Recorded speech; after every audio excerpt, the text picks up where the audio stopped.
Ayandaba, ayandaba, ayandaba, ayandaba. Ayandaba, ayandaba, ayandaba, ayandaba. Ayandaba, ayandaba, ayandaba, ayandaba. Ayandaba, ayandaba, ayandaba, ayandaba.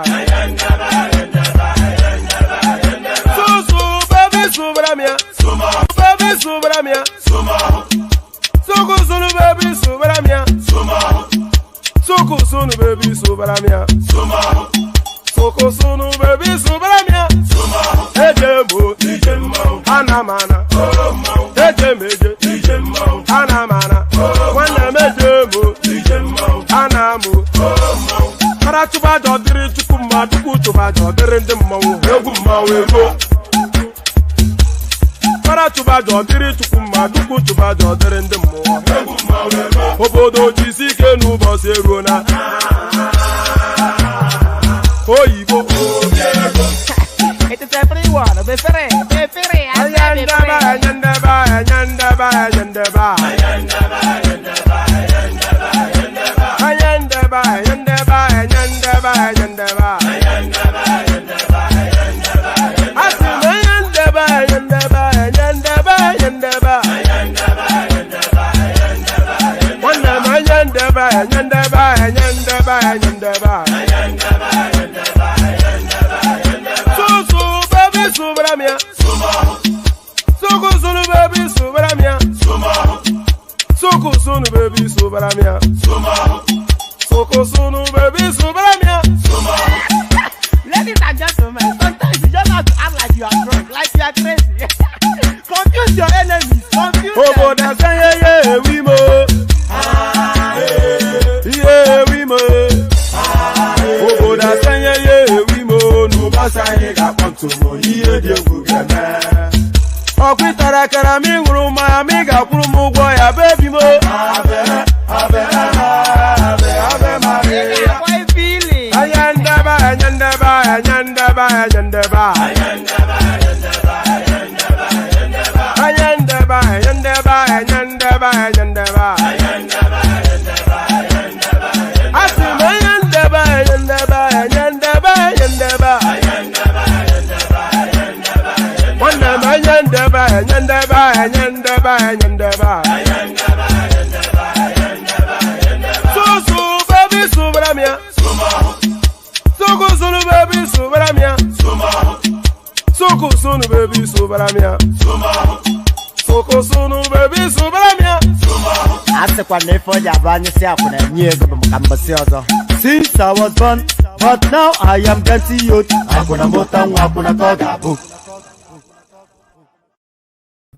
And there it is right there. So there it is right there. Since I was born and now that I am getting old. So get excited, get very excited. We have one of the most explosive, controversial voices within the Nigerian political space joining us. It's going to be a real treat.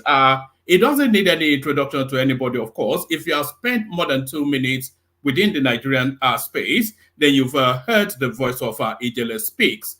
And when Ijele speaks, of course, the earth shakes. So the earth certainly going to shake in the course of this session. So a really big beast we've got joining us. Ijele speaks, of course.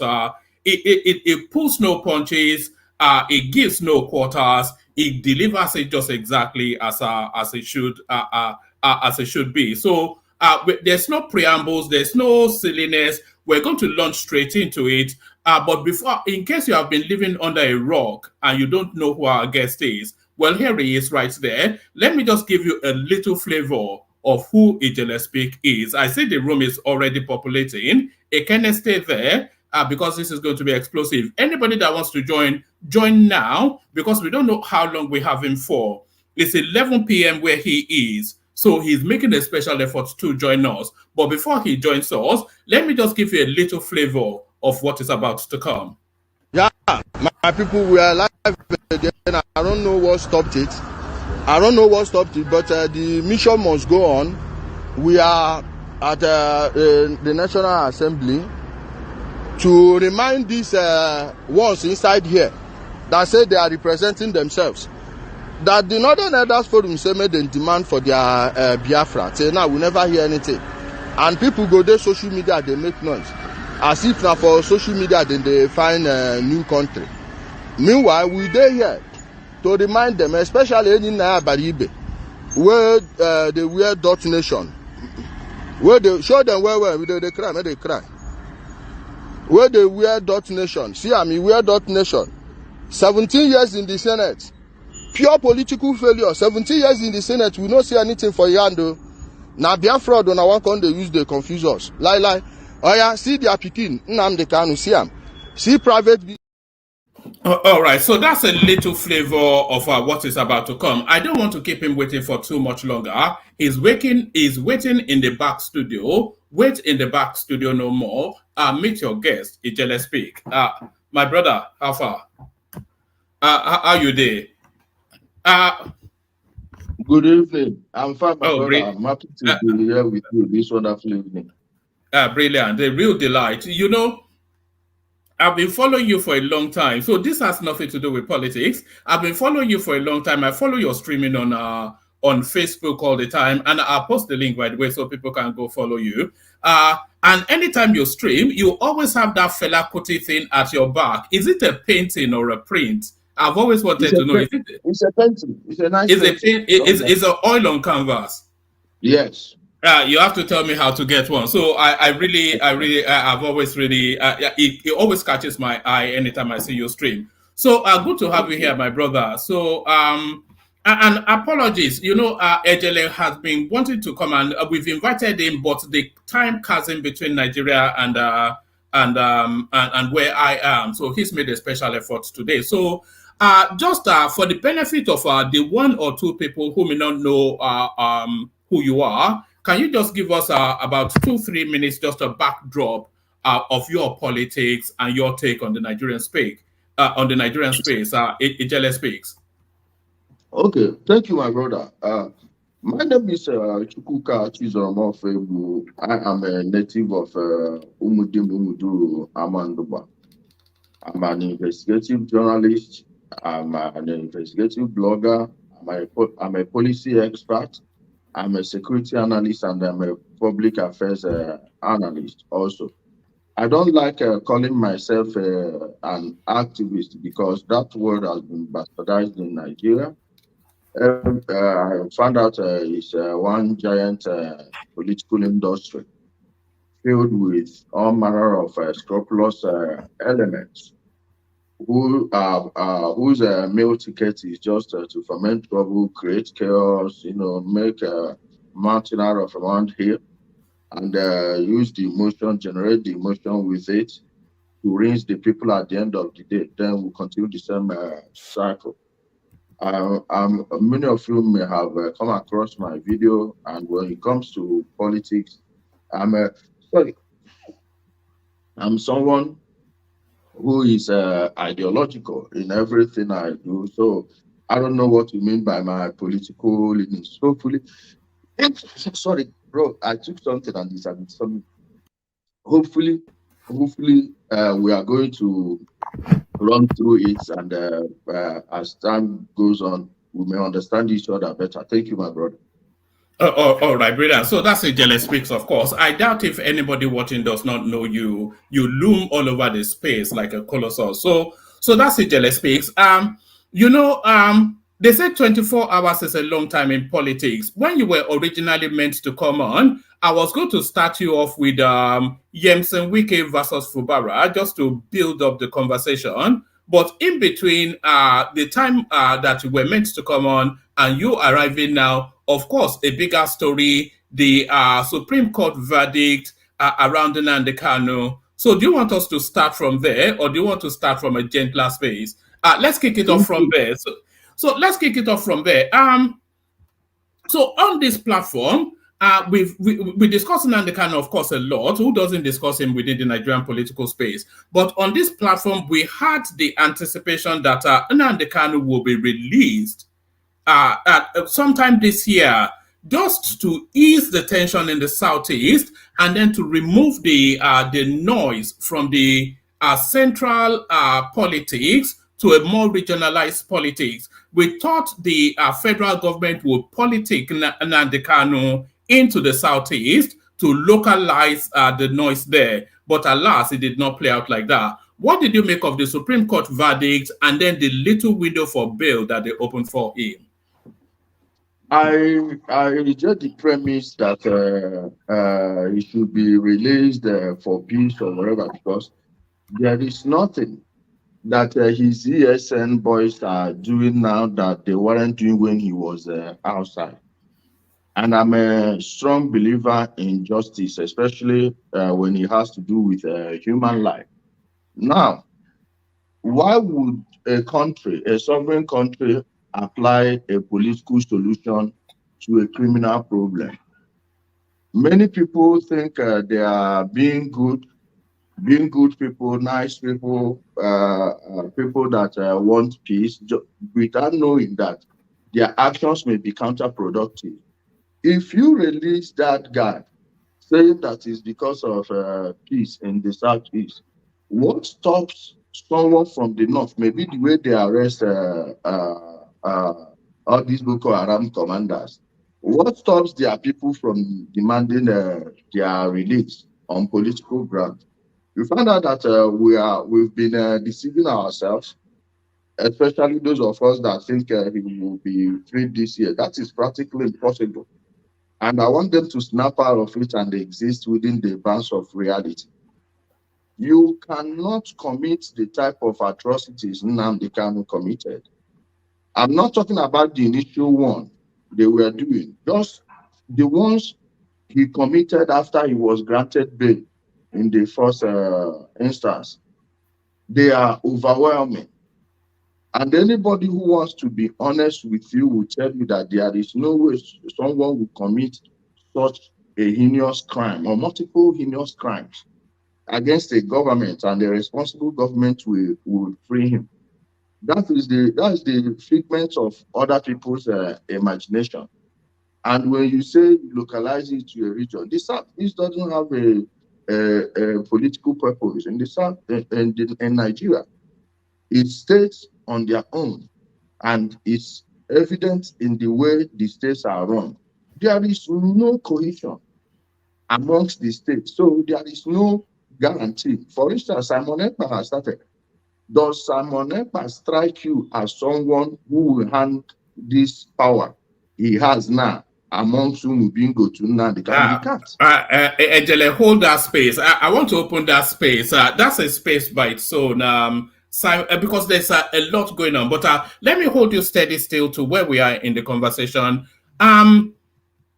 What Nnamdi Kanu stands accused of is a treasonable crime, which is a capital punishment crime. And you are arguing that there's sufficient enough within that allegation for a guilty verdict to be arrived at. So now, if a guilty verdict is arrived at, all the things Nnamdi Kanu is accused of, then the verdict can only return a capital punishment verdict. So if they apply a capital punishment verdict to Nnamdi Kanu, the whole of the Southeast will blow up.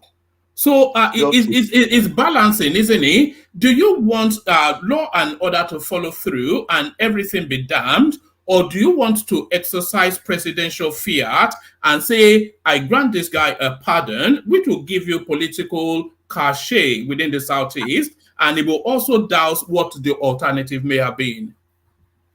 No.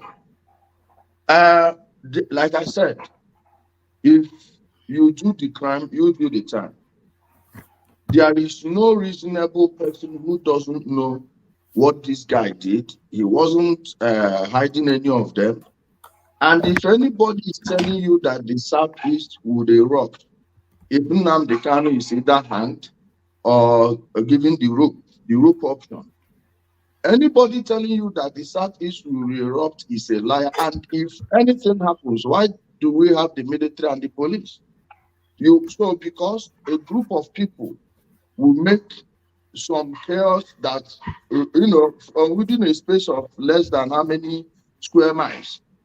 And because of that reason, the whole country, mind you, Nigeria is a country divided across 6 geopolitical zones. And you're telling me that one person from one region, the worst that could happen would be the destroying what's left of the Southeast. It doesn't affect Nigeria. Once it doesn't affect mining, it doesn't affect agriculture, because the Southeast, agriculturally, the Southeast is impotent. We don't even have enough food to feed ourselves. Unless you want states to feed us, maybe Enugu and Ebonyi will try, but the rest would starve. You don't control the agriculture of the country. You don't control the oil. You don't control the gas. You don't control the mining. And above all, you don't control the export, because Nigeria is mostly an export country of raw materials and importance of finished products. So, since you are not affected by it, just like when they arrested Nnamdi Kanu, they were shouting, free him to stop sit at home. Well, if you people don't want to clear the criminals hiding in your place, forget the media noise. It's just a group of people handling this thing, and we know them. If they cannot handle the criminals in their place, it's their business. It's not the business of the federal government to tweak the hands of justice. So if they decide, because whatever is happening everywhere is from the collective agreement of the people living over there. If every Igbo village, town, decides to eradicate every ESN camp on their soil, is very, very possible. And this Biafra issue, let's remember where it started. It started with Ojubu. Nigeria did not run, neither did they run the region. Just that he didn't want to lose power, because he knows General Jack would be replacing him with his own men. Next thing, he started a noise. Before you know it, it devolved into the Biafra Civil War we know today. And for the fact that he was not punished in 1999, Wazirike repeated it. After Wazirike repeated his, after some years, he recruited Nnamdi Kanu as a radio broadcaster. What did Nnamdi Kanu do? He changed the password to the radio website and locked the Wazirike out of it. Then was managing it with the Uchemefo. That brought us to where we are 11 years. 11 years later, look at where the Southeast is. Now, if you don't punish him, how many years down the lane do you think it will take before another person starts it? But the moment you punish him, if Ndi Igbo are stupid enough to destroy themselves because of a criminal, a known criminal, verifiable criminal, then it's their business. It's not in the interest of the country to say that because these people will be defending a criminal, we will leave them. We will leave this guy. So he goes out another.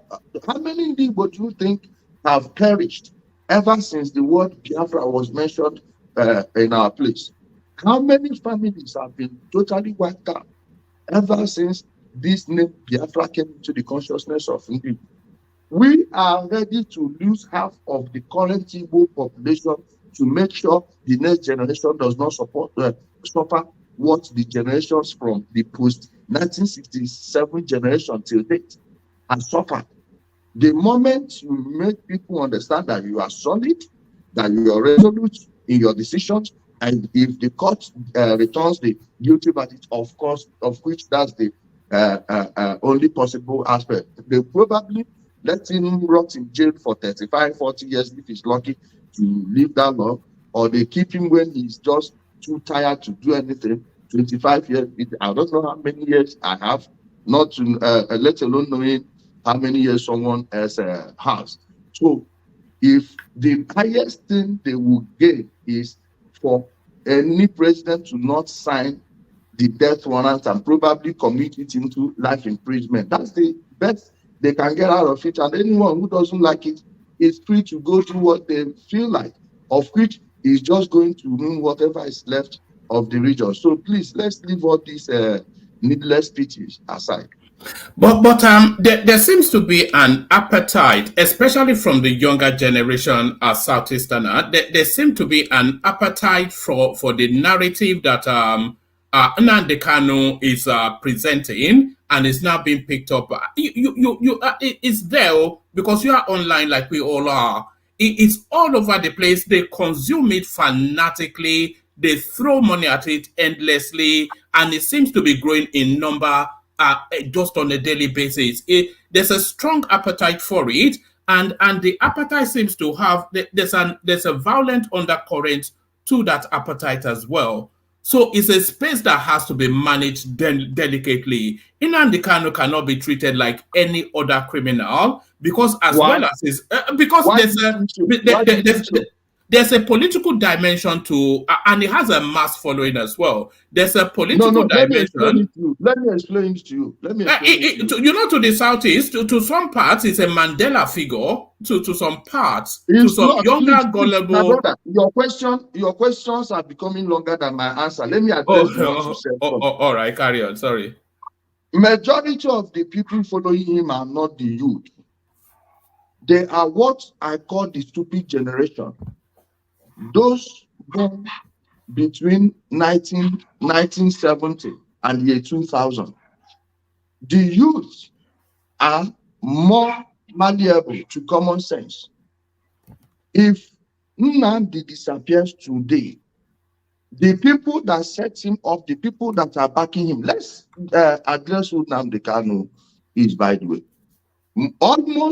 Virtually most people that know him today knew him after President Buhari ascended power. Now, why do you think it's so? Because the people that believe they have the power to control the Southeast lost woefully when Jonathan lost. In fact, they lost more than the South because they've been occupying certain positions. Jonathan was a sitting duck president. People were just using him left, right, and center. And when he lost, those people now went and backed him fully. They went all out for him. That was when he stopped insulting certain people and focused only on Igbo that are in the APC at the time. Even though many of them were paying him too. They all paid him a visit. Those rallies you were seeing were connected by these people to give him that air of invisibility. When you talk about being a Nelson Mandela figure, let's see. Nelson Mandela was a lawyer. He represented people for free. Even though he sold out South Africa. He didn't spend 27 years in jail. You can ask anyone who knows what's actually happening in South Africa. In a way, you are right, because he betrayed the cause of the ANC. Just like Nnamdi Kanu betrayed the cause of the people that think they are looking for Biafra. And Nelson Mandela, you could see his precedence before he became a president. Nnamdi Kanu was just a barber in Brixton, a Yahoo guy in Abuja here living in a container at Tuesday here. His father was into village politics, a total nobody, until Odjus Okalu created autonomous community from their place and made him Eze. Prior to 1999, he was just another Yahoo catcher. This is true. This platform is not where I will come and start talking about his mother, but I can tell you he came from a rotten background because people didn't know this. And the people sponsoring him were using every medium to sell him. They use their newspapers, they use their radio station. Go listen to a single radio station in the Southeast and understand what's going on here and why he has such mass followership. What you are seeing now is the silencing of the people. What you see on the internet, that if people see fire on Nnamdi Kanu, it's just graveyard peace. And graveyard peace is no peace because those that are there can't fight. So we don't want people to have that false narrative. Then on social media, what you see is that many of them, they have bought accounts. Many of them have multiple accounts.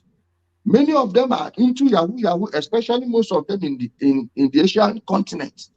Even those of them in Europe, most of them were following them because that time, remember when Angela Merkel passed a law, open border law in Europe from the European Union. Whatever organization you bring, they will just use it to give you asylum paper because many people were using it to get their asylum papers, including people from the South, some people from the Southwest. They were using them for their asylum papers That was why you saw many of them follow. The moment this thing stopped, you find out that most of their pages have become dry. And in the Southeast, why you are not seeing a pushback from the people is because they are afraid of the ESN criminals. Now, we are left with two options. Either perpetual bondage, or you go all out and destroy evil from the taproot, like I said. It's better that 50% of Ndi will perish in their ignorance if you actually believe that notion that most people support him. It's good that they learn the hard way. That way, nobody will come again to deceive the people with this Biafra, something that does not exist, a name that never existed in our place until Ojukwu mentioned it, and it was subjected to him from an Ijaw man. Opigo was one that suggested it for him. And why should we, after every generation, be losing lives? How many people did we lose during the war to hunger alone? I'm not talking to bullets and missiles. Missiles and bullets combined killed less people than hunger then. So if we lost millions then and are still suffering now, what makes you think the right thinking indeed we are not willing to lose 2 million to fix that place forever? Generations will come and see what happened to the person that tried this. And they will never, ever, not just him, his full family, their hands in this. This is a family business, a private business registered in the UK. You are there at the UK company's house. You can browse the website, IPOB Worldwide Limited. I believe you are a man of books. So it will be easy for you to decode what's going on. Go check it. This is a private business this guy set up and used it to destroy what was unarguably the most peaceful part of Nigeria. And somehow we are going to leave him because some people will catch feelings. It's up to them. All right, brilliant. I'm going to ask you a couple more questions, and then if you have the time, I'll bring on people who want to interact with you as well. So let me ask you this: do you think that the Nigerian state has dealt the Southeast a fair hand? And if you don't, why do you think that is?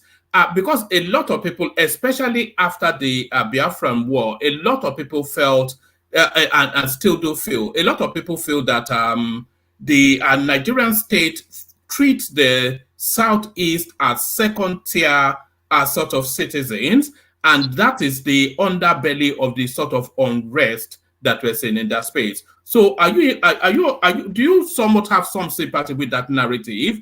And if you do, what's the pathway through it? I honestly don't, and I will explain it. There is no statutory position Igbo have been denied in Nigeria today. You have over 500 tribes in Nigeria, and no one should make their region to be a special region. Let me start from where that problem emanated from. One, many people are unaware that what happened in 1967 was a spillover from what happened in 1966. Whether they want to believe it or not, the 1966 coup was an Igbo coup 100%. All you need to do is look at the victims. If SLA Akintola was murdered in Ibadan, why didn't Michael Okpara go too? If they could murder the what's his name again? Brigadier Melari, on whose marriage celebration night that evil act took place.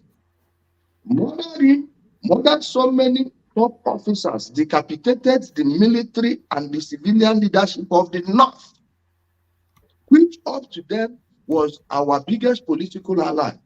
The Southwest would not have smelt power in Nigeria had that thing not happened. And people didn't know, when people talk about what happened to Agi Hiroshi, they forget to mention that argue you don't see if you actually investigated it, was behind the atrocity of January 1966. They want to start from July. No, the July, if you notice the name they gave it, the nomenclature was what? The rematch. If there is a rematch, that means there was an initial match. The rematch was to respond to the first match. And people will want to remember their own, and they will not remember what they did to others. Now, they said after the war, every Igbo man that has money in the bank, they seized it and gave them 20 pounds. That was a blatant lie. There is no single Igbo man in the north, in the west, and in the Midwest region that lost their money in the bank. Most people who lost their money were people whose funds were in the Eastern Central Bank then, because we had regional central banks. Now, who took all the money? It's Ojukwu. And they even went as far as breaking the Central Bank of Benin, stealing 5 million pounds. We are talking about billions, over 140 billion in today's currency, naira. In today's currency, stole the gold. Of course, then people had gold bullions in the banks then. Stole the gold, stole everything, disappeared with it, and were lying. Oh, they gave Aton Seribe money to buy weapon. He ran away from it. Many people believe this. When Aton Seribe himself wasn't even in Nigeria, he was in Ghana. So if you must send him money from Nigeria to Ghana, you must give us the name of the person you sent to meet him, or you give us the wire transfer. Let's see it. And no one has done it. Then the 20 pounds they are talking, nobody in my own village and my maternal home received shish. Not as if the federal government did not disburse the money. They sent the money, but a group of people ate it till date. Many people, those of them that are still alive, those that ate that money are still the people controlling the Southeast, or their prodigies. Then let's go to Chief Obafemi Awolowo.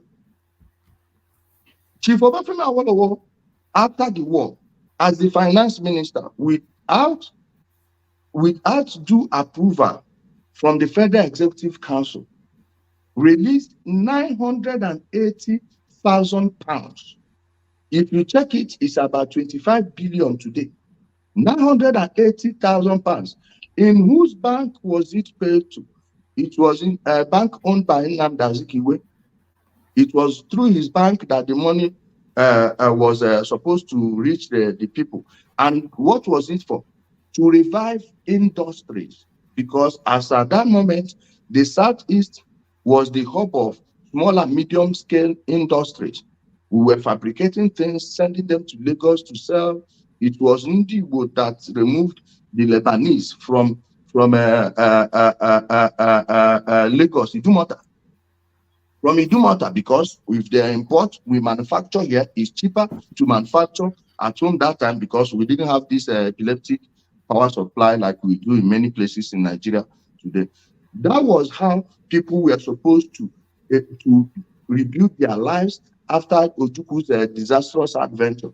Now, that money for those industries, you can never name me a single factory, a tissue factory, toothpick factory, let alone big industrial companies. You cannot name me a single one that rose from that money from the federal government. Why? Nnamdi Kanu embezzled it. Then the person was the governor of the East Central State, Uba Abiasika. Uba Abiasika couldn't hold Nnamdi Kanu responsible. Why? The 3R rehabilitation money that was sent to the region, he ate it with his friends. Ojukwu cannot go and hold Uba Abiasika responsible. Other than the calamity he brought, he himself stole all the money in the region. Mind you, when I say the Eastern region, I mean the entire 5 southeastern states, Akwa Ibom, Cross River, Rivers, and Bayelsa. You are talking about 9 states in Nigeria currently. A bank that was uniting them. Then he stole the one of, you can say, is the entire South. Why? They broke into the central bank in Benin and started the whole money and gold too. Important documents. They saw these things, and people would come and be repeating what they know nothing about, that they gave everybody 20 pounds. Tell them to show you a single person. You can't find that receipt anywhere. If you cannot give money to people in the region. Meanwhile, the federal government has copies of receipts of money disbursed, but those names are ghost names. They don't exist. They don't exist. By now, people should be showing you the receipts, the payment slips of their grandfathers or great-grandfathers, depending on how old they were at the time. And That is quite an allegation you are making, by the way. No, it's not an because... allegation. No. My brother, listen, please. I don't make allegations. I wrote this in a book. All right. I wrote this in a book. And you know, if I publish falsehood, I'm leaving myself at the mercy of my enemies. Most people shouting 20 pounds for everybody. I tell you, ask them to show you any slip from anybody in their full village, and you won't see one. You won't find one. If there were people that I'm happy, Ume is okay, was talking one day and said, oh, his family got their own 20 pounds. I was like, well, you people are close to power. Then what happened to the rest of the people? And people will be projecting the reality of the political class on them own selves, even when nobody in there, they cannot show you a single person that collected shishi. On the Central Bank of Benin, you can actually search for this online, printed on newspapers, everything. Where's the money? None. Did they use for the people? And the people who started that evil war did not let that war get to his place. He did not let that war get to Nebu. 2 months before he ran away, he was hiding at Lead. That valley today, ESN are using that valley. Hopefully, all of them will be buried under the earth or rock there very soon. You see, this man left Lead, see Newi, but he left his Newi to go recruit people. 2 months before he ran away, went to Akokwa and was lying to the people that they've stopped the entire flow of oil in Nigeria. November 1969, I can send you a link to the video, you can play it here. Was lying to the people that they've destroyed Nigeria Air Force, they destroyed the oil flow of Nigeria, and they were clapping for him. His reaction alone in that video will show you knew what it was, because he was shocked that they were clapping. Now, ask yourself, in hindsight, was there ever a time the Biafra soldiers stopped the flow of oil in Nigeria? The answer is no. So why was he lying to people 2 months before he ran away?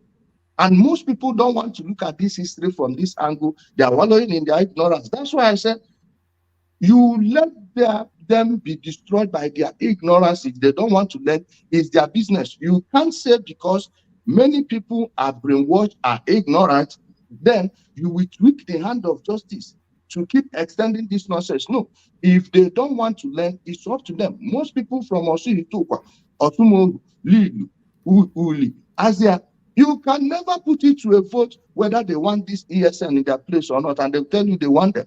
But they are too afraid to speak. So let's not live in figments of other people's imagination.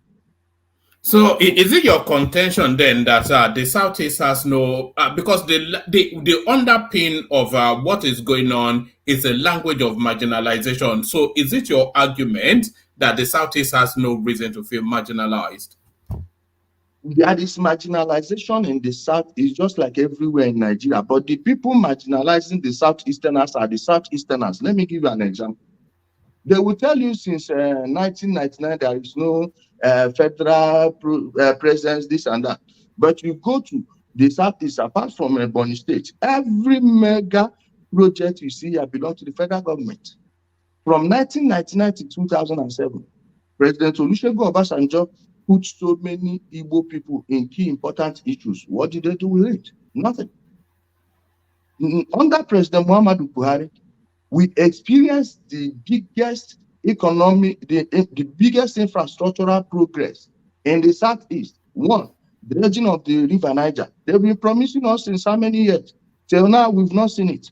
The second Onitsha-Asaba Niger Bridge was promised to us by Shagari. It was Buhari who built it from scratch. Jonathan was doing grand opening ceremony after grand opening ceremony, and all the money were going to our own people. What did they do with it? Nothing. In fact, President Obasanjo used the dredging of the River Niger money and the second Niger bridge as a leverage to control our own senators under his administration. You saw how he was removing Senate presidents for fun. But most people are unaware that he was able to blackmail them with EFCC, threatening them with imprisonment because of all the constituency project funds they are stealing. You showed where I was referring to Nnamdi Baribe, a man I don't respect for anything. 4 years as a deputy governor, 7 years as a senator. Where are his constituency projects? You can't show me one. We have a running debate on that issue now. And a friend of mine promised 10 million in 2021 for anybody that will show any constituency project by any Naya Baribe that is worth all of them worth 100 million. All projects. As at that time, it was 15 years. It was 15 years in the Senate. 15 years in the Senate, and the person they are telling you is the defender of Ndigo does not have a 15 million naira project to his name. The governors that have been ruling from the Southeast since 1999 are all Igbos. The senators, House of Reps members, they are all Igbos. How many of them can show you their constituency projects? Go there, no schools. Check this. When you saw when they displayed the rice pyramid last year. Yeah. That thing was as a result of the anchor borrower program. My own people were the people at the forefront of shamelessly lying that thing is not real. It's scaffolding. They went and took a photo of rice on scaffolding in I think it was Osun or Oyo. They took it and were spreading it. Meanwhile, they could have just come to Abuja. Many of them in Abuja, why didn't they go and see it? Even when those rice were being unloaded, they saw it in real time. There was no scaffolding. Rather than asking their own people, this anchor borrower money they gave to farmers. Do you know the nature of that deal? If you have a property, if you have a property worth 1.5 billion, they will give you 3 billion for agriculture in order to increase agricultural output. In the entire Southeast, you cannot show me a single farm that's funded. Apart from a Ebonyi State that was building fertilizer plants, imagine they are exporting fertilizer from Ebonyi State to the USA, to so many places in the world, especially when they had a problem with Russia. They started sourcing fertilizer elsewhere. It's not only Dangote that supplies them. Ebonyi State, they have their own farms. In Anambra, Obiano started a rice program then. Hopefully it's still running. I don't know about it now. Imagine if all the people that collected the anchor borrower program from Anambra State had invested just 25% of it. Do you think we'll have food shortage in the Southeast? Do you know how much is a bowl of rice in the Southeast now? Do you know how much is yam? Do you know how much is fish?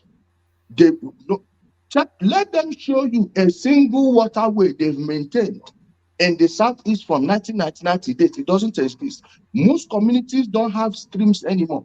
So if not for Baga, for Bama, some part of Enugu, some part of Anambra, Delta, rivers, Akwa Ibom, Cross River, if not these people who eat fish.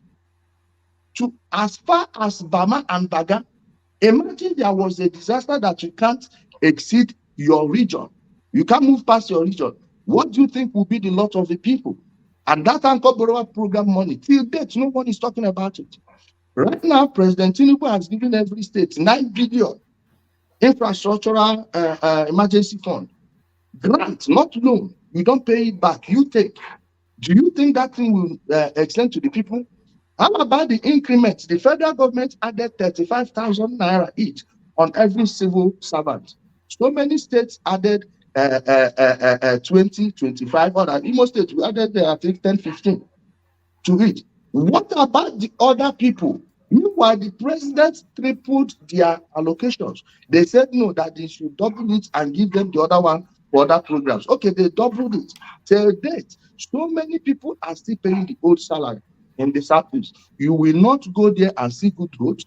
Take Onitsha, for instance. When I talk about Onitsha, I talk about other satellite towns like Ugidi, Waliwo, Iyowa, Okpokun, Pepa, Obosi, Mpo, even Oba can be included in that right now. But in all of these places, you will go see people building 4-story buildings, 5-story buildings with no public water. With no public water. As it stands like this, it's only, okay, it's of late that Governor Mba of Enugu State rekindled the Enugu power project and they now have water. Prior to that, they didn't have water in the city from around 2010 till when Mba did this one about 2-3 weeks ago. Owerri and Ebonyi were the only 2 state capitals that have public water. All of those funds, where are they going to? The local government allocations. President Muhammadu Buhari was the very first man since 1999 to not owe a salary or allocation for 1 day. Even went as far as paying the Biafra veterans their pensions. Even went as far as doing everything, going out of his way during COVID to give them money, to give palliative. Ask them how many people that received that palliative in the Southeast, and they are shouting marginalization. Just like in the Southwest now, there is no region nobody will come out from outside the Southwestern region to impose anything on the Southwest. It doesn't happen. Never. Everything you are seeing in the Southwest today is as a result of the political plans and strategies of the leaders of the Southwest from 1999 to date. Everything you are seeing in the Southeast is the same. The South, the same. The North Central, the same. The Northeast and Northwest, same thing. Nobody is marginalizing anybody. It's a marginalization from the political class against the ordinary people. All right, brilliant. You've segued into a space that I wanted to lead you to. So let's get February this year out of the way.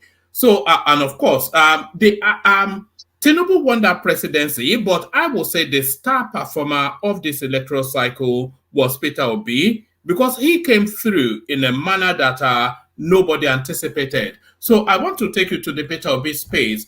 What do you think played out there?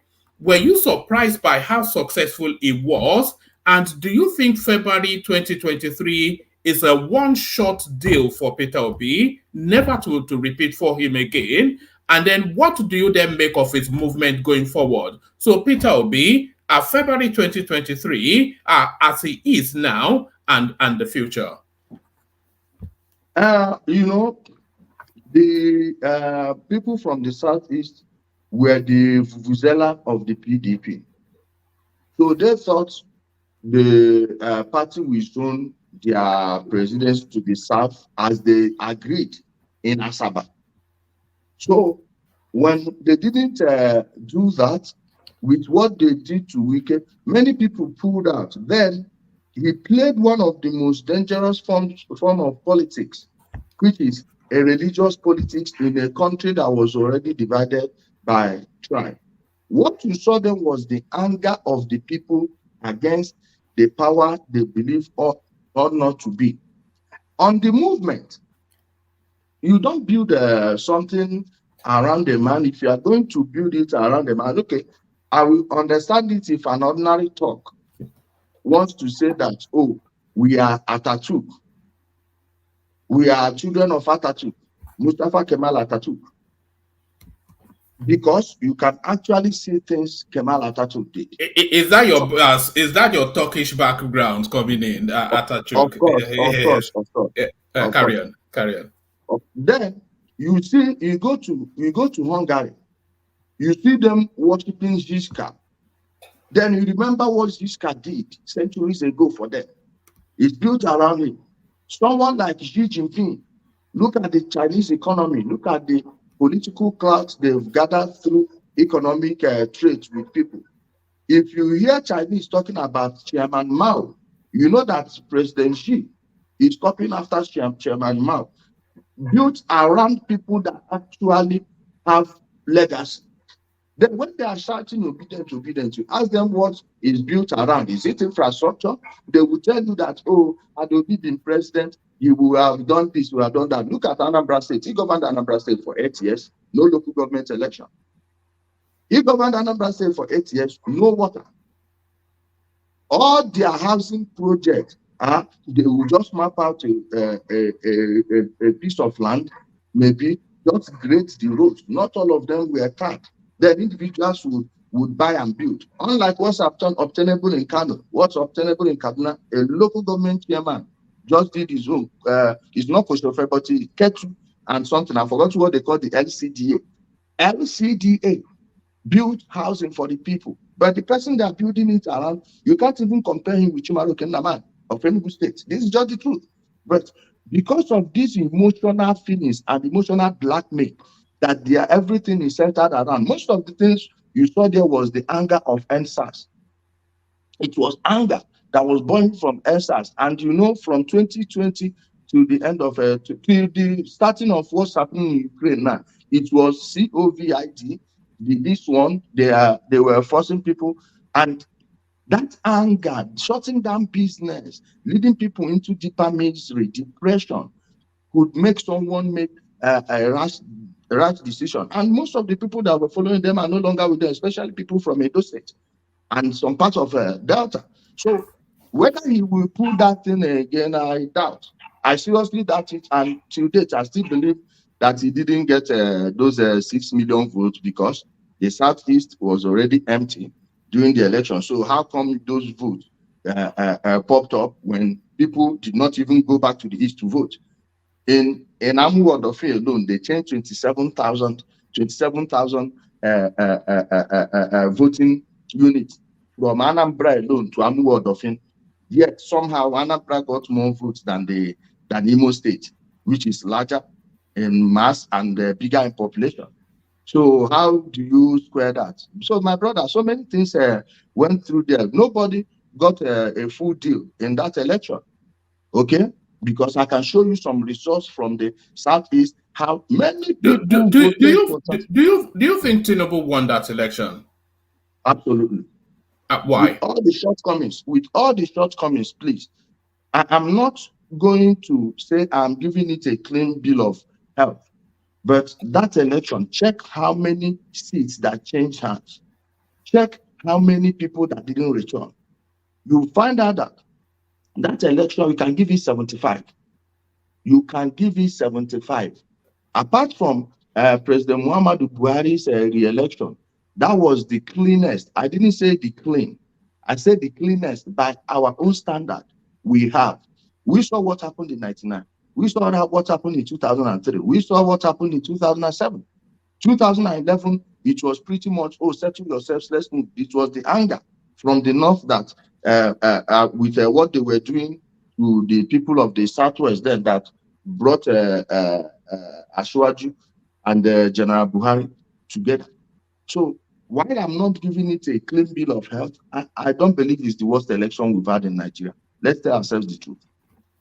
Do you acknowledge the do you acknowledge the pressure for change and the frustration that came through in this electoral cycle? Because there was a lot of vested interest that packed behind the Obi narrative. You've already mentioned NSAS, and a lot of people feel that the obedient movement is plus IPOB plus yes. IPOB propaganda machine. But that's part of the frustration too. So you have the frustration of the IPOB space. You have the NSAS movement, which wanted to violently take to the streets and was violently crushed, but still that frustration was there, and we saw it with the OB movement. So do you not feel that a lot of that frustration is encapsulated in that 6 million OB vote, which the nation has to address, because the people are getting increasingly fed up with the way the country is? Please, before I move forward, I will tell you that he didn't get those 6 million votes. You know why? Okay, ask yourself. With all those the massive movement, the massive noise you heard during the presidential election, how come during the state assembly, the senatorial elections, and the state assembly, the gubernatorial election, or even the federal house that happened afterwards, how come the entire Southeast could not pull 850,000 votes? is because during the presidential election, many of them saw the atrocities they were committing there, the ballot stuffing that happened. They all let it go because all of them were saying, we are for Obi, we are for Obi. At the end of the day, everybody went back and they couldn't allow them to repeat what they did during the presidential election over there. Most, especially those polling units they put in churches. In the next election, I'm going to lead a campaign. If we must have polling units in the churches, we should have polling units in the mosques, in the shrines, because I'm a traditionalist. We must put polling units in the shrine. One person was bragging to me that what they gave Obi was holy vote. I asked him to define holy vote. He said, whatever is needed to put a righteous man in power is welcome. Then who defines righteousness? By holy vote. Okay, we will give you Amadioha vote too next time around. Let's keep that one aside. Then when it comes to anger, it's unmistakably glaring that there was anger, but that anger was misdirected. For instance, the hunger you are seeing in Nigeria, the suffering you are seeing in Nigeria is regional or state-based. All of those things are according to the state where you're from.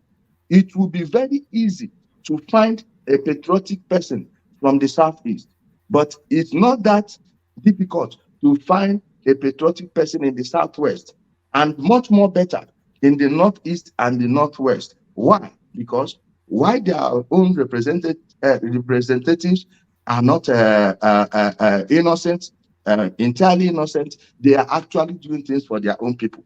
What's the tuition of an average state school in the Southeast, and what's the tuition of an average state school in the North? Most of them don't virtually pay nothing. Apart from Imo State, where IMSU is free for Imo indigenes, there is no other state offering tertiary free education in the Southeast. You go to the North, Ahmadu Bello University is a federal university, fine, but go check how much students are paying for their dormitory spaces. Go check there. Look at Yobe State. The other day, we saw a very massive classroom. There's Yobe State College of Medicine. Go there and check, see the facilities. How many schools, how many colleges of medicine in the Southeast are like that? Guess what? Do you know how much they pay there? Less than but Yobe State is federally funded, though. A lot of is it not? No, my brother, no, listen.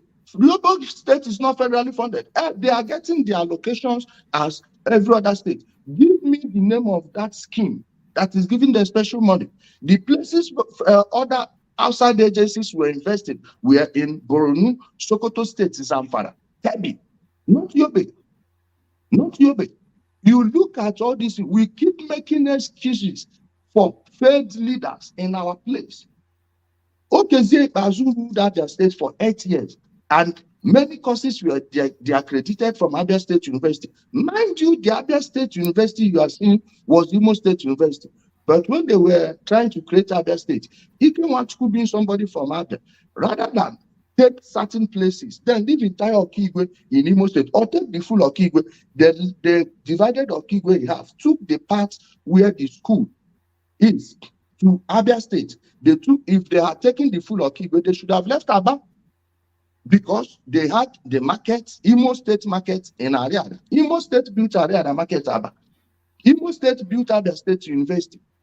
They took all of these things. Till date, I can tell you they've not added anything from the state government on any of these projects. Look at Imo State University today. All of the campuses of Imo State University are better than Abia State University. Go visit there and see what people are passing through.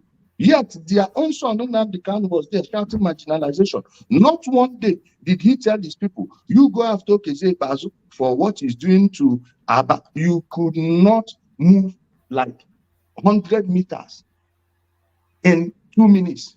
Go check how that place was. The videos were there on social media, and he was ignoring them. So if you want to talk about where our problem is lying in Nigeria, it's at state level. You check all the states with non-performing governors. Benue, non-performing governors. They voted Obi in high numbers. What do you call it? Edo State. Check it. In that, the same labor people even went and worked for the PDP because of the money. We know it. Go check everywhere their noise was loud. It were places that the governors we are doing nothing. Borno State, how many votes did they get in Borno State? How many votes did they get in Kaduna? You know, you check these things. This is the indices you should be looking at. I mean, there was an unmistakable anger. Sorry, but the anger was misdirected. That's all I want to say on that. All right, I'm going to ask you a couple of rapid fire questions, and then I'll let people in because I can't hold them back anymore. But rapid fire questions. Do you agree with Tinubu removing the fuel subsidy and the arbitrage in the exchange rate? Do you agree with him removing it? And if you do you agree with the manner that it was done? Because it seems to be like a brutish yanking off of the bandage rather than a gentle unpeeling. So your take on that fuel subsidy and then the arbitrage in the Naira space, do you agree with the policy and the way it was handled? So rapid fire that, and then I'll ask you one more question. 100%. The effect of the fuel scarcity was cushioned by doubling the monthly allocation of every state and giving them extra money. Had they let him triple it, that extra money they say give it to us is because they know it will be easy for the fund to get lost within the bureaucratic stream. Then, by right, every state governor should have been paying every worker ×3. Had they paid every worker ×3, workers will have money to spend, and that is how you let currency circulate around the country. But when they removed it, everybody cried. Then they cushioned the effect. No one heard noise. Most of them that make noise about a fuel subsidy removal, from the Nigerian Labour Congress to anyone that pretends to be an activist, why were they all silent and are still silent on many governors still paying the old salary? Why are they not making noise? Because this thing resolves itself. Like I told you before, people don't know their problem in Nigeria is at the state level. Every problem is local. Until we begin to direct our anger at the right place, we'll keep making noise. And those that are developing will be developing. Look at Lagos State. Lagos State before 99 and Lagos State now. The difference is clear. Some people will tell you Lagos State was the capital city. Well, remove everything built in Lagos before 1991. Remove everything built in Lagos then. Or I will go as far as say, remove everything built in Lagos before 1999. You look at Lagos, most of the things that make Lagos tick today are new investments, new infrastructures. How was Festac when the army was ruling, when Lagos State was a capital city? How is Festac now? How was Amu Odofin then? How is Amu Odofin now? How was Ikeja then? How is Ikeja now? How was Ketu? If you know Lagos State very well, you know that from New Garage in Ojota to Ketu, then you know how many hours it will take you. That Ojota bridge, Owena Park is on this side. Then there was a park that used to be on the right, Luban Park, if you are coming from Maryland. There was a park there. They leveled everywhere, put flowers there, started constructing more roads, and people will not look at Lagos and tell their governors to try and meet up. Okay, look at Kaduna. Have you seen what I did there? Look at Akwa Ibom. All their governors, many of them were criminals, of course, at least, but yet you saw what they are doing. So, my brother, the thing is, those that don't want to tell themselves the truth will be stuck in this quagmire for long until they embrace reality. Do you think Simon Ekpa wants Nnamdi Kanu released, or do you think he's actually making a play for his crown? Simon Ekpa, in fact, I can say that my group helped him in wrestling power from this, what do you call them? Their DOS. Simon Ekpa, more than anyone, knows that Nnamdi Kanu was a liar. He knows everything. He was under salary when Nnamdi Kanu was there. And when Nnamdi Kanu was arrested, they tried to pin him down. And those that tried to pin him down didn't quite understand the power of social media. So Simon refused to merge his own platform with their own in order to remain independent. And that independence gave him an edge over them. When IPOB petitioned, most of them followed them. I was the one that released the video when Nnamdi Kanu was telling them that any day they don't see him, they should listen to Simon Ekpa. He even expressly said it with that. And you know, most of these IPOB followers, they are straight thinkers. They think straight, just one way. They don't. There is no nuance to anything they are doing. So they follow the Simon Ekpa. Now Simon Ekpa, rather than being placed under salary, it's receiving the whole money himself. You think he will leave it for Nnamdi Kanu? Never. He did to Nnamdi Kanu what Nnamdi Kanu did to Waziriki. All right, brilliant. And one final one, and then I bring people in. The Lagos demolition and the kerfuffle that follows. Your thoughts on that? The demolitions and then the hoopla that followed. The commissioner for environment and water resources, his tweet is still up on his Twitter account. He said anybody that has a building approval plan should come, that they will embezzle your money. Till now, no one had showed face. No one. You could even see one man that claims to be representing Ohaneze. Please, Ohaneze Ndigbo does not represent Ndigbo. These are just a bunch of old men in politics that gather themselves together within unmerited power. But we saw one of them. He said, some of them told me they have the papers, but I have not seen it. What does that tell you? It doesn't exist. In 2000, when this thing started, in our place, then they were saying, oh, now, Ogora and 10 million, and Lagos, with 25 million, what you mean? It literally translates to, oh, this person bought a land for 10 million and sandfilled it with 20 or 25 million. What were they sandfilling? What way? What way? This is just the truth. Many people, the same people that were shouting that they should stop doing this then are the same people crying now that they are targeting Ndigbo. As if any area they want to demolish, they will say, oh, this one belongs to Isoko man, leave it. This one belongs to Bini man, leave it. This one belongs to Ibira man, leave it. That one belongs to an Igbo man, destroy it. A sitting local government chairman in Lagos lost his own house. A former member, a Lagos State House of Assembly, lost his own house. And people that are well connected in government lost theirs, and many people want to give it a tribal coloration. Yeah, many of the properties may have belonged to Ndigbo, because when you go to every major city in Nigeria, all the good places are inhabited by Ndigbo. Why? We are people of commerce, we trade, we believe in small-scale business, which is what drives the economy in the world. That China is what it is today is because if you go to their villages, you have factories everywhere. So that's the edge Ndigbo have over other people in Nigeria. That entrepreneurial spirit. And once you have small business, you control yourself. No one controls you. Your salary doesn't define who you are. Even though some people may fail, but most don't. So it's common. Like in Abuja now, you come to Jahi here now, you see most of those homes. If you want to make it by trap, a lot of them belong to Ndigbo. You go to here, the same thing.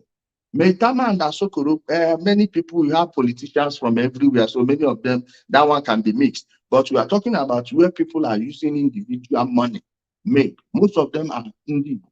So that's why the cry was too much. This is something that happened when El Rufai was destroying illegal structures in Abuja. Many people, there is nobody it didn't affect. But the hatred most Ndigbo have for El Rufai stems from what happened there. They were lying, oh, he was destroying Igbo properties. The same game they are playing right now.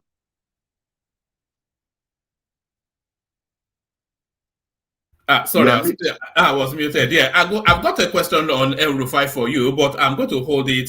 Hopefully, and by the way, indicate to me in private if you have starting to have enough.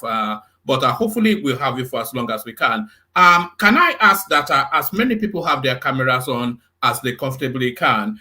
So let me bring in the 1 people minute. that... Minute. Give me a minute. I'm still there. I'm still there. Give me a minute. all right, brilliant. Can I ask that as many people that can have their cameras on, have them on as the room starts to populate. So if you can have your camera on, please do, so that our guest can see who is addressing. But whilst our guest is taking that minute, let me signpost you in the direction of this charity push that we're doing. The one man went to more level up initiative. So the one man went to more level up initiative. So there it is right there. So to give you, oh God, I didn't want to remove it. Let me give you a quick scorecard on the initiative whilst we're waiting for our guests to settle back in. So that's the initiative right there. It was £1,000. What is showing on the screen now is £645. But as I've said, somebody donated privately £100, so that should read £745. So we're about £200 away now, £250 away now from our target, which hopefully we will reach in the course of this session. To push us in that direction, Ayo came in with £100. So thank you, Ayo. And then there was an anonymous that came in.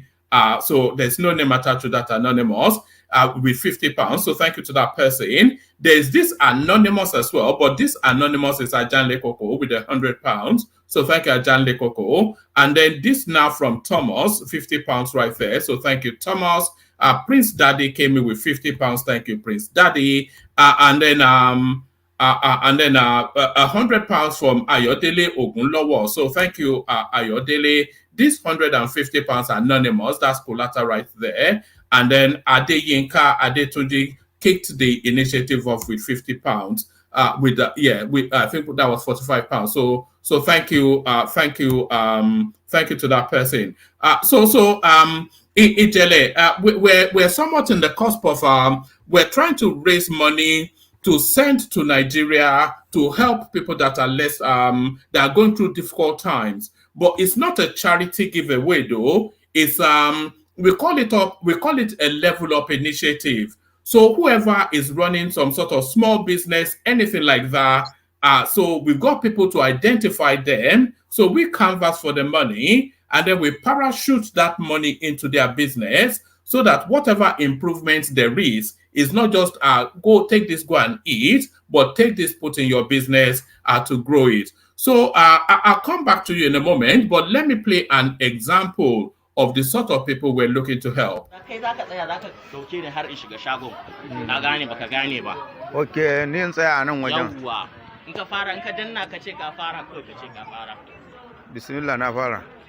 hello everyone, my name is Hassan Abdullahi. So I'm just approaching our mama's shop here. You can just zoom around. This is a very this is Wenge Lion Bori, Kusada Bariki.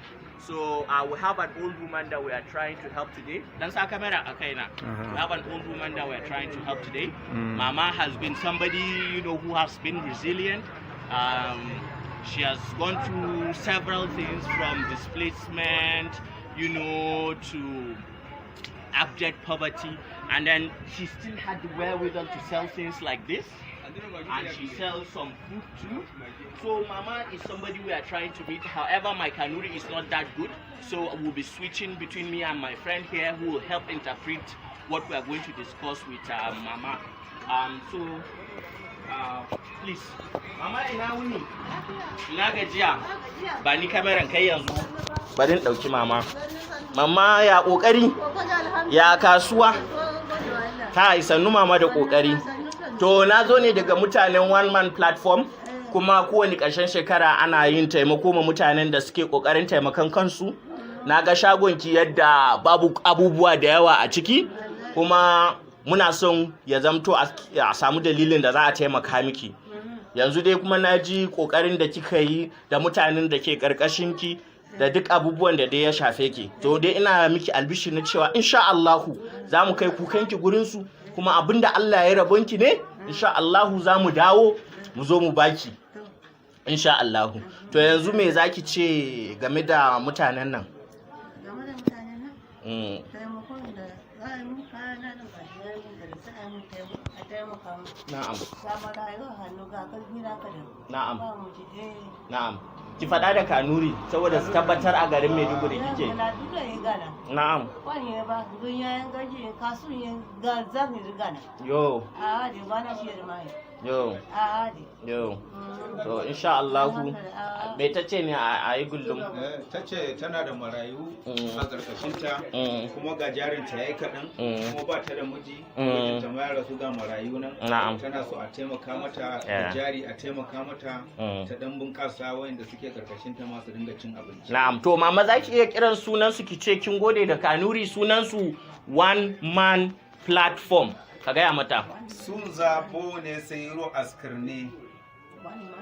Na'am. One man platform. Na gode. Masha Allah. Ki faɗa da Kanuri ma. Yawwa faɗi da thank you ma take su je. Thank you. Yawwa gode muna. One man platform, thank you Bulle. Thank you very much. Thank you. One man platform. Thank you. Yes, thank you very much. So, on behalf of everyone, myself, the person that helped me interpret it, on behalf of Mama, we say thank you, and we wait to hear from all you guys. Ciao. All right, so that was the excellent Hassan in Maiduguri identifying a potential beneficiary of the initiative.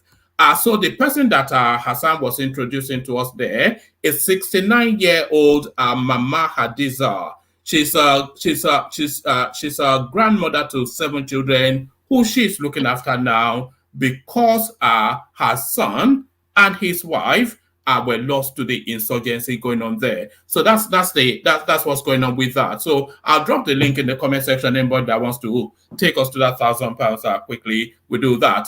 So we kick it off with Ekene. Ekene, unmute. Introduce yourself to Ijele and introduce yourself. Tell him where you're joining from. And I don't know, my brother. I don't need any much introduction. Let them just go straight to the question. All right, Ekene, straight to it. Ekene, you're first.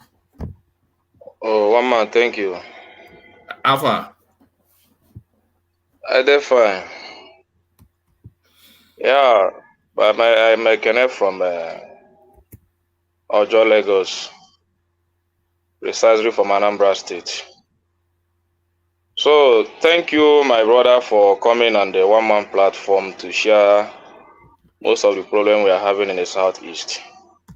Even though I buy some, even though I don't buy some, because I have a different perspective from everything you have just spoken tonight.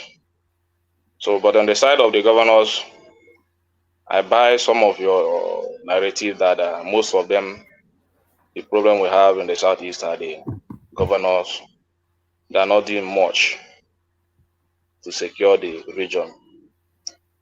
And then the other side of it, my question comes, the way you agitate for the prosecution and the killing of Nnamdi Kanu, have you ever agitated that when militant and Boko Haram are being pardoned, most recruited into the armies, giving pardon?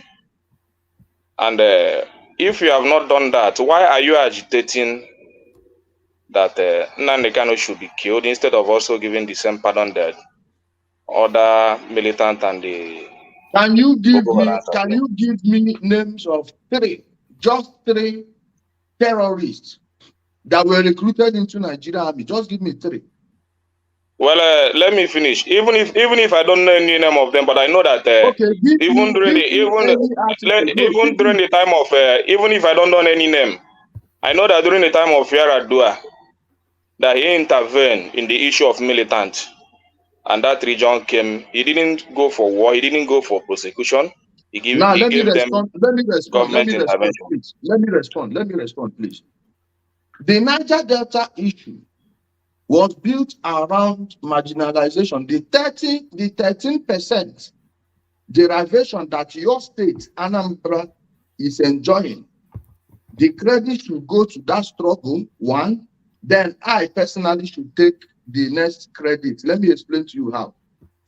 Your oil in your state, so many people have been stealing it for over 50 years. I was the one that called on people to send me videos of oil activities in Anambra State. They sent it to me. I took it to a friend of mine. He's probably watching or will watch later. He took it to President Muhammadu Buhari. 2 days later, the Army, Navy, DSS, all of these people went there. The people stealing the oil disappeared. So the fact that you have your oil, other than giving me credit, you should give that struggle credit for the 13% derivation your state is getting now. Then, during Yaradua, we are talking about, that program brought peace, brought more wealth, but that wealth brought destruction because those that he went to that, Orubebe, 250 people plus, their amnesty program money, he ate it and was telling them not to go to Abuja for verification. Sent other names, was collecting the money. So those guys just fought for nothing, even though their states are enjoying it. Yaradua, under him, they arrested Mohammed Yusuf. He told them to kill him immediately. They killed him. Now, you are equating that to somebody who registered a private business. IPOB Worldwide Limited, a private business that is not fighting for anything other the killing of soldiers. There was never a time I supported any insurgency anywhere in Nigeria. Why I was in support of the Niger Delta agitation is because what's right is right and what's wrong is wrong. So Nnamdi Kanu is not the same thing as someone like Alhaji Mujahid Dokuba Asari. He is not like someone like Tompodo. He is not, okay, he's probably closer to Tomakeke and Co, because we know what their boys was doing there. And you are now telling me on that issue of recruiting Boko Haram into the army, this is the lie Nnamdi Kanu fed you people, and you people took it without verification. You can never see what year did they enter. You can actually, I personally, for one, I don't know any other person, I can access the database of any recruitment made, and you will not find one where they say, oh, this one na Boko Haram, put them there. This is just a part of the propaganda Nnamdi Kanu sold. Many people believed him and were supporting him because they believe this lie. This is a blatant lie. So when we are in public, let's make sure we say only things we can defend. Okay. You said it was a lie, but at least I watch television. I see Boko Haram. I see them on the news. Okay, Let me come in first before you. 1 minute. No. 1 minute. Let me address it. You are not the main guest here, please. That one, Nnamdi Kanu, in one of his court days before he was released last time, was even bragging that he helped free many innocent people arrested as Boko Haram. Now, let me tell you what the army was doing there. When they come to a community, let's use Osu Itu, for example, they will send them because many of these top army commanders are actually funding this Boko Haram issue, not because Boko Haram came to bring Islam. No, they are killing more Muslims. They've burnt many mosques.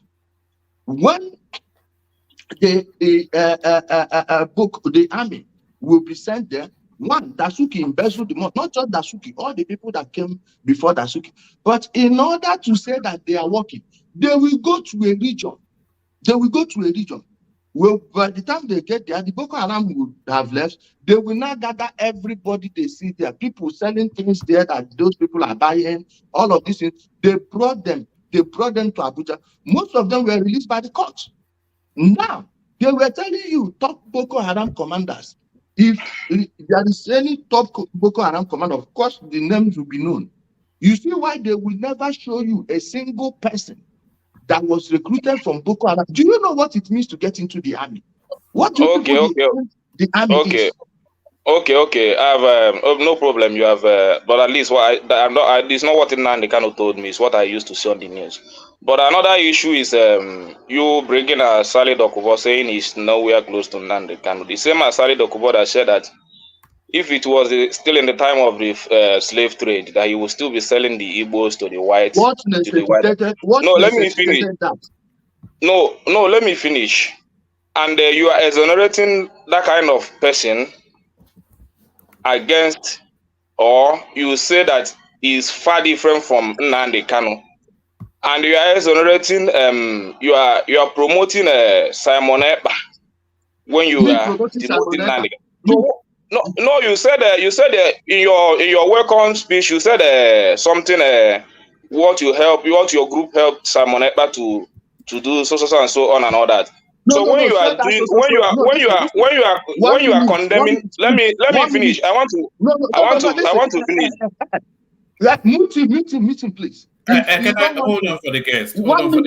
1 minute. You said I said so. I want to hear that so because that is where I explained what happened. What are those so things I said? I want to hear it from you. Okay, so you said you help Simon Ekpa do some is that registration also when Nnamdi Kanu was now let me repeat myself. You see it. You people will be listening without paying attention, like you're hearing without listening. I said, when Simon Ekpa was dragging with their DOS, you understand? I did not say any registration. I said when they were fighting. Now, let me give you the inside baseball. Their DOS was under the control of Benjamin Nmadugu and Chinasa Nwuru. All these dossier, whatever, all these people are just paperweights. When that thing was happening, I knew to break the backbone of IPOB is to say things that will be malleable to the narrative Simon was selling. That is divide and conquer. If you know the Roman war tactic, this is how it works. You do things that seems as if it's helping one side against the other. When they both when one destroys the rest, then you come for the other one and destroy it in total. This is what I meant, and you were not paying attention. You said I helped him register. Register what? Okay, no problem. Sorry for that. Maybe I didn't get you, but another issue. I think Ijele I'm enjoying him. It's one of our backbone panelists there. But I think you are from the same village. Actually, I saw somebody saying in the comment section that you are both from the same village. Oh, carry on. No, he's from Imo State. No, he's from Imo State. I was born in Onitsha. I grew up in Anambra State, and but most people think I'm from Anambra. I'm from Imo State. I'm from Oba. If you know Oba very well. So I was playing football. I was playing football at Rogeni, ask Chester, ask Asama, ask like many people. I'm well known in Oba. Okay, no problem. I know all the names you called there. But I'm still not comfortable with most of your narrative because, there is one thing I believe, even if no matter how you want to put it, as an Igbo man, there is this adage that said that onye bu nwanne ya bụrụ odogwu. Yeah, I think you are a very good Igbo man. You are even more good than and when you take away the sins of other parts of the country, and somebody like Asali Dokubo who has threatened the whole region and make him more superior than your own people. Now let me. I don't know how to put it. Can I calm down? Yeah. Let me answer those ones you just mentioned. Let me start from Alhaji Mujahid Dokuba Asari. Go to that broadcast where he said that thing. Go through the comment section. In fact, pick any broadcast of his before he made that statement. Pick the 30 broadcast, straight 30 broadcasts before he made that statement. Go and see the vibe these zombies Nnamdi Kanu trained were spewing there. You heard when he said they are lucky it wasn't during slave trade that he will be selling them because his great-great-grandfather sold them. Your anger. No, he also includes you, not only them. He's also includes you. Hold on. Let me finish. Don't interrupt me, please. Your anger. Let me finish. Let me finish. Let me don't interrupt me, please. Let me don't interrupt me, please. Let me finish. Let me don't interrupt me, please. Let me finish. Let me don't interrupt me, please. Let me don't interrupt me, please. Let me finish. Let me don't interrupt me, please. If during slavery, nobody could have sold me, they probably would sell you, but I came from a bloodline of warriors. So we go die before you go even try that nonsense. But there was no history, no record anywhere. There is no record to date of Calabari people invading Igbo. It was your own people, these people that made themselves kings. Igwe, go and check when their kingdom and kingship started. It was at the same time slavery was going on. They were catching their people and selling them to Calabari people. Calabari people will not buy them and sell them to the white people. Why are you blaming the middleman and not the people that committed the crime? Did he lie? Were our people not sold to Bonnie? If you will remember, when we were growing up, they will tell you, oh, this stubborn child, you are lucky it wasn't during slavery. I will sell you to live around areas. They say, I get them by me. Who were the people selling those people to those people? That thing Asari Dokpo said was a historical fact. You don't need to like it to accept the truth. Your own Enzo Boko of Oba. Go and check how they started. Now, who was the very first person to be king in that place? And who are the people that put them there? Louis Ojukwu, what was his family business? The Dan Obi of Onitsha, did he not run slavery?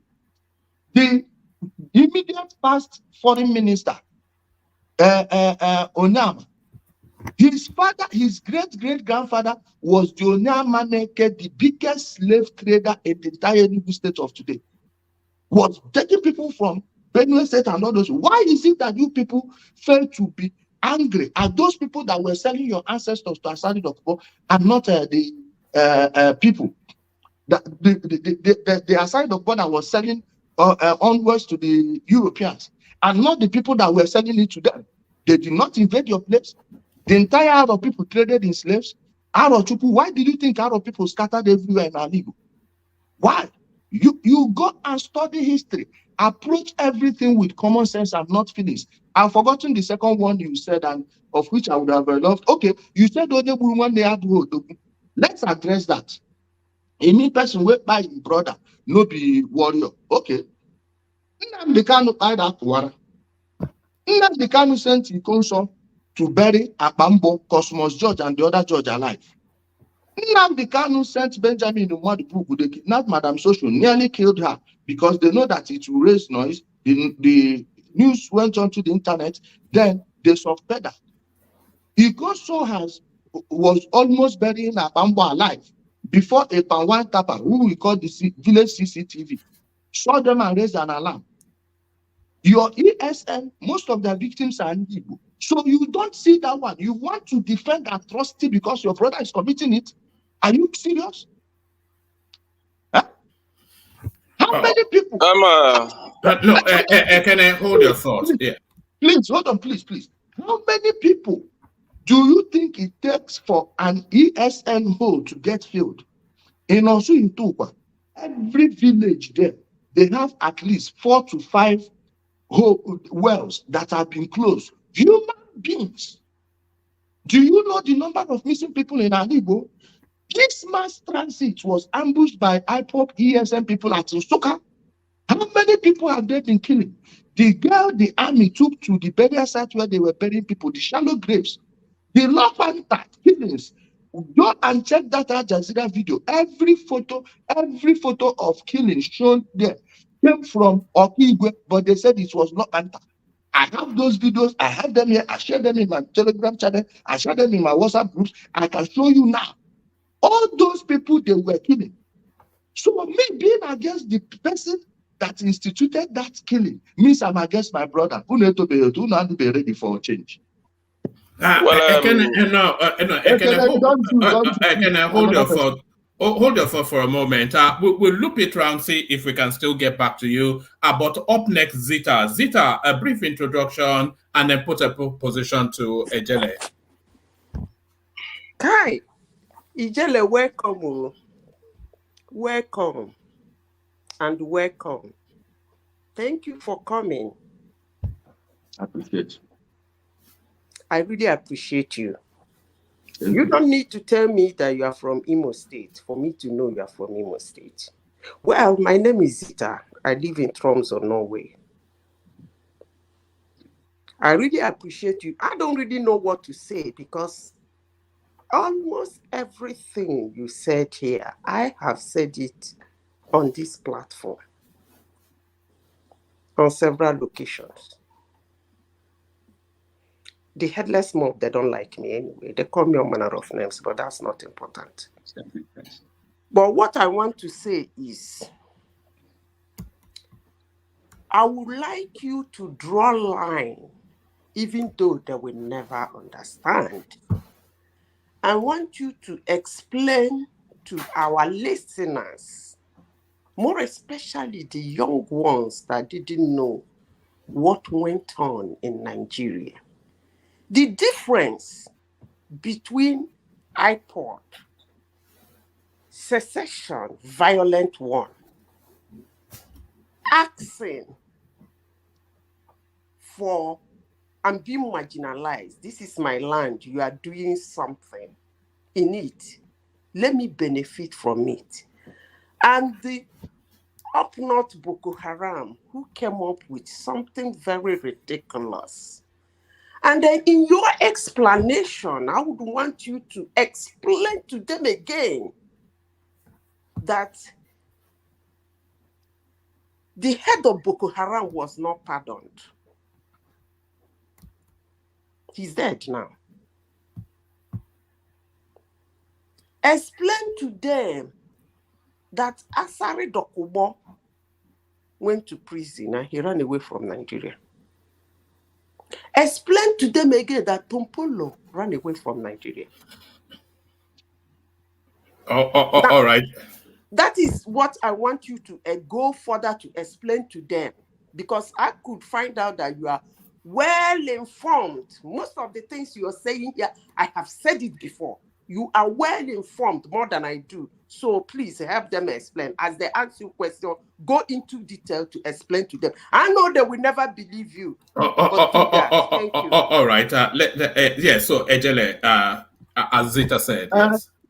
That my sister said something. You know, when he said he doesn't need to hear it from me to know I'm from Imo State. It's because, not to brag, in the entire Igbo land, the smartest people, the most common sense people are Imolites.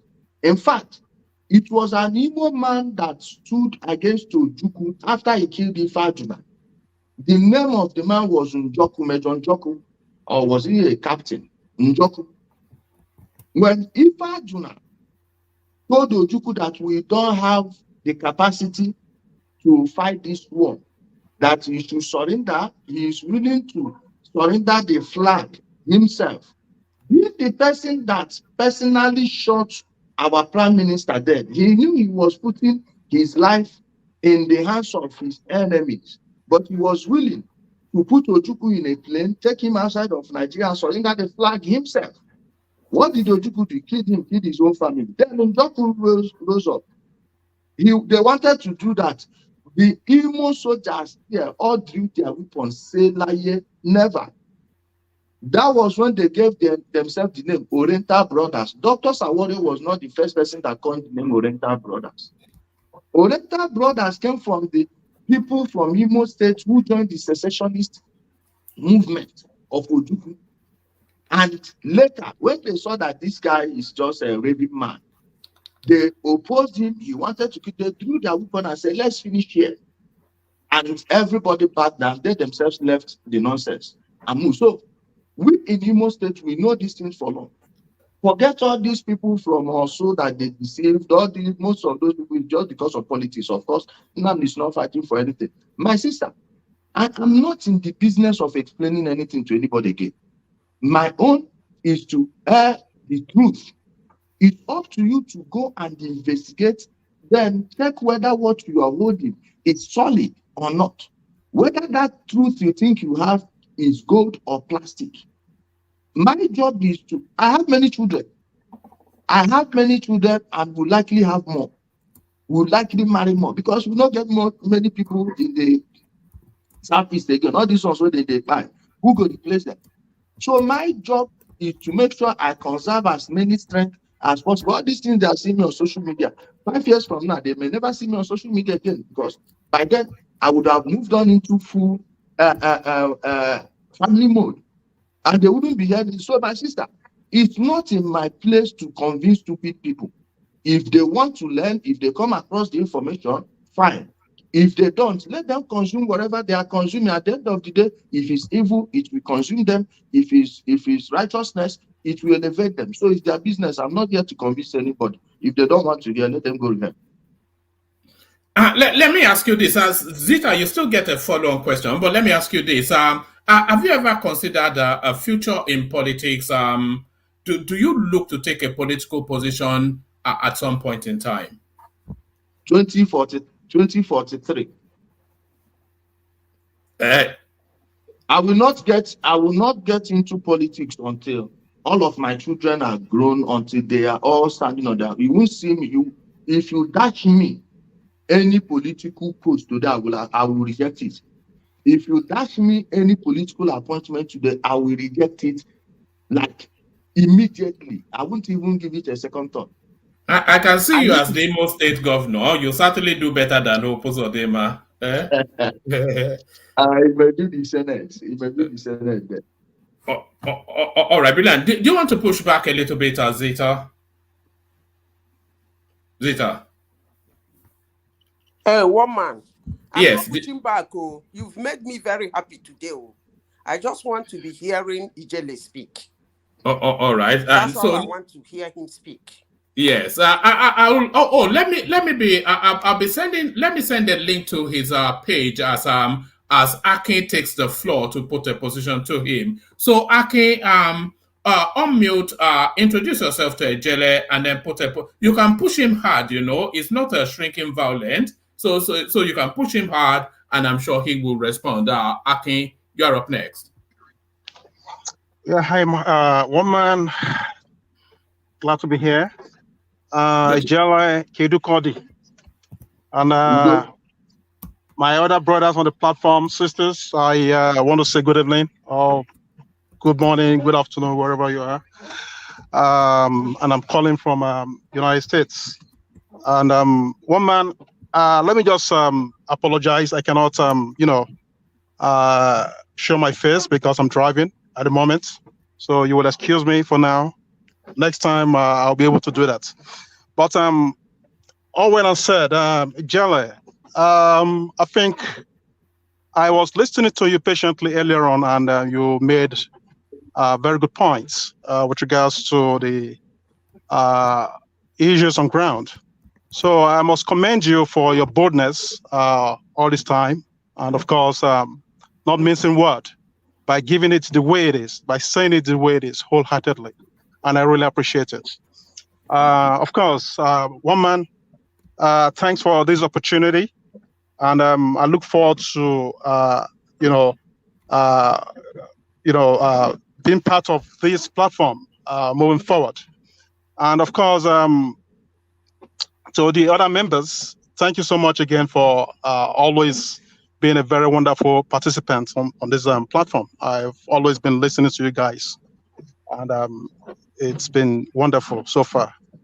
My question to Ijele is number one, what do you think, or where do you see the presidency tilting come 2027 for the Indigbos? Indigbo, I hope I said it correctly. Is it Indigbo? No problem. We will forgive you. You self, your Yoruba not going to strong again, self. It don't turn Americano. It don't turn Americano. Yeah. So where do you see the presidency moving 2027 for Indigbos? I want to say with all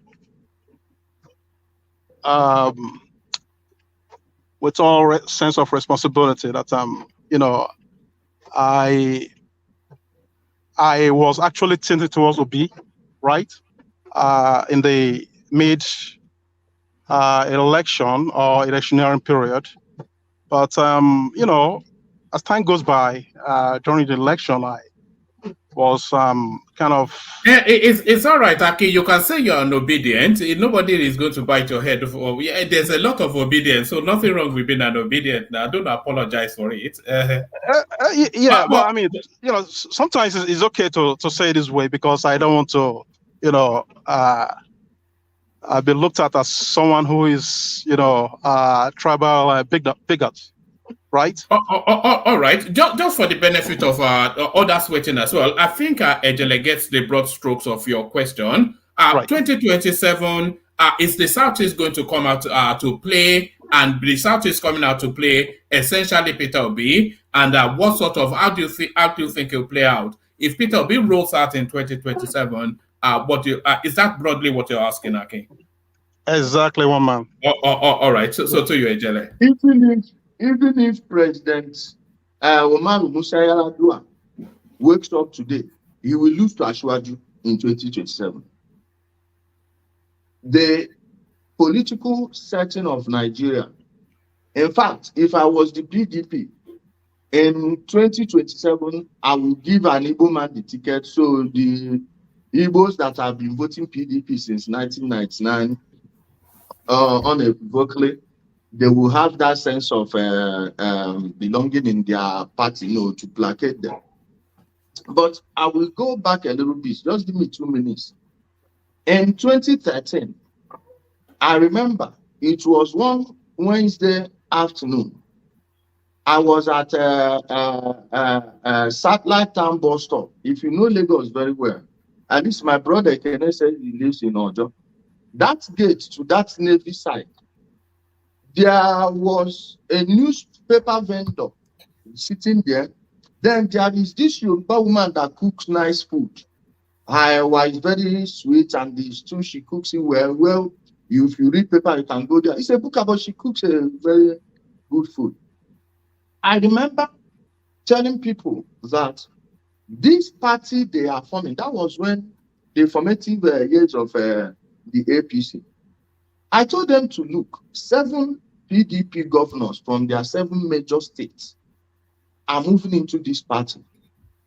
With the way I'm seeing, Jonathan is not going to return. With this force and the Southeasterners that joined them, of course, it was mostly the Southwest and the North. I told them that this is the best opportunity for only Igbo to be president if actually their goal is to get Igbo presidency. I explained to them that President Muhammadu Buhari will be running if all of Igbo give them support in this large party that includes the Southwest. What it means is that after 8 years, the power will go to the, because if Igbo, all the senators and everyone joined. That time I was a bit naive in Nigerian politics. I didn't know they were just looking for their personal interest, but I thought they were looking for Igbo presidency. I think if they joined this party, they will get an Igbo VP. Then, after 8 years, the party would consider Igbo as head of the Southwest. But if we make this mistake, Oduduwa overlaps us on this one, it will be very difficult because Jonathan is not returning. If you hear noise, if you hear insult, like the way I just told them, hopefully we'll be here to see when it happens. What happened later? Jonathan lost. Somebody from the Southwest became the VP. Now, after Buhari, this is Ashwaju.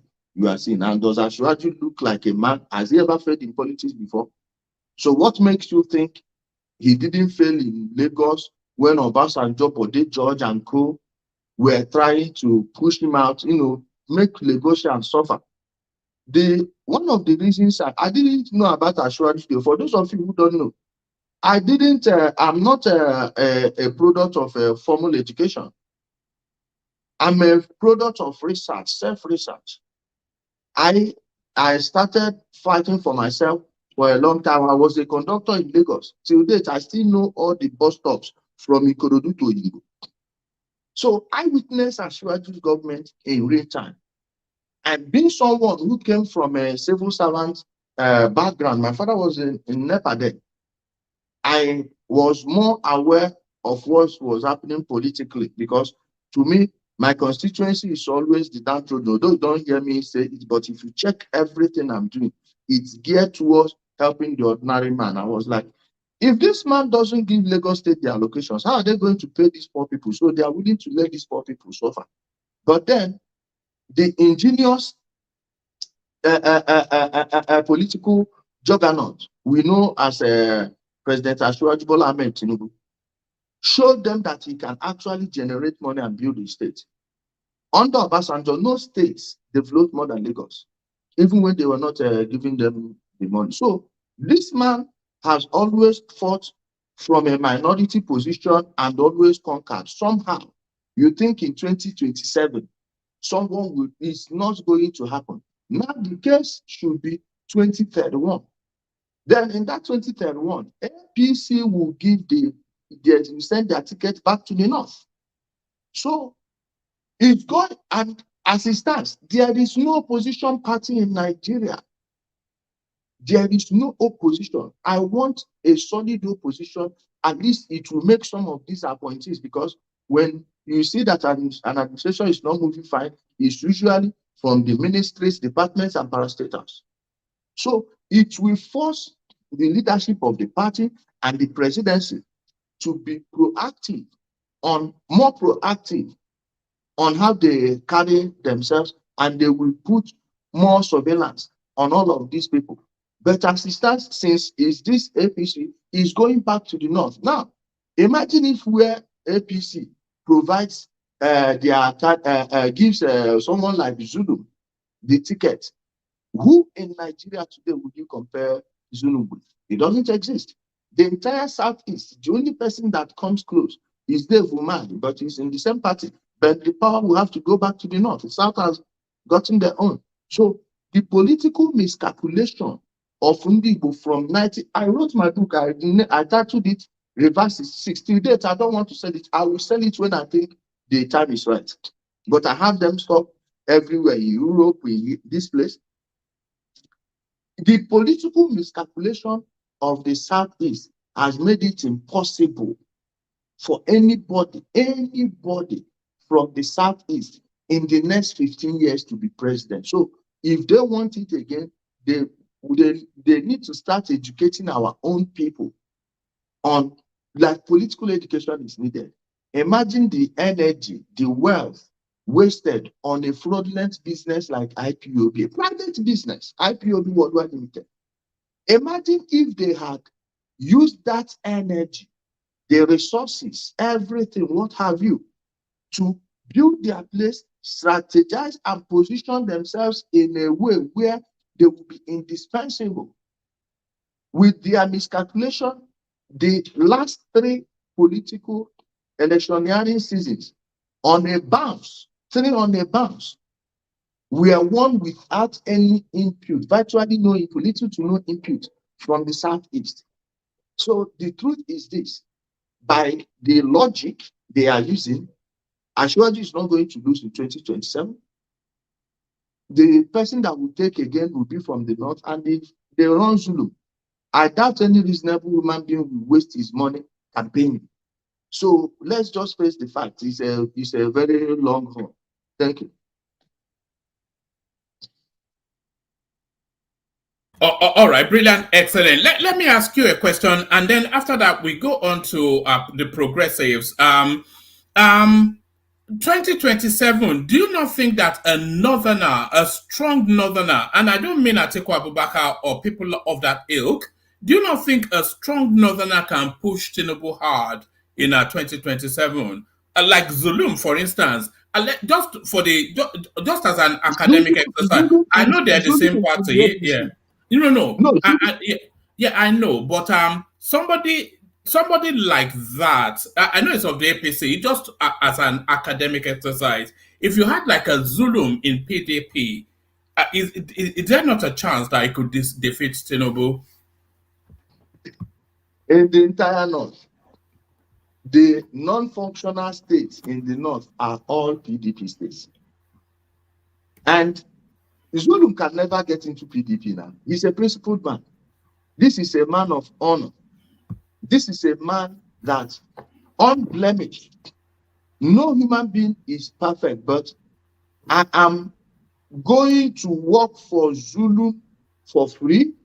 I will volunteer whenever he wants to run because I have seen the man work. I have looked through his soul and I see nothing but purity. PDP is not a party where they will push someone like Zulum because he's not going to give you any money now. Go ask Zulum why you don't hear his name anywhere on social media or the news, that he doesn't have time to come and be bribing you. He knows how to do his job. Remember. Oh, I think our grace may have frozen. Hopefully, yes, I think our guests may have frozen somewhat, yeah, hopefully we'll reconnect in a moment.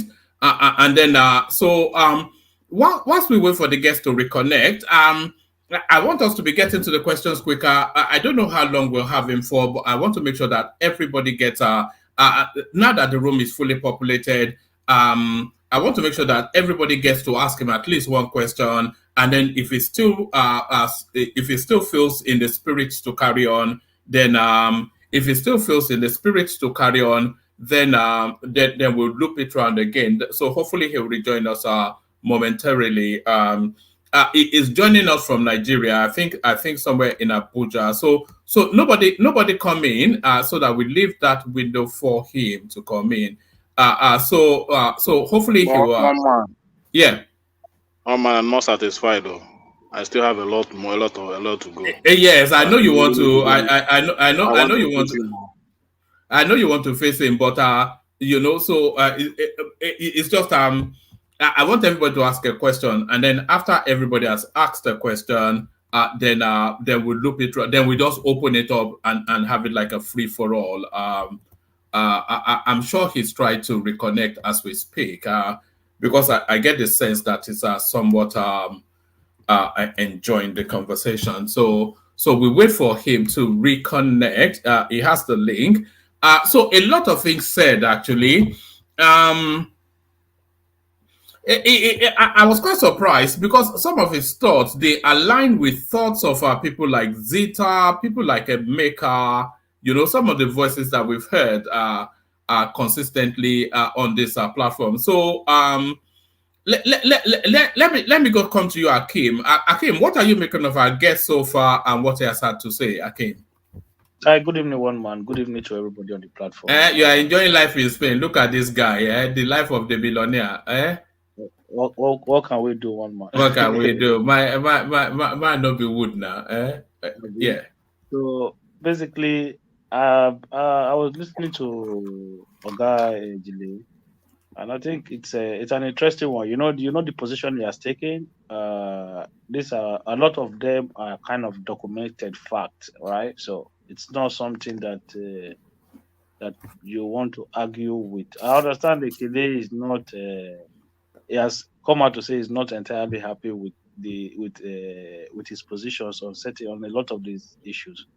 But then, what are the empirical facts? What are the documented facts? So I think he's majorly on point, and I don't think there's much to disagree with regarding his position on a lot of the submission. Now, and by the way, we may be having Mazi Ezioke from Injenje Media tomorrow, so he may be our guest tomorrow. So I'll finalize that shortly. Let's hear from Ajane Koko. So Ajane Koko, that was Injenje Speak. Were you aware of him previously and his work, Ajane Koko? Yeah, thank you, one man, and greetings to our listeners around the world. Click on the like button, share, and subscribe if you haven't done so. I think, until the last time you showed this video, when he was carrying placard with some guys campaigning against IPOB, that was when maybe like 3 years ago or so. I think I can't remember. I think I've seen That was the first time. I'm like 3 years ago. I think I was seeing him in carrying out such crusade too. But since then, I couldn't hear or see any activity on him online until the last time when you are showing his video. So, but today, I think we have to thank him for coming on the platform, to have conversation with us and to share with us his positions on several issues concerning Nigeria. So he made his position clear, and it's very clear where he stands on Nigerian politics. Did you find his view somewhat controversial? Yeah, it's going to be controversial to people that doesn't believe in him or doesn't believe in where he stands on the issue. So, but I think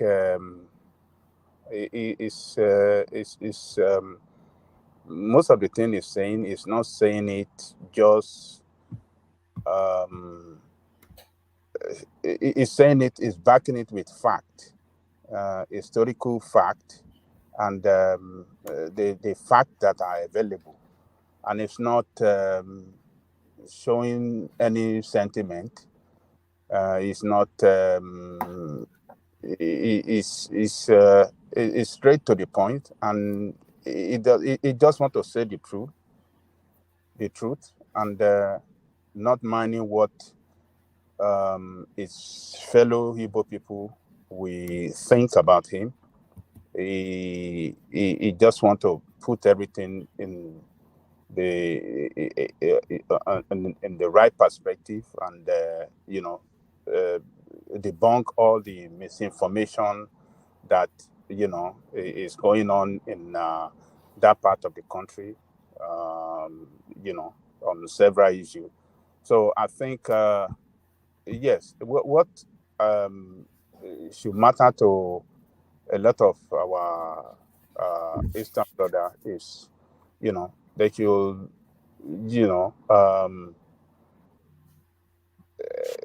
they should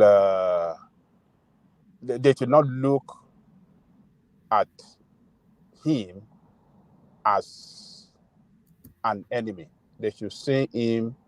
They should look at what is coming out from his mouth, investigate it, and get to the fact, get some fact on what he said, and use that to shape their own position on issue that he discussed about. So they should free their mind, not look at him as enemy, not look at him as enemy of Igbo people or people that are colluding with Yorubas or colluding with Hausa to destroy Igbo.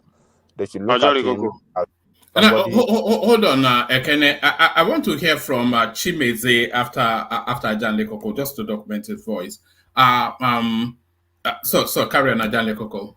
Yeah, they should free their mind, listen to what he said, investigate, get their own fact. If they have anything against him, they can come back to the show and make reference to it that, oh, this guy that came the other day, this is what he said, but this is the fact,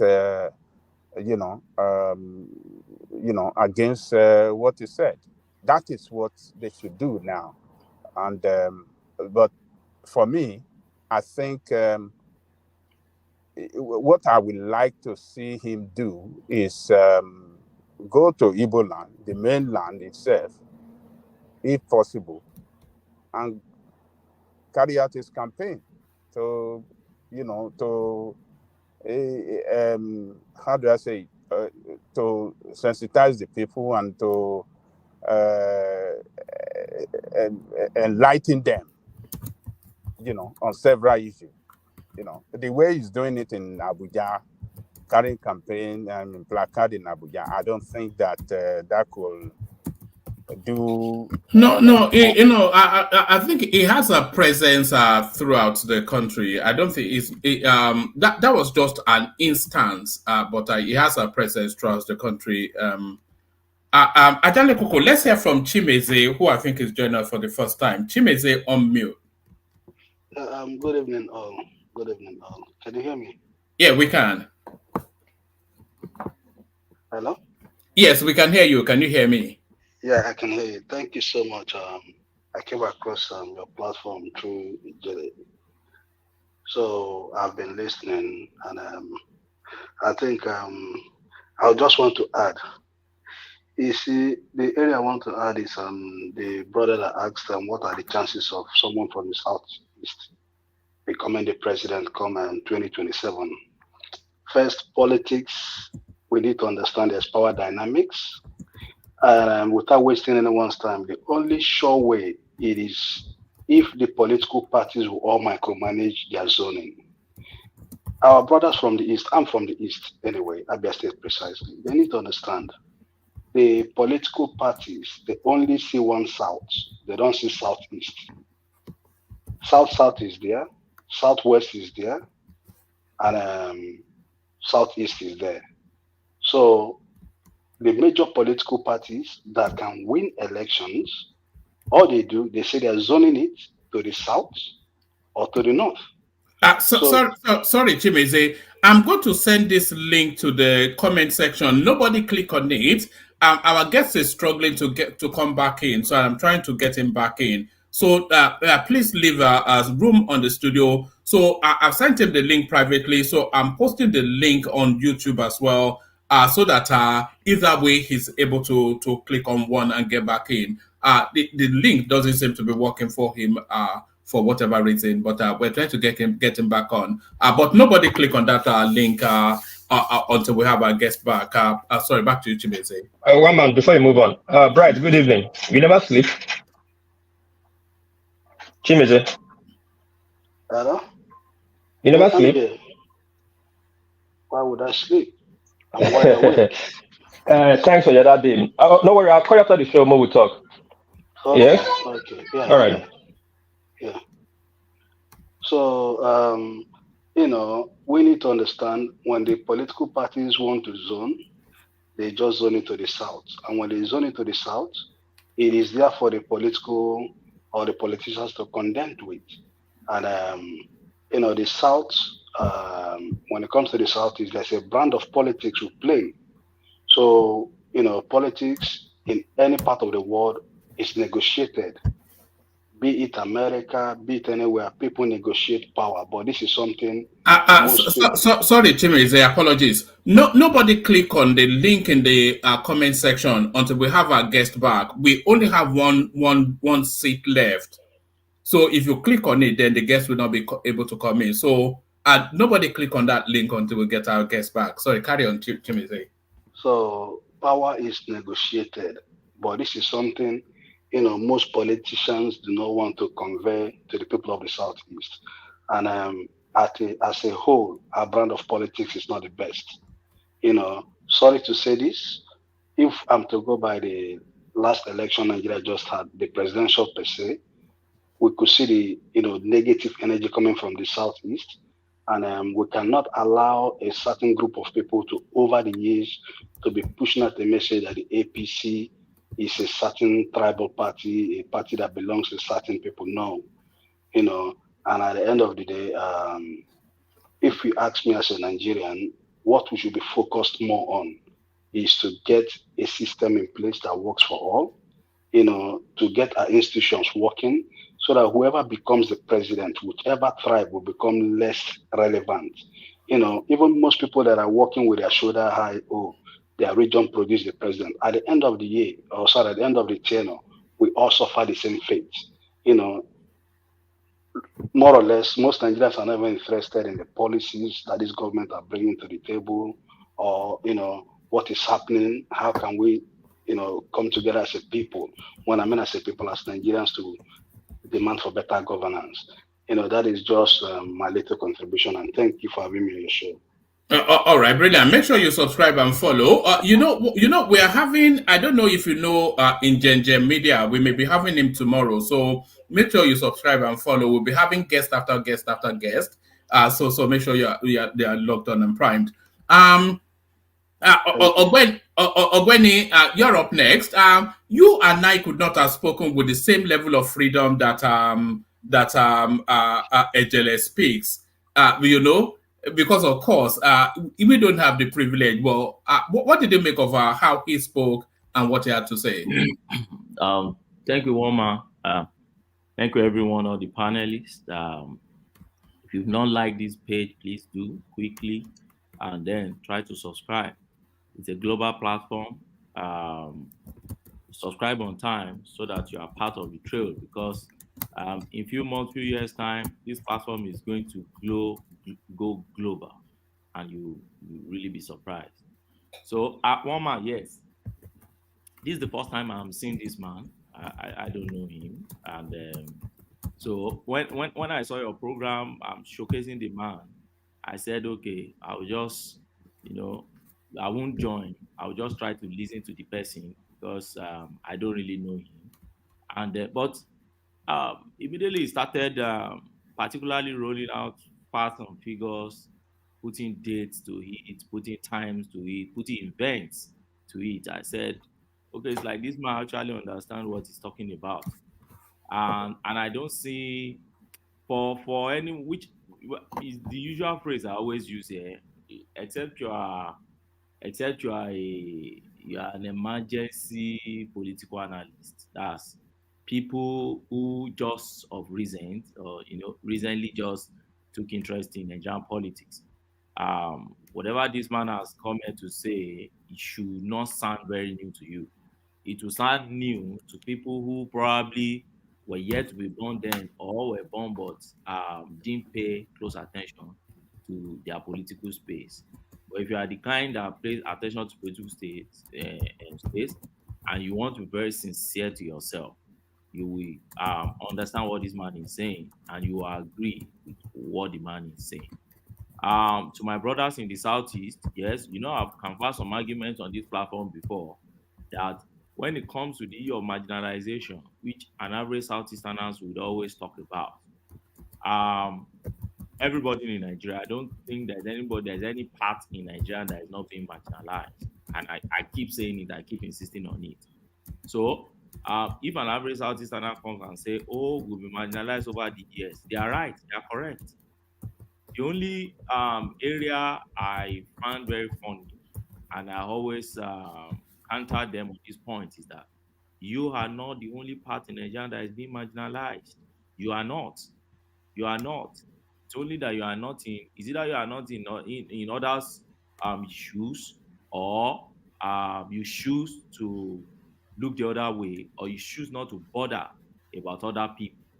If you really bother about other people as much as you bother about yourself, even if you don't even give all attention to other people the way you give to yourself, even if it's the little observation you observe about other parts of Nigeria, you will know there are some parts of Nigeria that are more marginalized than your part.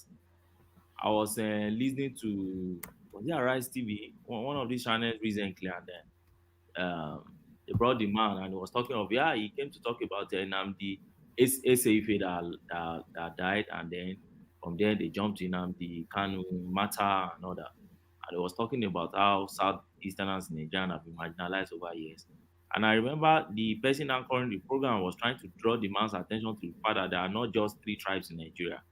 There are several tribes. At least they said we have 70-something major tribes in Nigeria. And the man was trying to say that your understanding of marginalization is limited to 3 tribes. So it's like you have 3 thieves now sharing things, and you say, oh, you don't share it equally among the 3 thieves. But what happened to other people who should ordinarily have shares too, that they are not even having anything at all?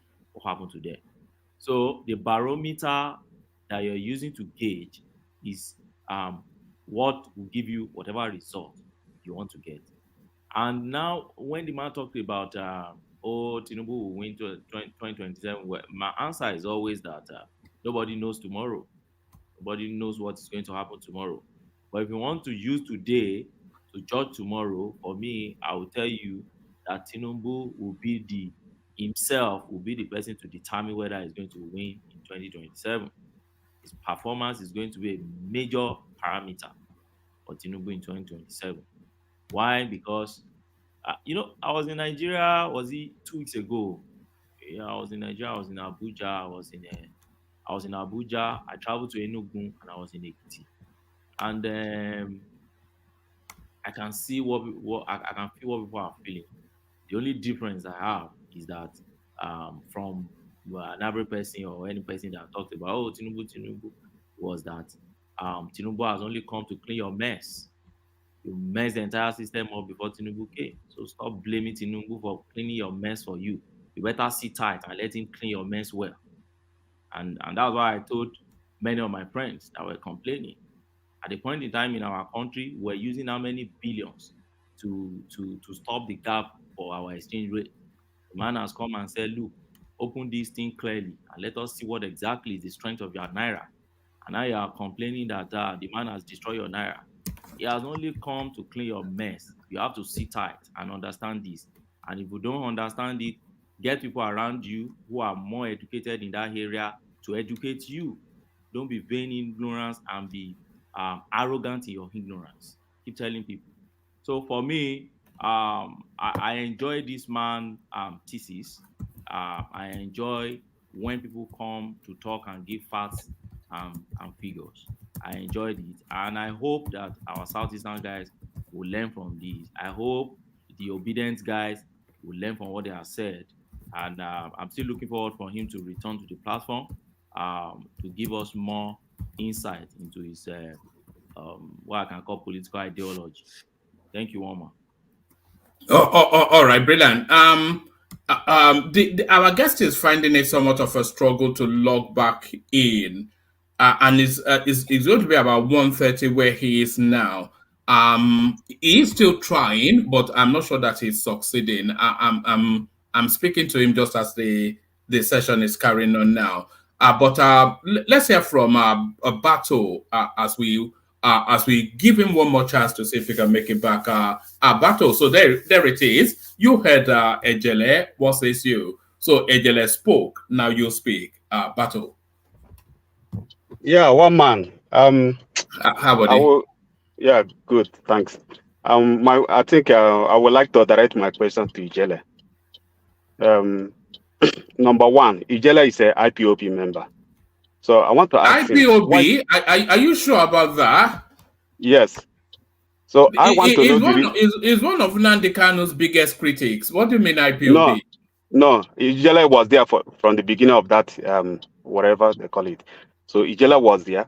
I want to ask him why did he leave? And my second question to Ijele is why did Ijele deported from Turkey?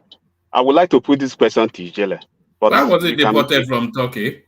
Yes, because the reason why Ijele was deported from Turkey was connected with IPOB stuff or whatever.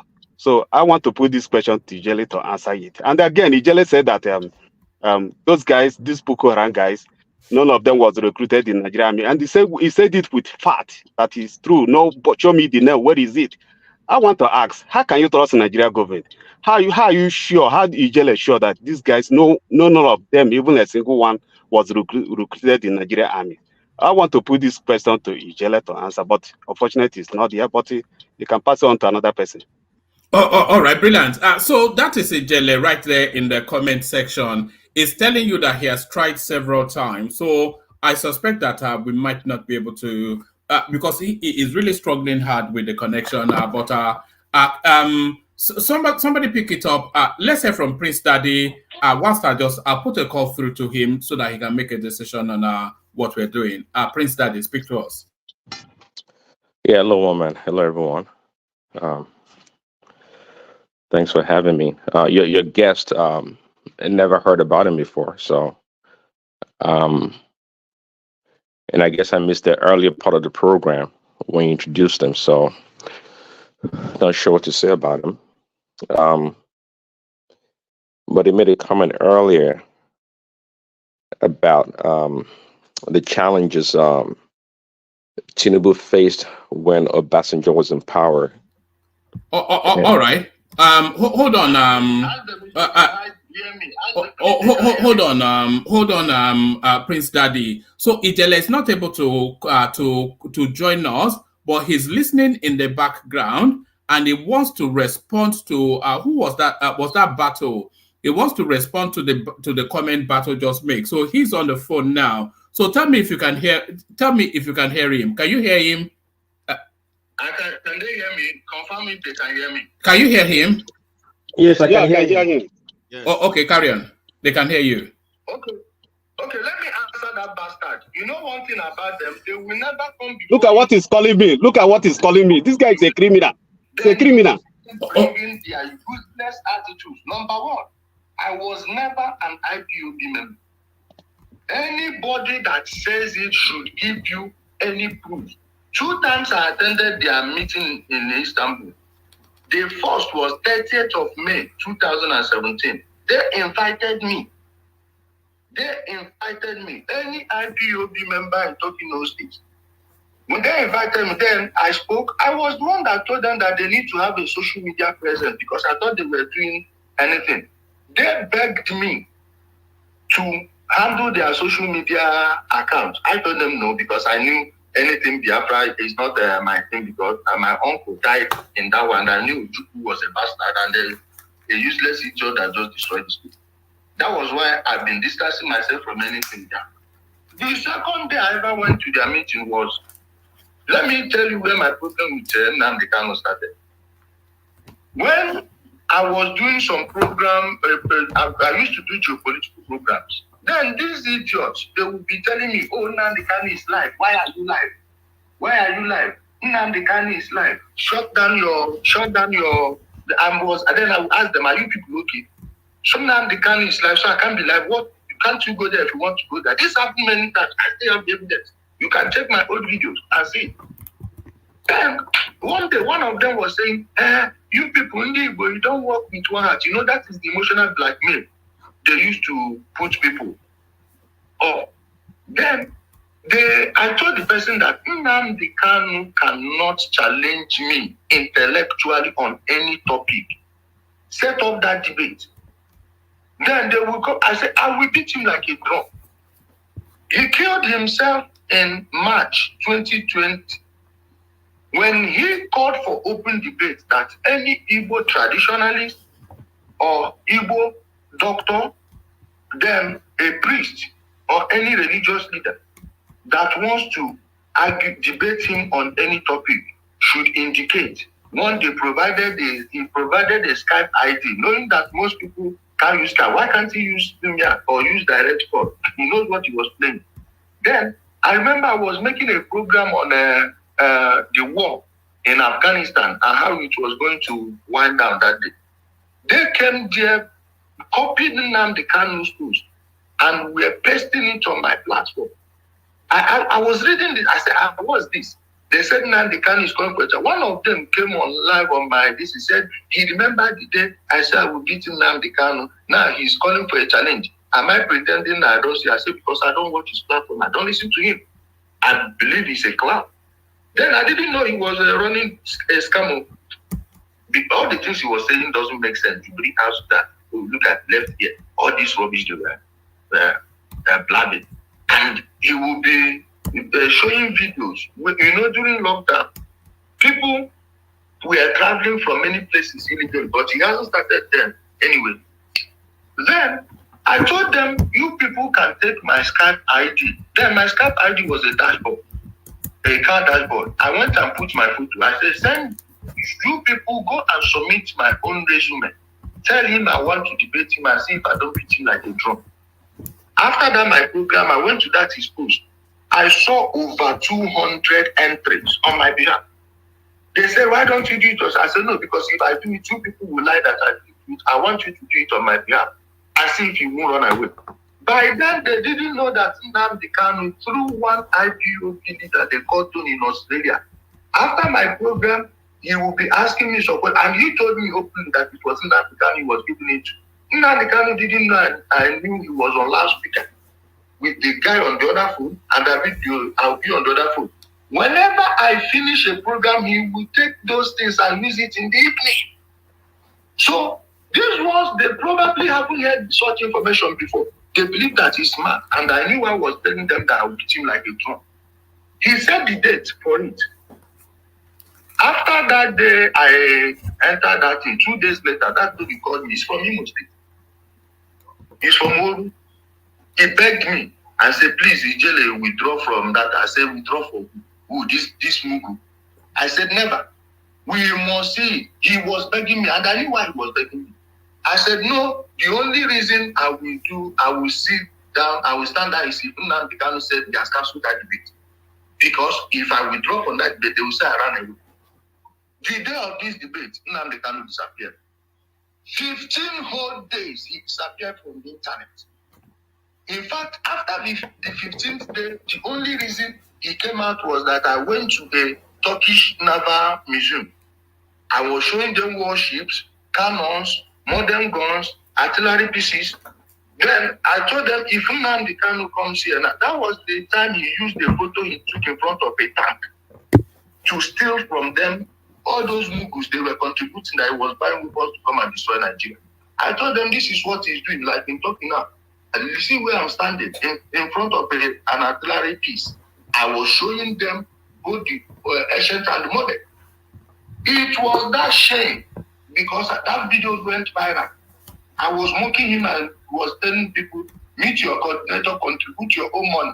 Then they started questioning him. He came out later after 15 days and told them that he went on a national assignment. I laughed. I said, which country did you go to? Show us, because any country that you have an appointment with the president, you will be given an invitation. So share the invitation with us. Then they started attack. I finished them. Every day I showed the guy Pepe now. They begged me, even want to pay me. I came live and told them, any of you that tries to call me again to bribe me, I will record your call and play it to the public. 22nd of June 2020, my birthday. The criminal Nnamdi Kanu, I didn't know he has planned this with people. And one person from my own village, Amandu, from my own town, Amandu. That one, I don't want to say anything, but nobody will see him in life again. Of course, they know it's no. They know. But then they planned it with him. Called one girl from it that lives in Italy, Ashawo, that they were using the IPOB paper to file asylum documents for. The girl came on air and lied that I trafficked her and the sister to Italy via Libya. That thing got to me. I did not, and I knew they planned it. They targeted on my birthday. That day I went to club. I clubbed, enjoyed myself. They came on 23rd of June and told him, Nnamdi Kanu, today you dug your people. Then I started firing him. Now, they knew I had a gun in Turkey. They went and set their father up. The police came. They searched, they saw my pistol because I don't stay unarmed, especially when I'm fighting with a group of people. But there was documents on that day. I came back to Nigeria because that time during COVID, the court date they gave was 3 months later. And they were going to keep me at the holding center. I told them no. Even these women were buying tickets for me. That they should send me home. Now they use my hand, come back home. I have my passport. In fact, my passport is still reading that I'm in Turkey. So they missed everywhere. They thought they would see drugs in my place. They thought they would see guns. I came back I have my own passport here. So all those Mughals that are yapping rubbish know nothing. These are stupid, a bunch of idiots that Nnamdi Kanu was deceiving. Then I told them, I did not come to Nigeria to do anything. If I want to travel abroad, I go abroad anytime I like. I just came back from Europe. So abroad was not even bad. I told them, I will be here to make sure this guy pays for every atrocity. I promised them, and I will carry it to a T. His own brother nearly killed him at the Federal High Court. He ran behind the DSS because I don't do anything in secret. I want to fuck you up and fuck you up big time. They are politicians that are sponsored them. They can do jack. They begged me to join them. This their fertilizer bomb they are using, I taught them how to make it. While I was teaching people geopolitics and how with small money, people were destroying armies. I didn't know they were coming. Ask them, does any of them knew what an IED was prior to 2020? Ask them. So, my brother, don't mind those idiots. You know, they can never talk when you are there. It's where you live, you see them happening. Nnamdi Kanu must buy most. Where is Kennedy? You know, I'm not saying I know they talk my own from I go talk and I will see you, and nothing will happen. So, my brother, that's it. So, Bato, does that satisfy you? Ijele was not deported from Turkey. He left off his own, and he was not an IPOB person. So hopefully that clarifies that for you, Bato. No, it did not. My question there is, he said that they got something from his house. Did he first deport in Turkey before he left Turkey? That's my question. Again, let you answer it, please. No, he already answered that. No, he jumped back from Turkey. That guy is a liar. Just believe me, he's a liar. That guy jumped back. He did not go to court. He have to leave Turkey. So don't listen to this Ijele of it. That guy is a criminal. Let me expose what he did already, sir. Let me expose what he has done. You see how he has moved the goalpost. Now I am happy this thing. Well, can I hear it clearly? Can you bring the microphone closer? Sorry, your phone closer.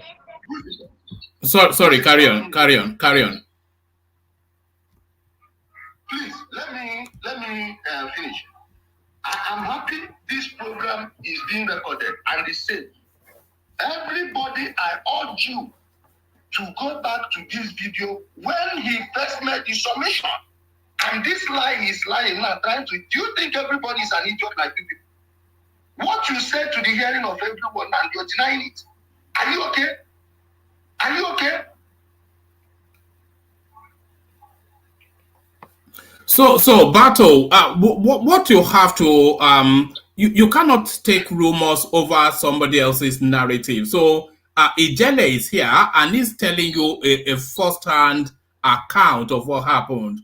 So I'm not quite sure what you tell yourselves in wherever it is that you have your conversations. But the man, you cannot tell a man's story better than the man, and he's telling you exactly what happened. So hopefully that clarifies that, Bato. And whenever it is that you go to your spaces, you can give them the true account because you heard it from the horse's mouth.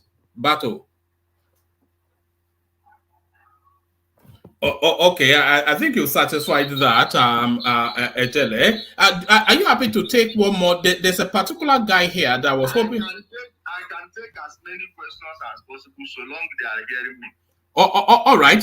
Who wants to put a position to yes, I knew you would, Emeka. So Emeka, go for it.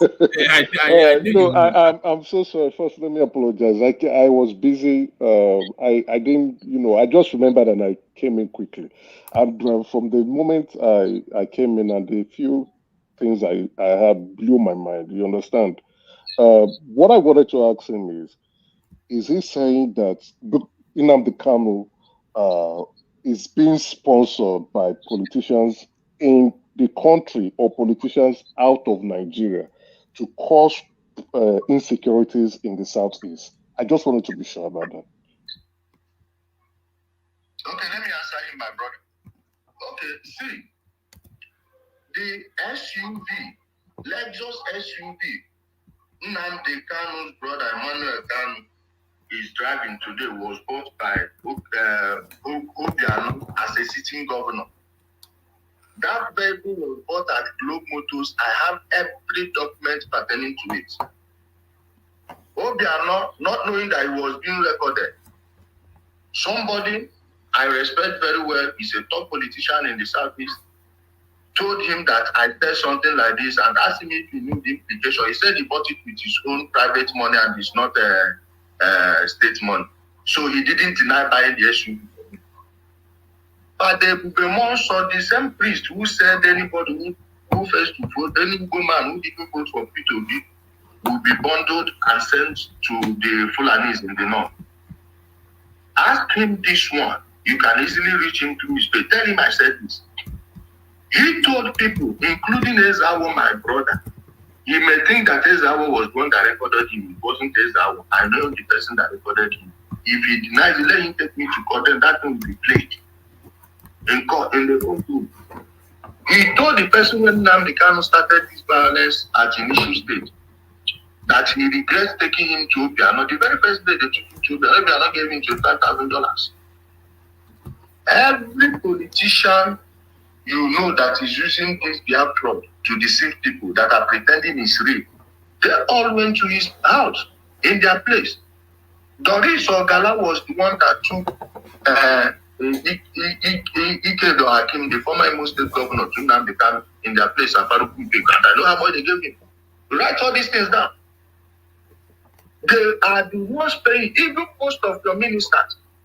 Do you know that someone that was the head of chancery in our embassy in New York, a woman, she later got promoted to head the mission? I won't mention her name, but if you people know the people, those of you in New York, you may know who I'm telling you, an equal woman. Nnamdi Kanu was sleeping with her in the hotel. Ambassador, representing Nigeria, then as head of chancery. Do you know somebody, a top person in APC from the South? He is either from River State or Edo State. I know where he's from, but I don't want to make it obvious. Send his PA to come meet me, ask me how much it will cost to stop talking about Nnamdi Kanu. 2021, I swear before the sun and the moon. Go, I'm not giving you a second-hand information. Many Igbo politicians today, my enmity with them is because of Nnamdi Kanu. So if Nnamdi Kanu was actually fighting to topple you, the political class, why are they defending him? Let me give you another one. The day they beat Madam Social, a woman that spent millions of naira to set up IPOB, including buying them a camera, that 150,000 naira. Dollar then was 150. So we are talking about 3.something million today. 3,700,000 at least. Or 3,300,000 at least right now. Gave them over $100 to fuel their generator. Bought them a generator, heavy one, diesel generator. Just because that woman and her group, their first crime was not levying their members. They would tell her to levy people here in Nigeria. She said no. These women, sometimes when they come for meeting, I give them 1,000 naira. Imagine what 1,000 naira was then. Give them 1,000 naira each for them to be able to go back and go home. Maybe they'll buy water and drink. Her own money. Whenever they are going for rally, she will pay for buses. The very first day they sent people to come and protest in Abuja, that woman paid for 2 luxurious buses to and fro. Gave those people money too. But because she didn't agree to what they were saying, they wanted to remove her. Many people in her unit revolted, said if they remove this woman, they will stop attending their meetings. Then they left her. When it was time for politicians to merge IPOB fully into their politics ahead of the 2019 election, they told her that she must fall in line. She said no, that they are not working with Benjamin and their group. That they don't cross those people, but they know they were killing people. They just didn't want to make it say it openly. That they will never work with them. At one of their meetings in Oba, when they were meeting, Benjamin Madubuku and his boys, it was Obasi. Obasi is in jail here. Obasi. It was his group that wanted to kill Senator Ifeanyi. Asked Senator Ifeanyi, I texted him and said, see what they want to do to you. Had it been, he didn't use a bulletproof car that day, if he was riding his Rolls Royce or any of his fancy cars, they would have gotten him that day. And I believe it was that call. That this is being recorded, you can play it back to him and send anybody you know that knows him. I told them the same boys were used to go and attack those people, including killing the man they were in their place, hosting the meeting. Nnamdi Kanu was on air shouting that Fulani herdsmen attacked Nigeria IPOB meeting in Oba when he knew the truth. That night, they took that woman to the compound of Ezubuko of Oba. beat her to stupor. They would have killed her if not that so many people were aware they were the one that took her. And she's not a small person that they would just, if it was not, they would have just killed her.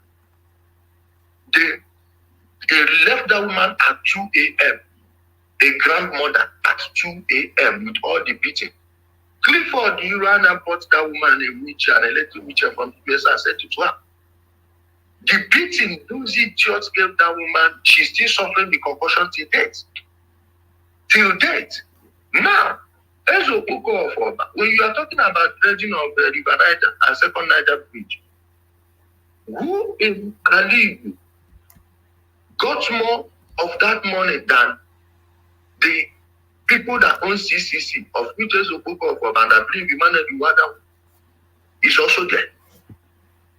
If he is not working with the people that made Ali aware how it is, why did they take him to take her to the compound of Ezo Boko of Oba?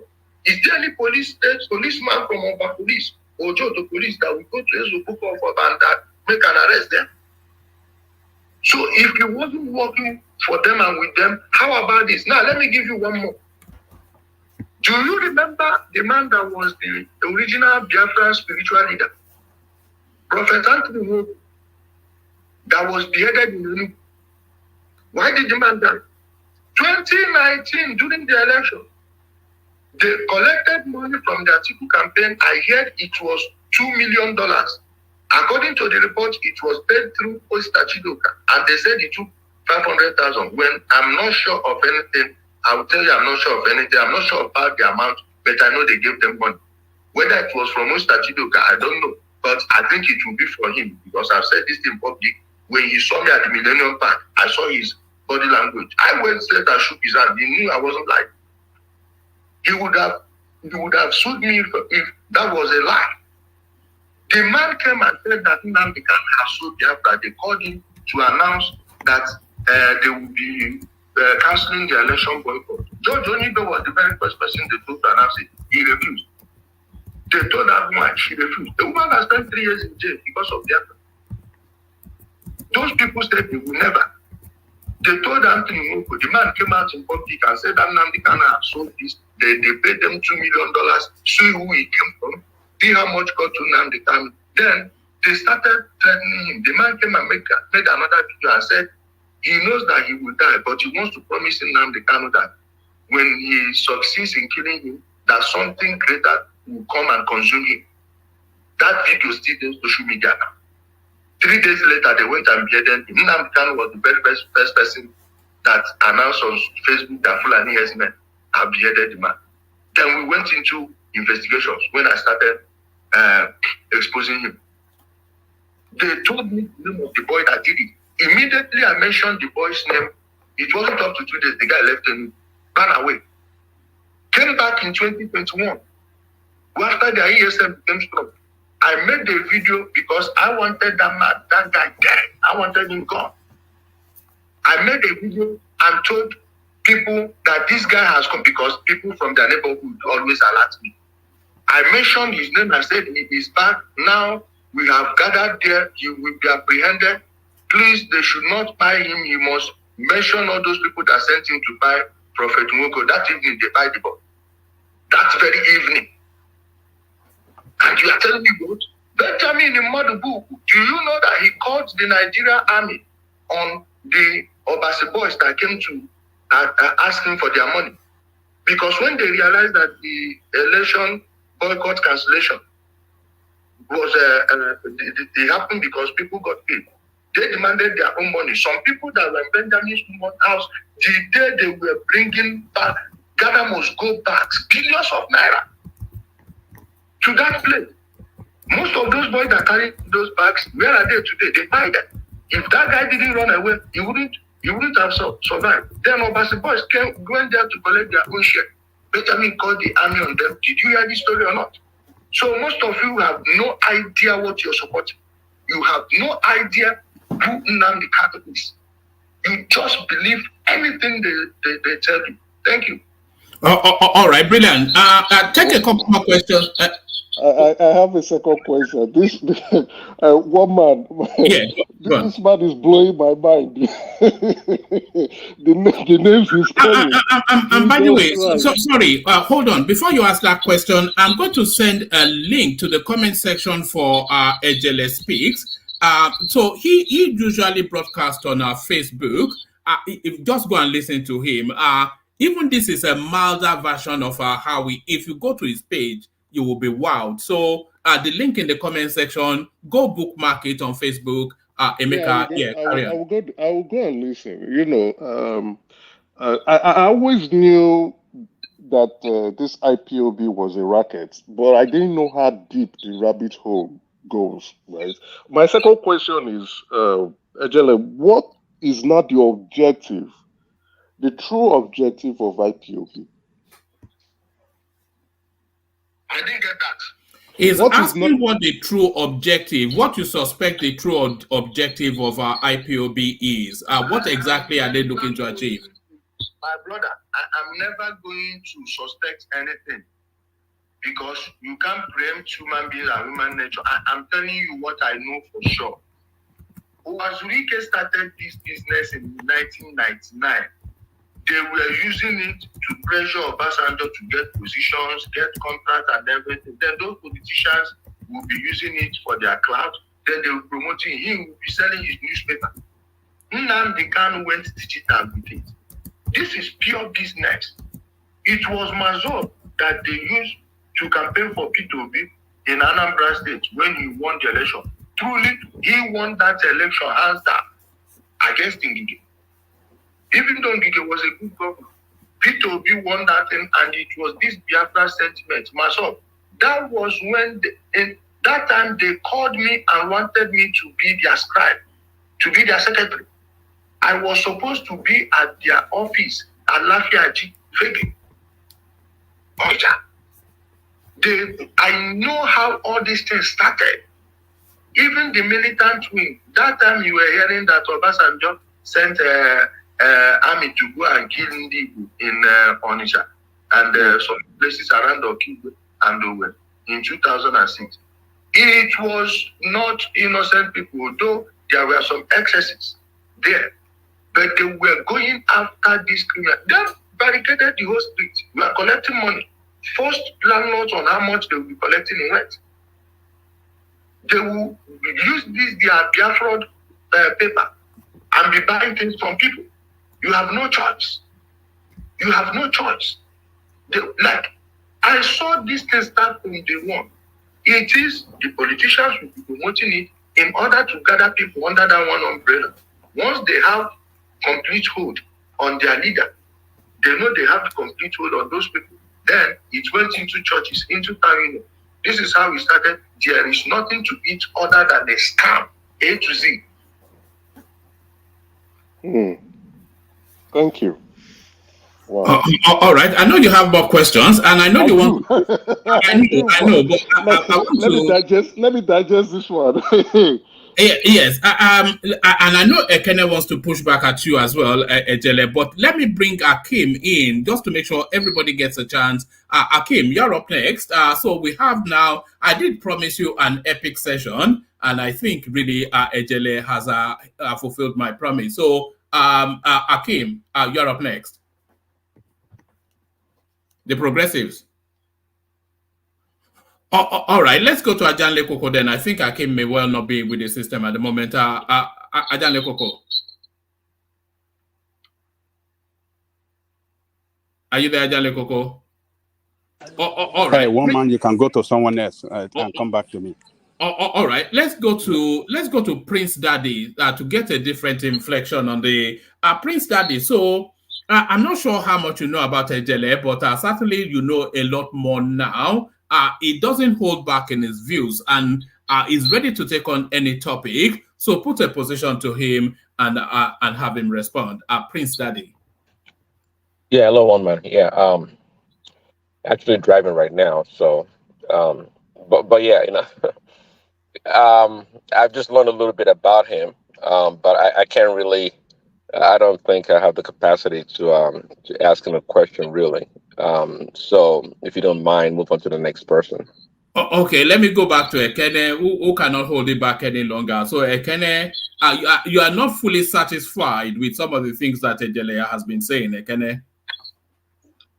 Well, one man, not really being satisfied, but you know, it was just like he was conflicting issues to me, because this issue, not that I'm a supporter of IPOB or Nnamdi Kanu, you know that, but the issue is conflicting. You understand? He support other part of terrorism that is happening in other country, not being able to condemn it wholeheartedly the way he condemned the one that is happening in the Southeast, as if the Southeast is the only place that we are having agitation or insecurity. So that is my only concern about him. If he is standing Tell him to be specific. He has on, to be specific on what particular one. Be specific. well, I talked about the issue of Boko Haram. I talked about the issue of Asari Dokubo. I talked about them. But your Islam seems you are having a, because when if you want to condemn, you condemn totally. But having a double standard on those issues shows that there is something. I'm seeing another thing, not really what. But which him at least. Yeah, can I hold on? Yeah. But I would have allowed me to finish my question now, so that you will take everything together. And I think he gets the gist of where you are, so let him respond. Yeah. My brother, one man went to move. Listen, do you notice he did not argue against my view that it was Igbo people that were selling their own people to Calabari people? Do you notice it? Did you notice he did not argue that the agitation of Niger Delta gave 13% derivation? Do you notice it? Anytime you see people start to preface their statement with "I'm not an IPOB, I'm a supporter of Nnamdi Kanu," know that person is lying. This has been the pattern from 2020. I know I'm a supporter of Nnamdi Kanu. I'm not supporting Nnamdi Kanu. Please. Yeah. Do you notice he did not attack any point I raised? Then in the Boko Haram thing he's saying, I wrote the current Nigerian drone program. Once again, this is lie. You have no idea who you are speaking to. Have you seen me praising Boko Haram? Or I should leave what is happening in my place and be shouting Fulani Caliphate, Sokoto, Zappa, when my own place is burning? How many people from that place are leaving their own and shouting about ESN? Are you people okay? You see how narrow-minded most of you are? Very myopic, linear thinking. You will never mention a single thing. You've never attacked a single point of mine. And you, please get to the next person. Oh, all right. What please? I have one more question, please. One man, you didn't allow me get to. You didn't allow me get No, you because he just speak and abuse people and go. Ekene, when I say hold on, you hold on. I want to get to World Peace, who introduced Ijele to the platform. So, World Peace, thank you. I mean, I think we're all delighted in this conversation. World Peace put a position to Ijele. World Peace. Mama, please, I want to give my daughter food. She's crying. Let's have his free time. You know, me and Ijele, we are brothers, so I don't need to be asking the question we already talk about all the time. Mama, please, let me ask him this question, right? Ijele, good evening. I don't know what the time is in your. It's in Abuja. It's morning. Yeah, okay, it's morning in Abuja, roughly. What do you think about P2B? What do you think about his idea and philosophy? And why has he not criticized IPOB, Nnamdi Kanu, Simon Ekpa, and the rest? Okay. Thank you, my brother.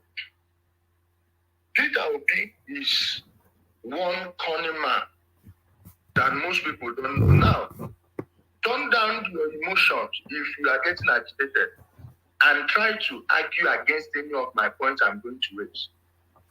This man, as the governor of Anambra State, he was one that instituted the Catholic administration in Anambra State. Up until when he became governor, no one knew anything about the church the governor attends. by today's standard, Nnamdi Kanu have become governor because he attended the grace of God in Onisha and Anglican in Uli.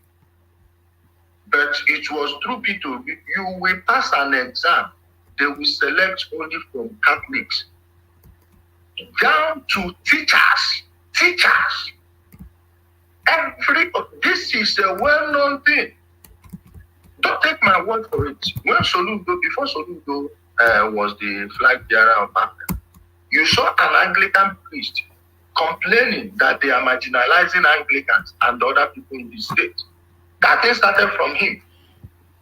And that man made one mafia move that I will never forget. This one happened before me. Ask anyone born or bred in on it. There was this popular hotel they call Upper Class. The place Upper Class used to be, right now, is a part of the parking space of P2B supermarket. That place, they took that man to court twice. The man won them in the court twice when they were forcing him to sell that land.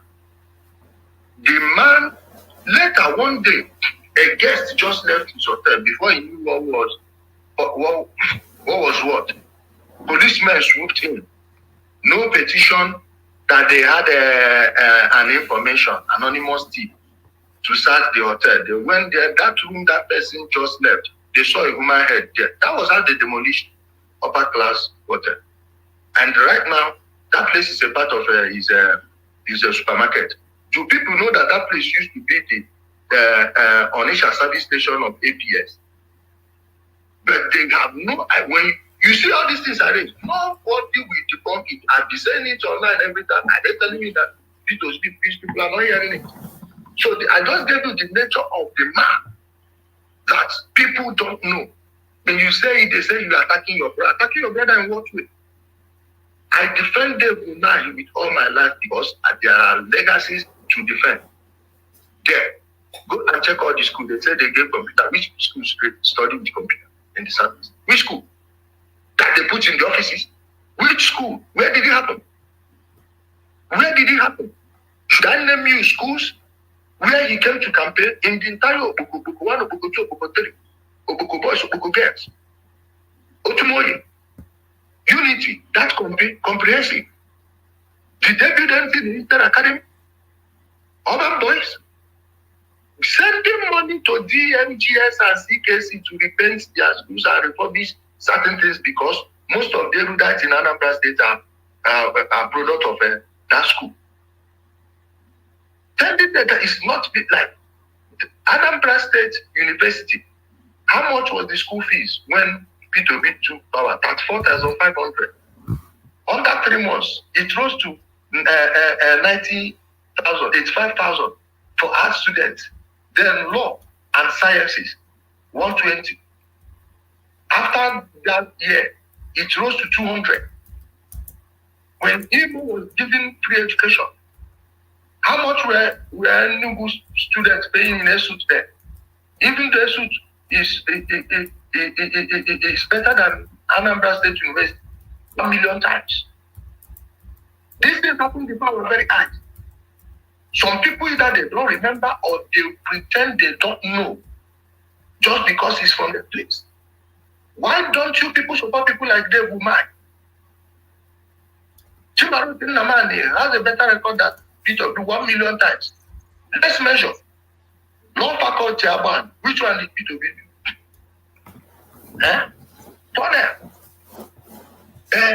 Parkley. He went and repented Amak Hospital. They changed it to Anambra State, but they say he built it. The hospital that had been there before his mother got married. Check all of these things, and people, when you tell them the truth, they will start catching feelings. Do I care about your feelings? This is what many people don't know. Please, what's the second part of your question? Sorry, I forgot it. One man, you're not being fair. You're not allowed me to speak. Let's not make it rowdy. You're not being fair. I don't like it. I will come back. One man, allow me to ask question now, please. Everybody hold. I came to you, Bato. So Emeka repeats the other half of your question. Let Ijele address it. You just want him to be answering what you want him to answer. Let me to speak now. Can I establish order? Emeka asked the other half of your question. Let Ijele address it, and then Bato comes. Bato comes in next, and then Ijele addresses it. Only for you to cool off a little bit, Ekene, and then you come in after that, Ekene. So Emeka, to you. Yeah, my second question is, why has P2B not called out Nnamdi Kanu, IPOB, and the rackets going on? Like I said, this Biafra issue was what put him in office. The only time he had problem with them when he went and met President Obasanjo that he sent him to come and clear them in 2006 was when Ojukwu and co was plotting against him. Ojukwu did not give P2B breathing space in Anambra State. Let me tell you this fact. It was at Thursday that persuaded Ojukwu from running in 2003 as governor of Anambra State, in case you don't know. I'm saying this thing on air. Peter Obi, you are talking about.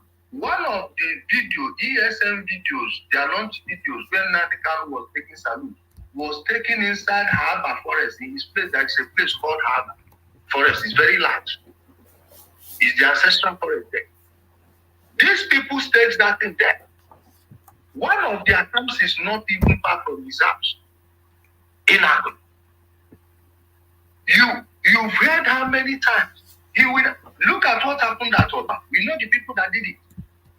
Dora Akunyili, the husband, Chika Akunyili, was murdered by Gatuso and his gang. The same known gunmen. In fact, it was on video. They were telling people, don't run, don't run, we are children of God. That's the name they gave them when that from them.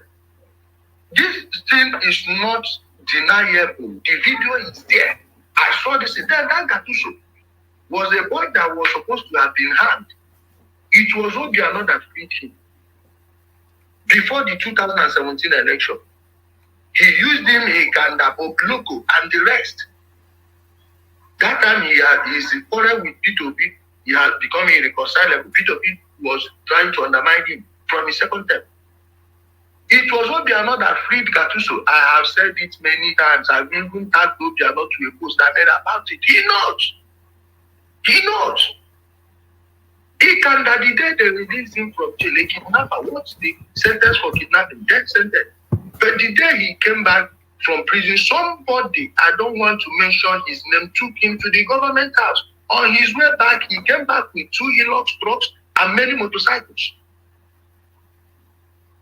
This thing, these guys are using these people.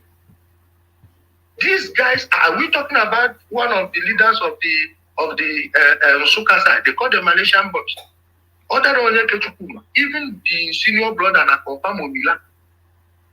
There is more than a circumstantial evidence that he led the attack at that Ozobro massacre that Nnamdi Kanu was on air shouting that he's Fulani.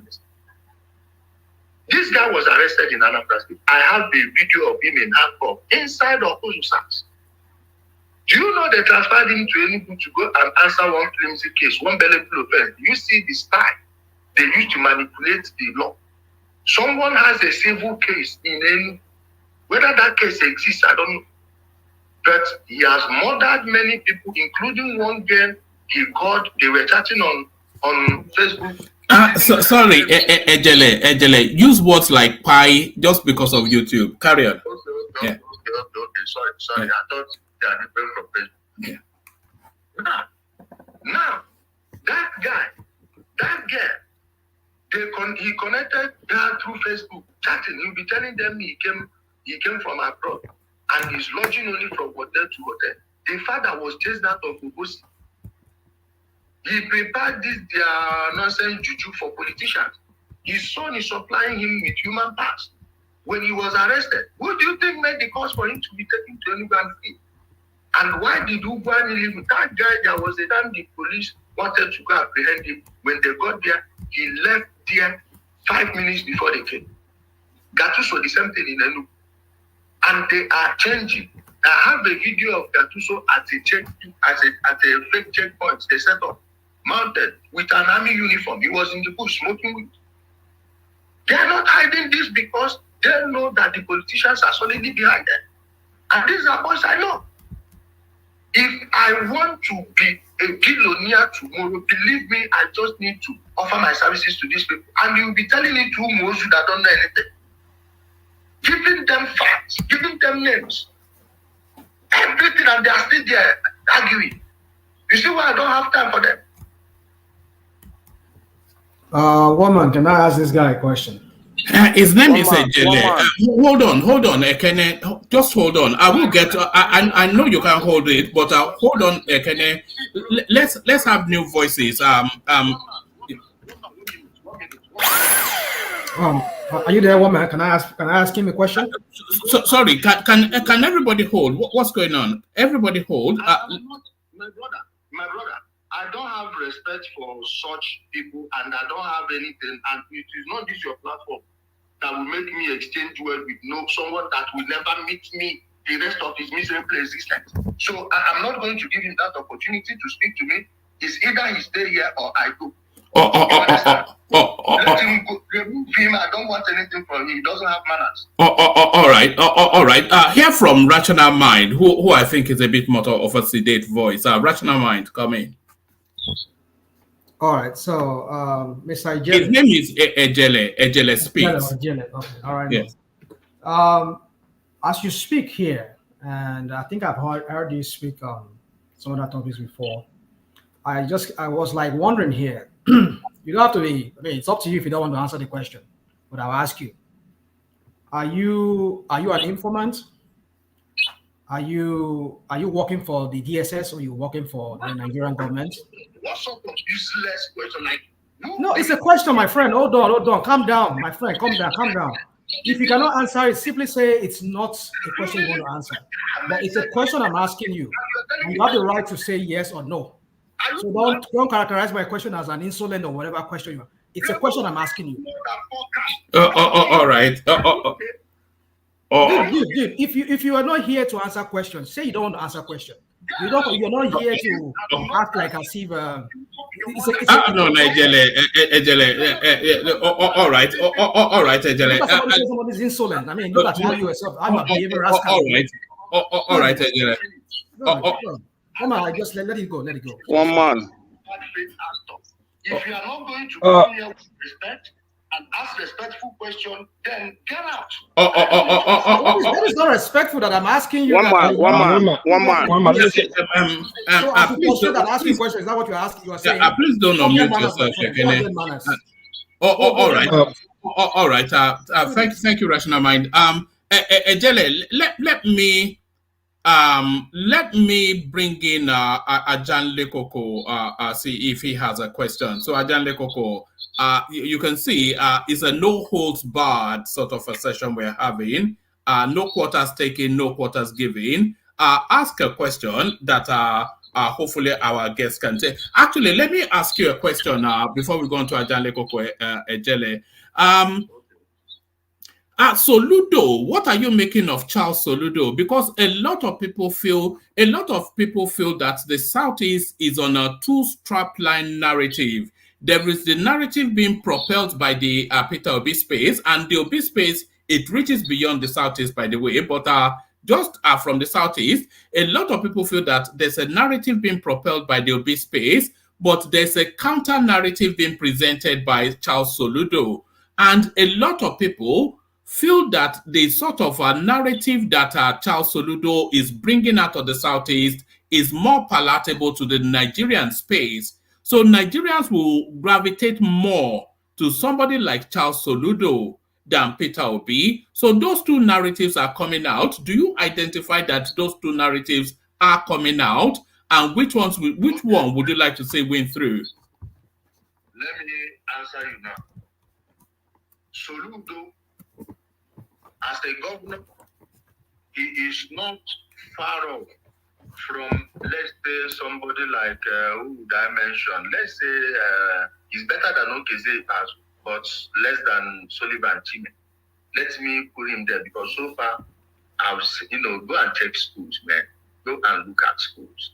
When I talk about how they didn't invest in education, if you check my page, you will see school, my primary school I attended, my own school I attended.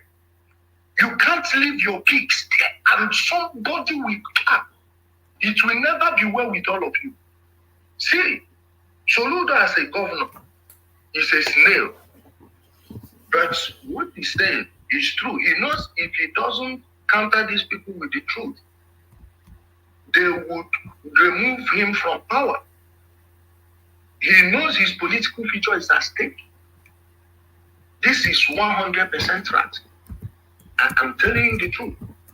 He knows he will soon be up for re-election and he will be fighting on multiple fronts. So he will not come and pretend as if this man is who he is not. You see why he's pushing back on him? Since Peter Obi left power as Anambra State governor, do you know he did so well as a governor that he has never backed any candidate that won anything?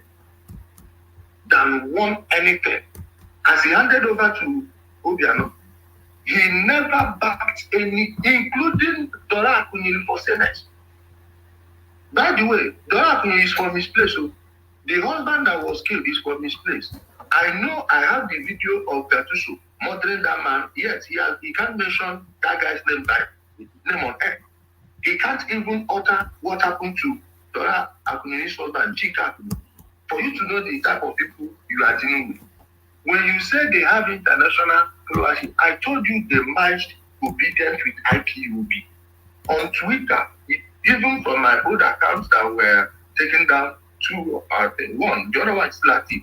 Then to this new one, you can see people digging up tweets of all the people shouting obedience, all the mega handles, most of them shouting obedience. You will see them supporting IPOB just 2 months prior. So they use that their channel to sell him internationally, and it's already unraveling. It's unraveling before our bed, as no one will deny this. Soludo, if he had backed his legacy up with his intelligence, Anambra State would not be where it is today. Most of this insecurity you are seeing is because there is no active government participation in eradicating this force. The Anambra Business Service in many communities are actually this. Go and check all the safe communities you have in Anambra State. They are where people gather together and bought weapons for their own people, operational vehicles, somewhere like Okita. You understand? Plus other places. There is no political will to tackle this. Over there, ask many people you know in the army. They will tell you how they are being undone by people in Anambra State government, of which his chief of staff is an IPOB member, active member in the UK. So you see how they are clashing. If you don't understand the Southeast politics, the politics of Anambra State is totally different from the politics of Enugu State. Enugu is different from Ebonyi. Ebonyi is different from Abia. Abia is different from Imo. And none of these ones look alike. This little resemblance you see is Imo and Ebonyi. Not necessarily, even when they was the PDP. It's the same thing, because in Imo State, you don't joke with the civil servants. And we always demand infrastructure. If you want to lose election in Imo State today, tell them to pay 10 naira for education. Because almost everyone knows that you shouldn't pay in a government school.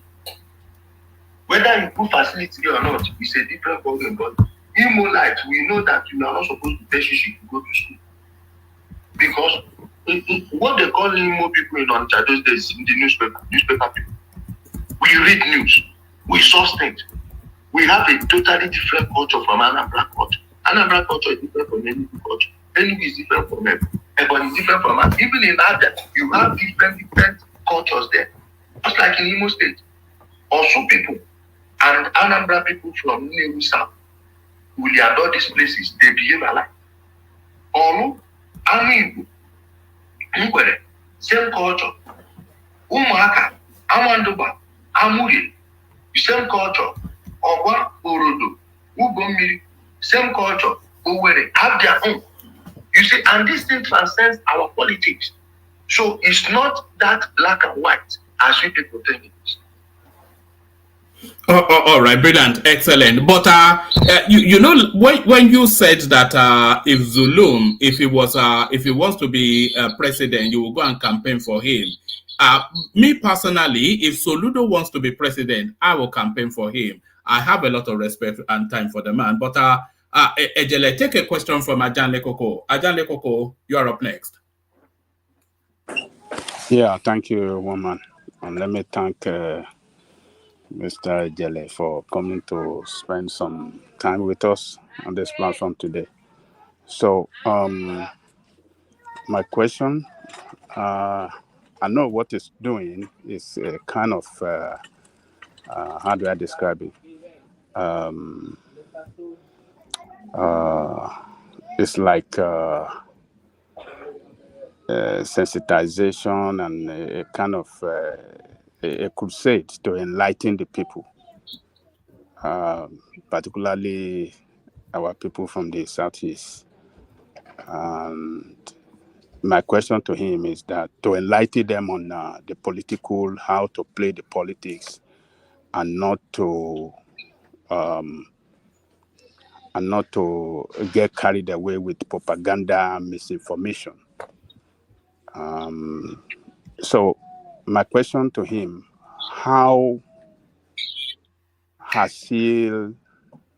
what has he done in the Southeast particularly, and not the video I watched in Abuja. I watched one of his visual when he carried placard against IPOB and telling Nigerian people that it's an organization meant to make money for themselves and not to fight for the interests of the Igbo. So how is he doing in Igbo land to enlighten the people so as to bring the change that he is fighting for?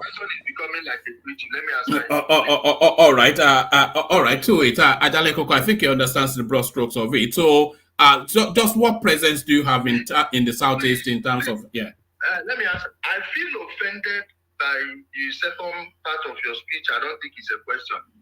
Like, what have I done as a governor, as a senator, as a what? Have you seen me telling people like Nnamdi was doing to give me money, I'm going to save them?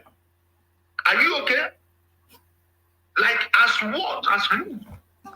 Am I their senator or minister? But let me tell you what I've done. Cool down. You don't need to be throwing abusive language against people now. What is the? There is no It's a question. That actually want to fight ESN that I've not helped. From my own community, I didn't even know that they set up a camp in my place. Nobody from my family told me. It was the day Nnamdi Kanu was in 2021 before he was arrested.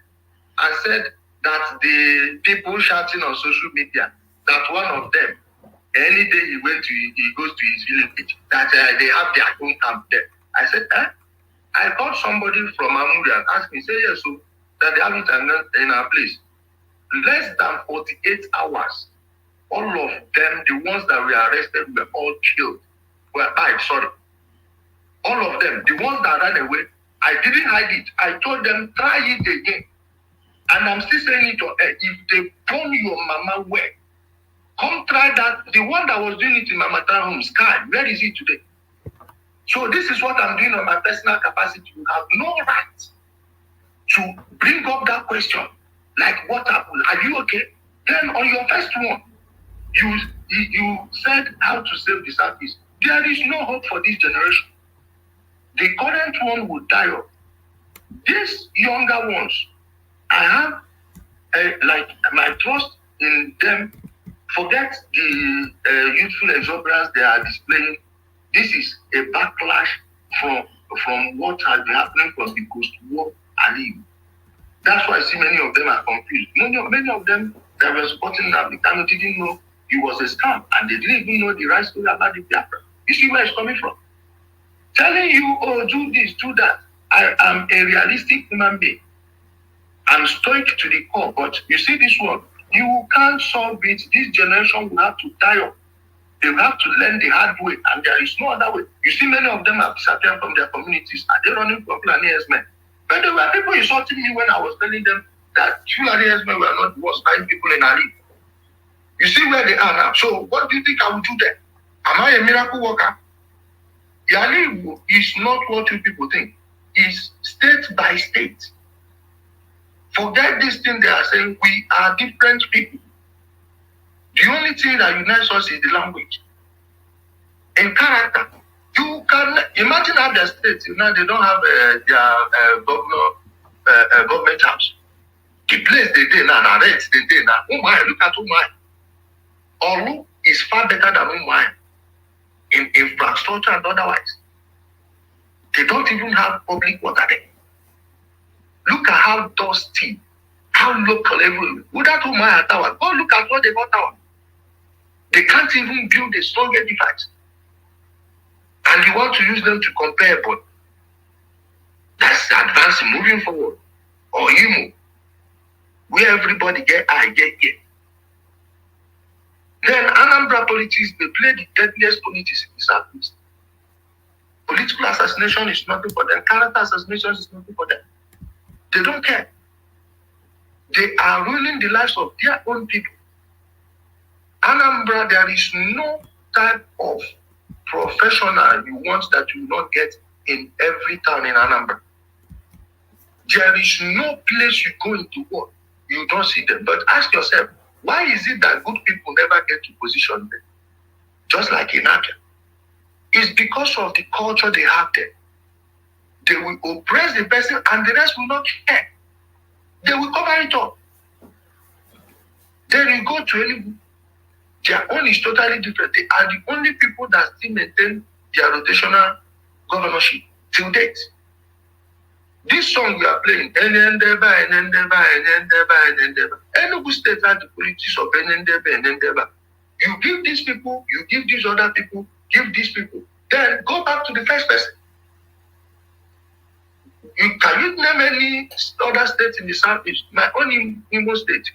Since 1999, the only time somebody outside of Oluzon was the governor was Ike Akim, and he served only 4 years.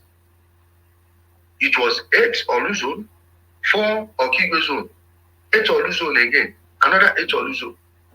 Owerri zone was just 4 months on. There are another 8 years.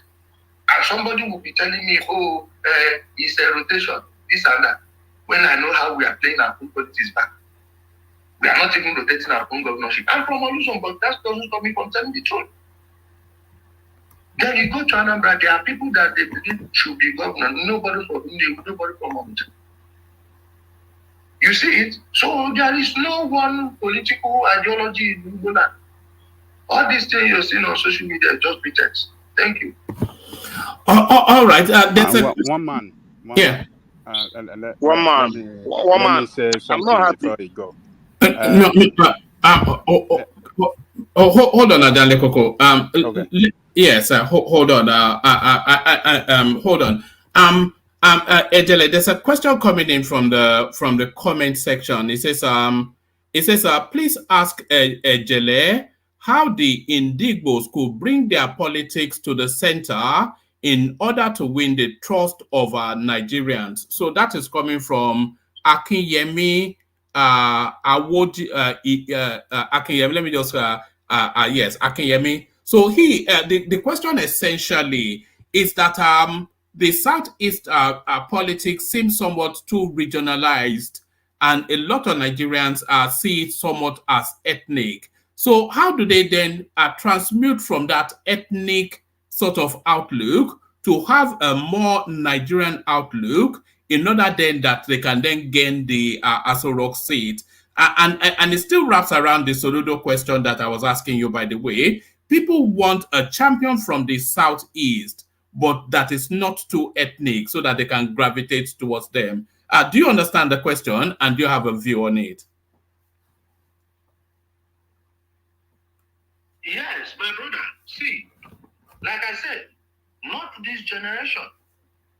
The damage is too much. The cancer has metastasized to a level you can't repair it. Most of these people, their minds are damaged.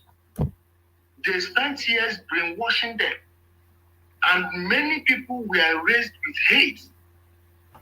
I remember when we were little, people would be insulting the president. You know, in the street, it's easy to hear people say, that, this and that. My father beat me one day. I spoke that way about, I think that was General Sani Abacha. He beat me and was asking me what I think I know about governance.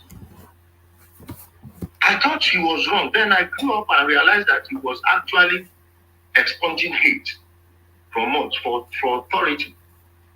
If you know how they have used this Biafra, instead of focusing on the people that led them to that destruction, they are focusing on Jack. They don't even know how the first coup happened. In fact, to justify it, they started spreading a lie that Prime Minister Balewa doesn't know how to speak English, that it was Nnamdi Kanu that was interpreting for him. I believed that until I saw that man on YouTube around 2014 or 15. Imagine me where I get sense. I believed this until I watched this man on YouTube. I was like, what?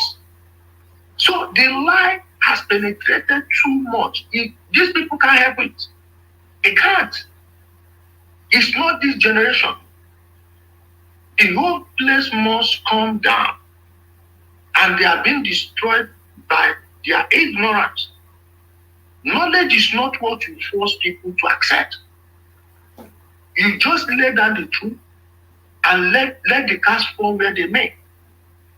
There are people that are not willing even to look into the truth. So why would you waste your time? The younger ones that are coming up are seeing the destruction. They are witnessing it firsthand.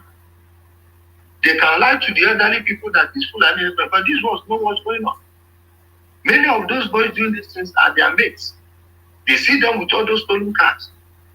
They know how they trade in human parts. This is not something that should know. You think they that don't like this thing want to live with it? These old ones, they are getting the idea very late in their life. That's why go check mortality rate in the South. Check mortality rate. In the space of a decade, went from the most happy to the saddest. And do you think if the people on the ground didn't support it, something like that will take a hold? Now, are they willing?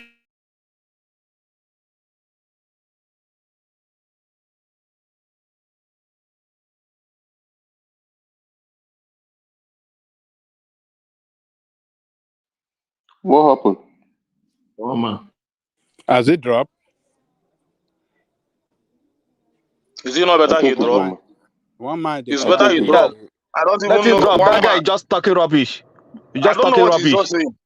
I don't know what he's saying. He just talk from blah blah blah. Talk this one. Talk religion. Talk this one together. What man is enjoying. You wouldn't even Answer question. Criminal. Tough question that you will for that answer. Just matter. allow him to speak directly for what you want to talk. Can I speak now? Because I've been hearing a lot of you talking. Like they drop, like the network drop. Can I say something now? One piece, go ahead. Yeah. You know, it's very funny for a Kene and this other guy that is shouting that you don't know what the guy is talking about. The guy is talking about the insecurity of your state, and this is the insecurity. A Kene is coming here to shout about like he wants the government to solve the insecurity, and this guy is pointing out the insecurity, putting time, figure, and date. And you're coming back to say you don't know what he's talking about. And see one piece. Now, One piece. Let me. I know what you are saying, but let me just come to you. Let me come to you directly. Hold on. What you doing this? Everybody hold on. We still have the guest here. Everybody hold on. Pardon me, Ijele. My connection dipped for a moment. Carry on. Okay.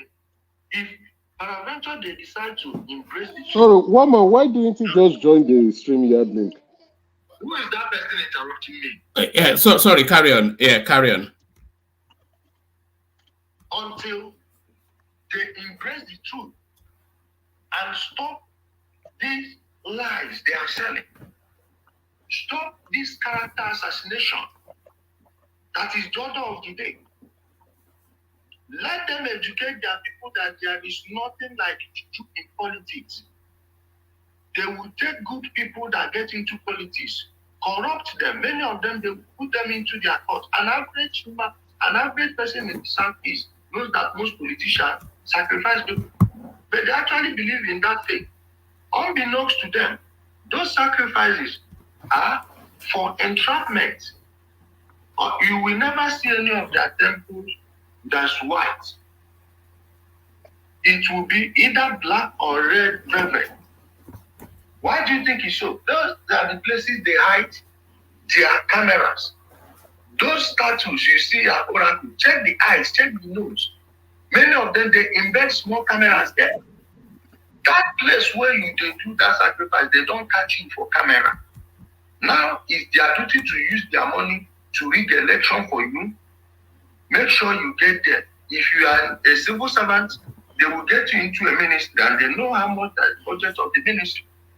Then, when they've done that, by the time you get into office, they will be controlling you. If you refuse, they will threaten to release the video. And if they take you to court, the policeman that will arrest you is their member.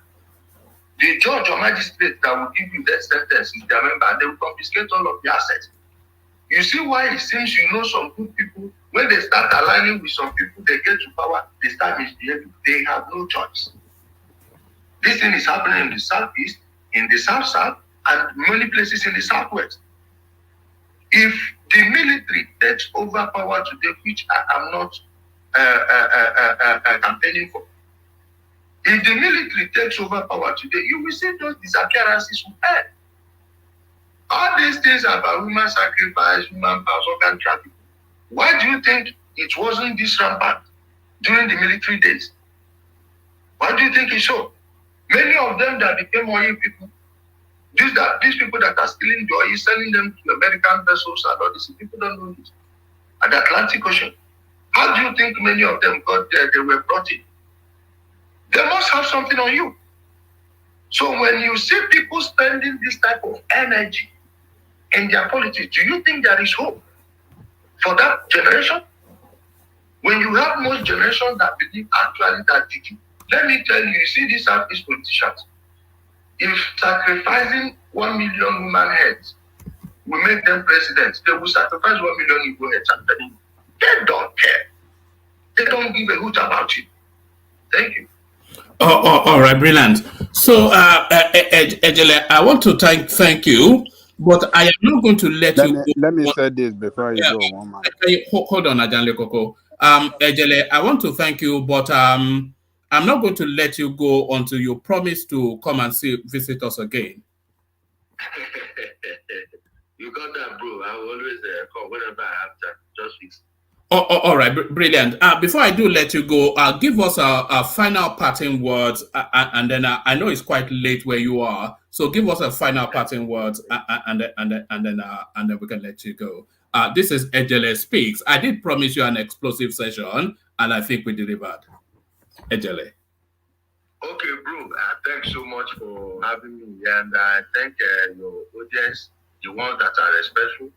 I thank all my friends that are joining us at this time. I appreciate your presence, your time, and everything. I hope you enjoy the session. So, my brother, the thing is this: only the truth shall say. Well, that thing was not that phrase was not uttered first from the Bible. That phrase, "Thou shalt know the truth, and the truth shall set you free," is written on the walls of the pyramids of Egypt, older than the Bible by thousands of years. And what does that mean? It means truth has always been universal. It has always represented light. It has always been the same generation to generation. Any generation that embraces light, you will see how they will be advancing technologically and otherwise. But if you embrace darkness, knowingly or unknowingly, for sure you are going to pay for it.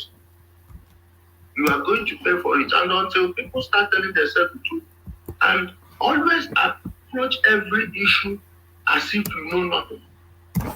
When you hear an information for the first time, don't try to argue it with your point of view or what you think you know, because what you think you know may actually be opinion. First, go and try to reason it from that person's point of view. You know, there is this part of Hegelian dialectics that people don't understand. I have my own definition of Hegelian dialectics.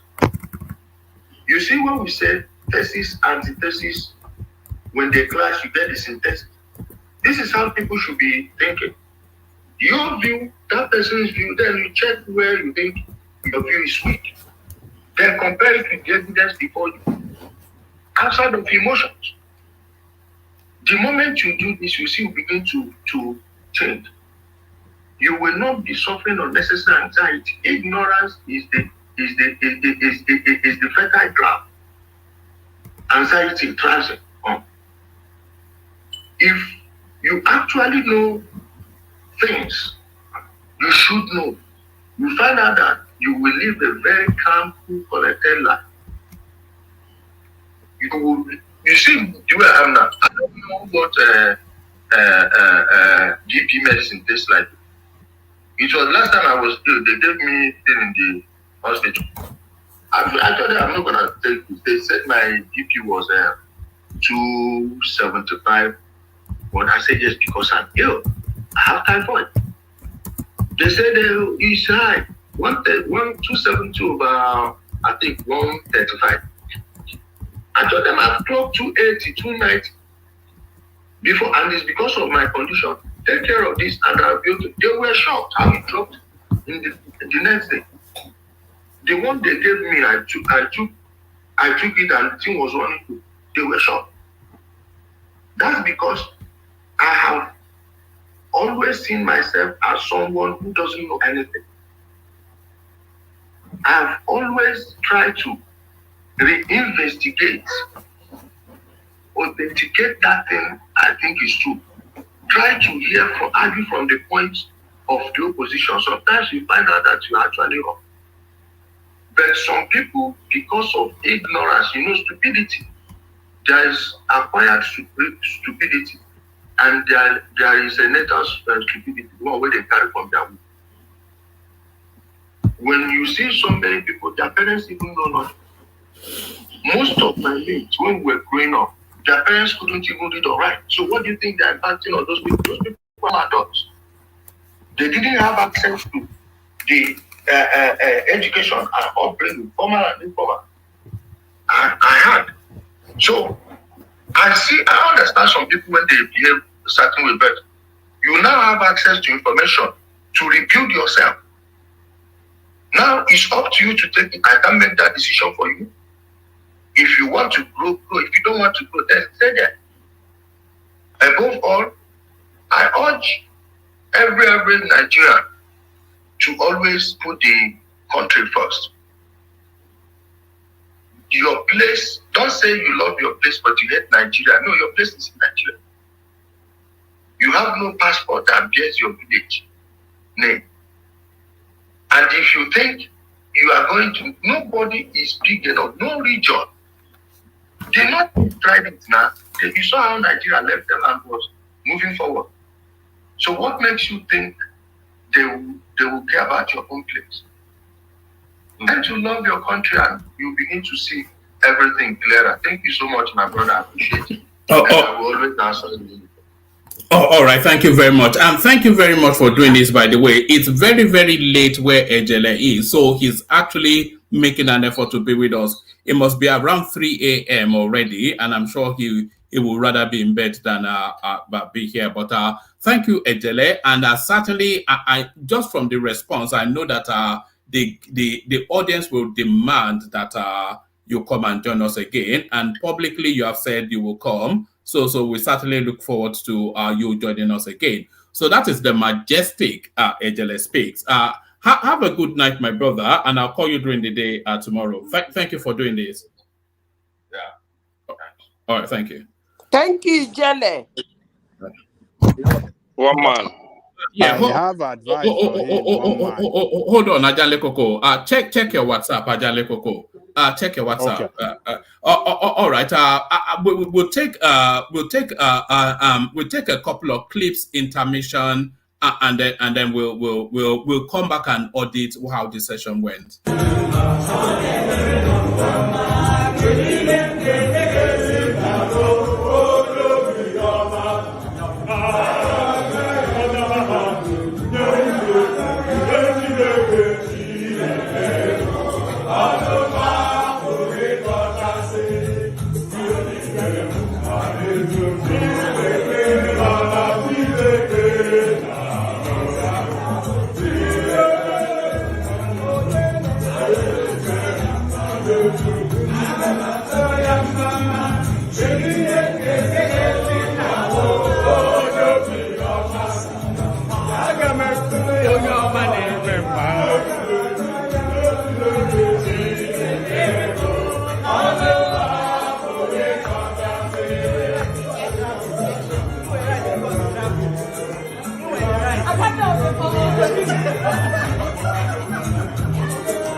I wish I go back to the old days when I used to be the kid in the 3rd grade, playing in the street with my homies all day. Cause we live so fast, now we can't relate. We come a long way, money can't wait. And no worry about a thing, happy all days. This is how we live, we cannot complain. And nobody leave, keep the old plans. Hey, when I'm better, Mingari Zuda Kari Party.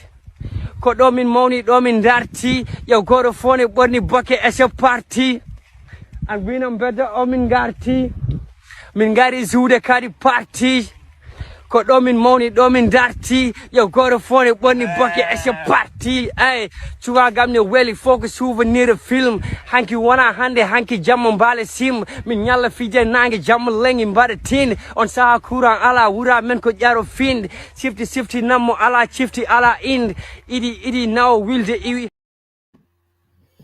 So there was so that was Ijele speaks, and the one thing you have to concede is that he certainly spoke. So Ijele speaks, and he certainly did speak. So let's just do a quick whiz round, audit how that went. We kick it off with Ogbeni. So Ogbeni, it got quite explosive towards the end, didn't it? But it was a bang, bang, bang. It held nothing back. What and all, it just launched at it. So how was that for you, Ogbeni? Well, Mama, you remember I've had my own similar session before when this woman came in. What's her name? The one Maureen Badejo. Pastors everywhere. Yet, Maureen. She has her own personal issue that she wouldn't allow you to bring to the public. So I've had it. So I understand the angle Ekene and Bato Gumba are coming from. Although I will advise them not to get emotional on issues like this. This guy, you observe this guy was not just talking. This guy was giving you facts. He was giving you dates, names, and figures. These are the empirical evidence you use in the community of intellectuals. You bring facts, you bring figures, you mention names, you mention location, you mention dates. Whatever noise you come to make, you can't use any noise to overwhelm those things. Those are the things that will tell people you know what you are talking about. And if you are coming at all to make any counter argument against such, I won't call it narrative now, against such assertions, then you just got to have your own. You must have your own facts. You must have your own figures, time, dates, names, locations to counter whatever this guy is saying. This guy, as far as I'm concerned, understand what he's talking about. And he's not totally condemning what is happening. He's assessing what is happening. He's making his own personal observation. So don't condemn him based on his personal observation. It's just his own observation. No, hold on. I'll do it one by one. Obeni, carry on. Yeah. And he's telling you, for what I have experienced, this is my own deductions. And if we have to move forward at all, these are the things I think we can do. Although for him, he believed that the situation is very irredeemable. And do you know, I don't know, see, I went to Obafemi University. I went to university that is national in outlook. We got, not even within Nigeria alone, in my class alone, we had guys from Sudan, guys from other African countries coming into our my university days, we had, people from different parts of Nigeria. Our law society president back then was an Igbo guy, Chooks. Then I think we have about Igbos within our law society. We had our vice president, that lady, back then, she knows our vice president, and like that. These were the guys I interacted with while growing up. We shared political ideas together, activism, we do our Luther together, we did all these things together. They were not, but woman, you know what? These days, these same guys that we were together in the university days, that they would do analysis for you objectively. We used to look at, in those days, we used to analyze this civil defenses firearm thing.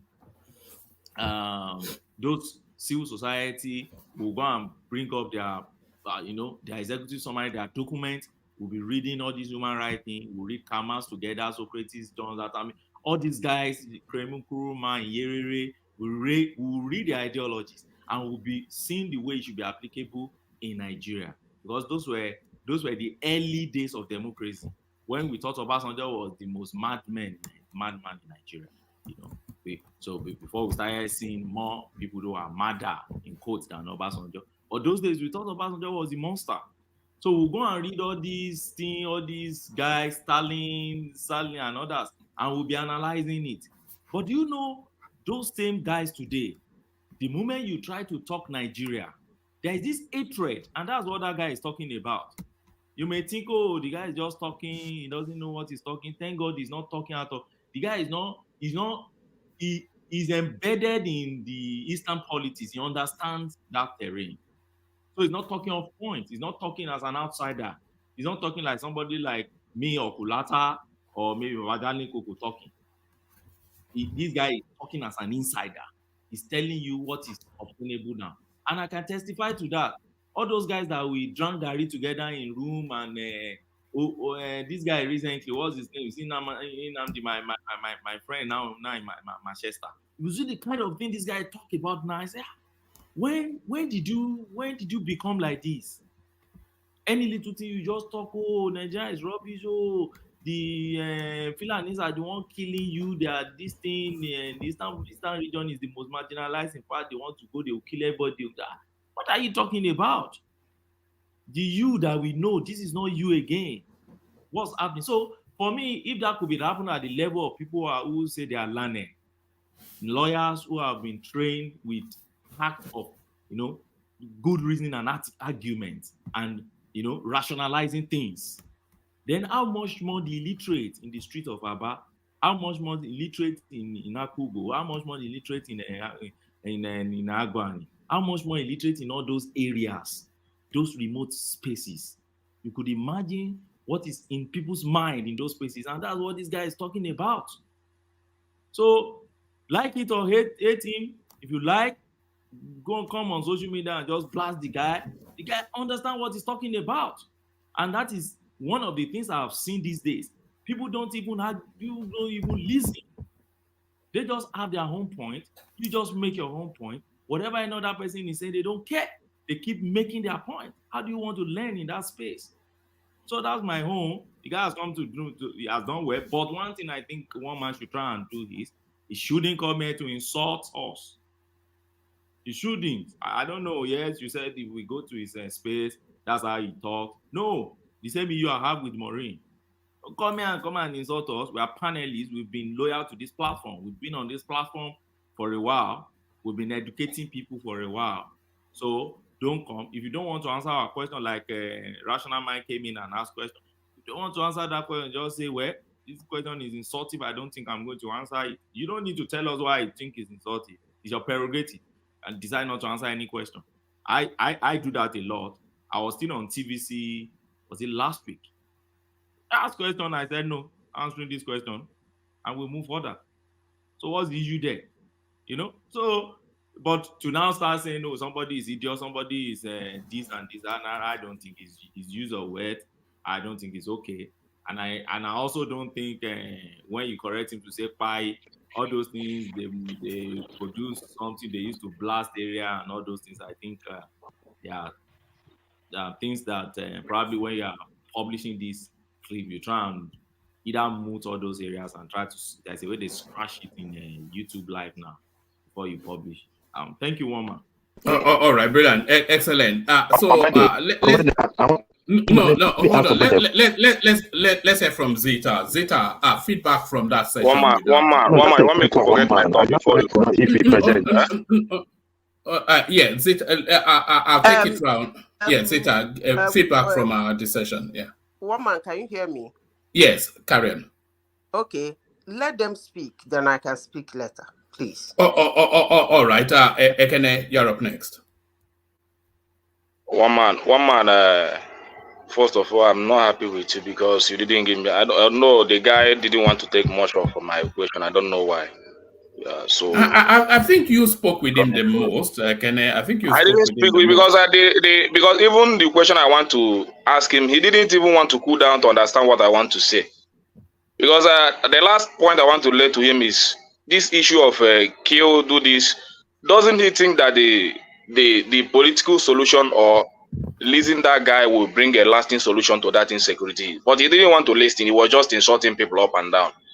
And there are other things I wanted to put it to him. All this narrative he's making about Anambra during the time of, I want to put some infrastructures development in Anambra State. Since he said he knows Anambra well and when Obi govern, I want to ask him most of the infrastructural development that Obi did. I want to ask him if it is his own candidate that did it. Because I don't know, he might come up with some things that interest you people, but when I know things that are lie, I know that are lie. You understand? Obi did this. I want to ask him about Area Campus, who started it and who finished it. I want to ask him Chukwemeka Odumejogu Oduku Teaching Hospital, who started it and who finished it. I want to ask him the one he said he consulted Oba Girls Anglican School, then who gave it to the Anglican school? So I don't know because when he's speaking, I see a lot of propaganda. People see a lot of truth in what he's saying, but I see a lot of propaganda. Even the one he was mentioning, they do some things in Ezoboko village. Ezoboko is my king. I want to ask him when, because the man died a few years ago. So I don't know the propaganda. Most of the he using some propaganda to cover some things. Even the Ebonyi State he is talking about David Umahi. Let him Google it. If you Google the 10 poorest state in Nigeria, apart from the one from the north, the only state that comes out there is Ebonyi State. The poorest state is the only state in the southeast that appear in that list. So you don't come here and speak nonsense that you don't know. And when people want to bring out fact to you, you don't want them to ask questions. David Umahi did fine in infrastructure, but what happens to the economic development of the state? Is the whole entire southeast is the only poorest state that appear in the 10 poorest states in Nigeria. And he come here to try to tell me that this and this. If he's working for somebody, let him say that he's working for somebody, or he wants to promote somebody. Let him not come here and be telling me about everything he's talking here. He's not talking about national development. It's all about politics, propaganda, and all that. Trying to bring people down and promoting his own interest and all that. I'm not saying that I support Nnamdi Kanu, but I know of the view that if Nnamdi Kanu, I want to ask him what is his view if Nnamdi Kanu is released. When people is talking about if he's released, the kind of peace it will restore in the southeast. He didn't even want me to arrive there. He was shouting, calling people name. What kind of guess is that? Even when he was laying those claims, nothing happened under P2B in Anambra State. I want to be calling them one by one, since he knows Anambra very well, because he cannot come from Imo State and come and be telling me what happened in Anambra State. I want to be calling those infrastructures one by one, asking him where they did, who started it, and who finished it. And you wouldn't allow me to speak. People will just come and run lies and get away with it, and we'll clap for them. Things he says, some things might be true, but some things are not right. Many things I find from here are propagandas. So I don't like it. People's opinion should be counted. He's not the only one that knows Nigeria. He's not the most intelligent person in Nigeria. He's not the only person that knows all the truth in Nigeria. A lot of people know more than what he knows. He cannot come back from Turkey and be talking nonsense to us. So he's not the most intelligent person to have appeared in this platform. We have had people more than him that even took our question, answered it diligently, without any quarrel. I don't know who he is. I don't know his rank in the society. That even more than more presidential candidate has come here, took questions, answer it more diligently, and we applauded them and they go. So because he come here to paint some people narrative and people clap for him, he satisfy people's intentions and narrative, and they clap for him. Doesn't make him right. It's not right.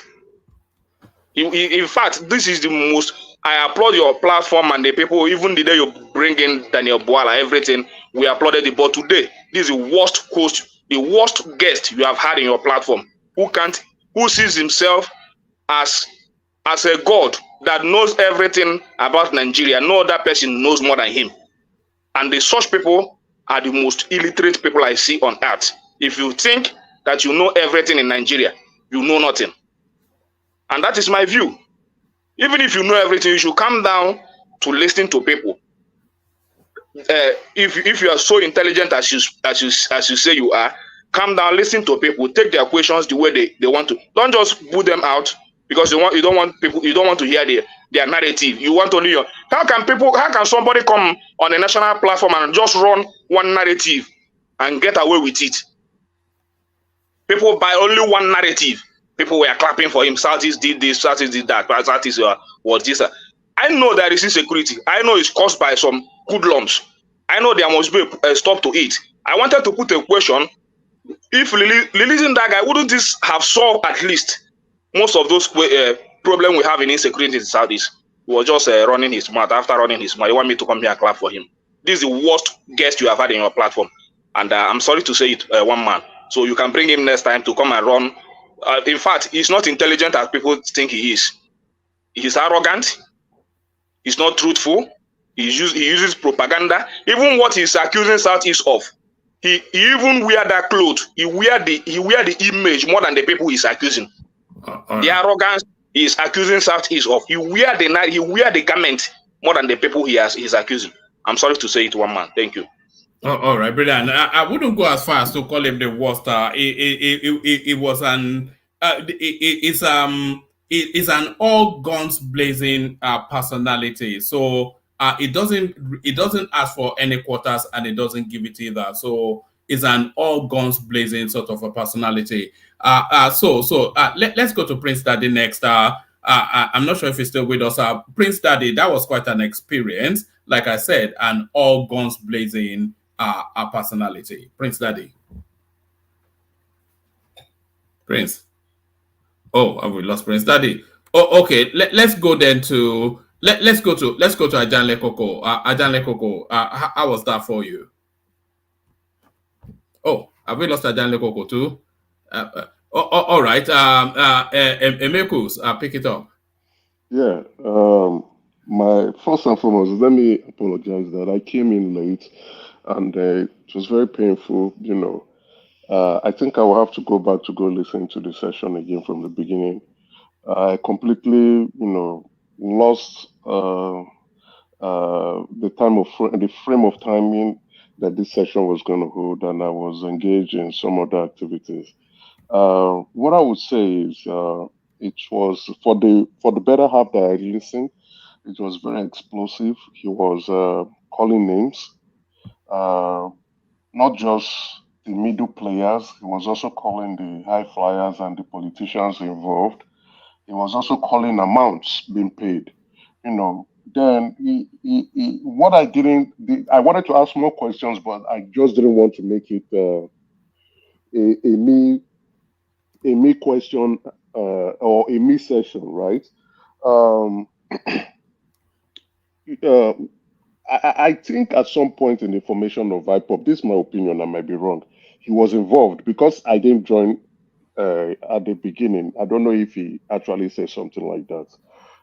It appeared like he was part of the initial or the those who Yeah, formed. I think he did say along those lines that he had interactions with them at the early stages. Yes, it sounded like because he was, making. So because I was not at the beginning phase. I didn't get that, but I was trying to relate within those lines because of the information he was giving, and he was calling their names, calling the brothers, saying that okay, I was there. I was even the one who told them about the bombs that they were throwing. I taught them how to do this. So I was like, okay, was this guy part of this? Individuals. And then, he it was explosive for the better half that I listened. It was like I had my suspicion, right? Why do I have my suspicion? Was that this insecurity situation, this stuff has been going on for quite a long while. And this was a situation that was very strange in the Southeast from 1999. Yes, we knew about Masob. See, this point, it was a strange occurrence, and I was, what is going on in the Southeast? I schooled in the Southeast. I did my secondary school in the Southeast. This was foreign. So, yes, there were things he said that I agreed with a lot of things he said. I do agree with a lot of things he said. I would say I've also shared that views here, and when he was saying it, I was like, I've been telling these people. But that was why I asked him, do you think the Southeast politicians are involved? And for the better most part, he said yes. And so when he said it's an irredeemable situation, I agree with him. At some point, I was thinking maybe there's a hope in the sense that our politicians do not agree with him, but they just want peace. Releasing Nnamdi Kanu will not solve it. If our politicians are involved based on what this man has said, then the Southeast is gone. It's gone to the gutters. We are done for. We are done for. There's nothing redeemable about this situation. We are done for. It's a dead pit. Now, when he also said the generation would die, when he was saying it, to be honest, I think I agree with him. Why do I say so? It's hard to say it from my mouth, right? Is that the indoctrination has gone in so deep. For Benny to say, even my friends in school are relating in this light. It's a done deal. We are done. Politically, we are done. So we even go to the comment section and see, or go to other platform and hear people who are in the diaspora in America, in UK, and what they say, and you're like, Jesus Christ, what is going on here? So now that's why I want to go listen to him more, because I'll be honest, apart from the video you played about him, this is the first time I'm listening to this man, despite the fact I have my suspicion, or me thinking, I say something is not right here, something is wrong here, what is going on? I knew IPOB was a racket, but I didn't know that the racket was this deep. I knew killings were going on, but I didn't know that the killings were this bad. That people are doing it, and I keep saying it is our own people that are doing us, not outsiders. We are the ones killing ourselves. We are the ones causing our problems. We are the ones creating the insecurities. Yet we are abusing people outside who are watching us and saying, "You guys are doing yourself." So it was an explosive. I know I don't want to use this to begin to say it. It was an explosive session, eye-opening, jaw-dropping, and I can't believe what I just listened to. I can't believe it. Governors, politicians, even the Ohanezes. And the guy is heavily piped in high up, by the way. There's very few of these people that it doesn't have a personal interaction with. Yes. Now you cannot tell when the other Ohanezes are saying, "Release this boy." Oh, you're hearing the governor, "I want to be his guarantor." Then you begin to see, where does the interest lie? What are these people doing? What are our leaders? What's our leader do? That was why I asked him that question. What do you think? He didn't answer my P2B question very well, because I had my suspicion. I just wanted to hear if he had some facts, right? Because I have some rumors. I wanted to know how bad. And I keep saying it. I know Ekene, my brother, is upset. But the P2B you are fighting for, you don't know that man. The P2B, that's why I keep saying P2B is a divide, what was the word I used for him? The P2B and the obedience, the rumors I'm hearing, I wanted to hear whether this guy knows about it. The P2B, you people are talking and calling the saints and calling next to Jesus, or even higher than Jesus. You people don't know that man. You people don't know how wicked that man is. You people don't know the atrocities behind that man. How wicked and devilish that man is. Because When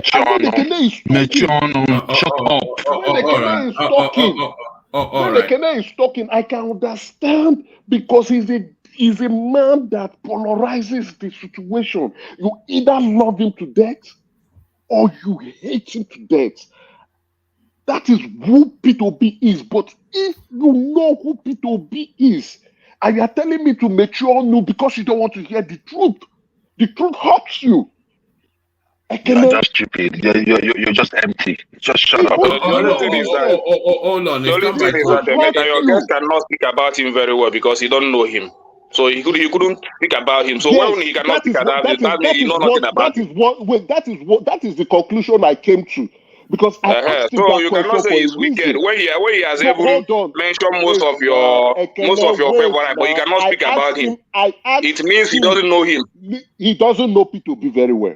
Yeah, yes, so let him stop now. If he doesn't know him, he doesn't know him. Hold on, Ekene, hold on. That was my conclusion, because that question I asked him was for a purpose. The rumors I am hearing, I wanted to know if he knows. But it seems he doesn't know P2B very well. I now concluded he doesn't know P2B very well. So anyway, let me round up. It is sad. Joel can insult me for all he likes. I don't give a damn. I won't stoop so low to do that to him. These are people who have been indoctrinated. Guy, you don't go to your village. You don't go to your village. That's my problem with you. When you see an indoctrinated man, you know. No, Joel, I'm moving it around and he'll get to you soon enough. The latter part of his discussion or of his conversation is where it troubles me the most. If you have those in leadership position or those who we consider to be exposed thinking and reasoning like this, and we have them here on this platform, right, will go and open their mouth and say nonsense, then the Southeast is done. We are done, we are doomed, and there's nobody coming to save us. Thank you. All right, brilliant. So hopefully not done and doomed. We love the Southeast, that we want it we want it to be part of us. So we love the Southeast, we want it to be part of us. Let's hear from Joel. But Joel, please don't do Joel. Do nice. Joel, our guest, I guess we know where you're going, but I'll go there. Okay, well, good morning, afternoon, evening.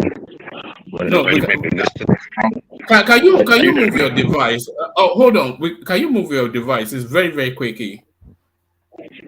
Okay. Let me I think I will just have to just get out of the. Hold on. Let me take my earpiece off. Do you want me to come back to you? All right. Let's hear from. Are you hearing me better now? Yeah, much better. Carry on. Okay. Woman, I am good morning, afternoon, evening, wherever you may be listening from. Woman, I was listening to your guest today, and I was cringing. And the reason why I was cringing is that we have, if you really understand the structure of the Southeast and how the Southeast came to be what it is today, you would understand that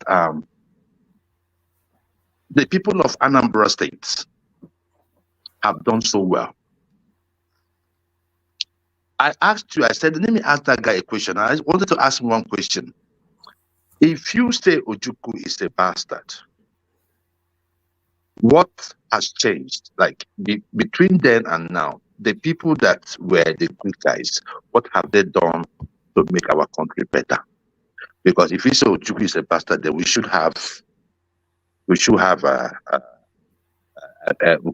compare and analyze. We cannot compare what's going on in 1966 till date. It was better from then than now. So why should anyone come and tell me any nonsense about Ojukwu? Coming here to say Imo State, this one, man, look, one man. See, I don't want to go deep because he says from Imo State. His place is from Olu. He's from Olu. I lived in Mbidi. I also lived in not lived. I did 1 year where Madam Zita comes from, Uguta. Very docile people. Go to their state. How can they be? Look, I'm just telling you, how can someone from the Southeast, that is the hate. I listen to Madam Zita sometimes. She comes here and she will talk about the Southeast. And I'm like, I'll talk about how bad the Southeast is.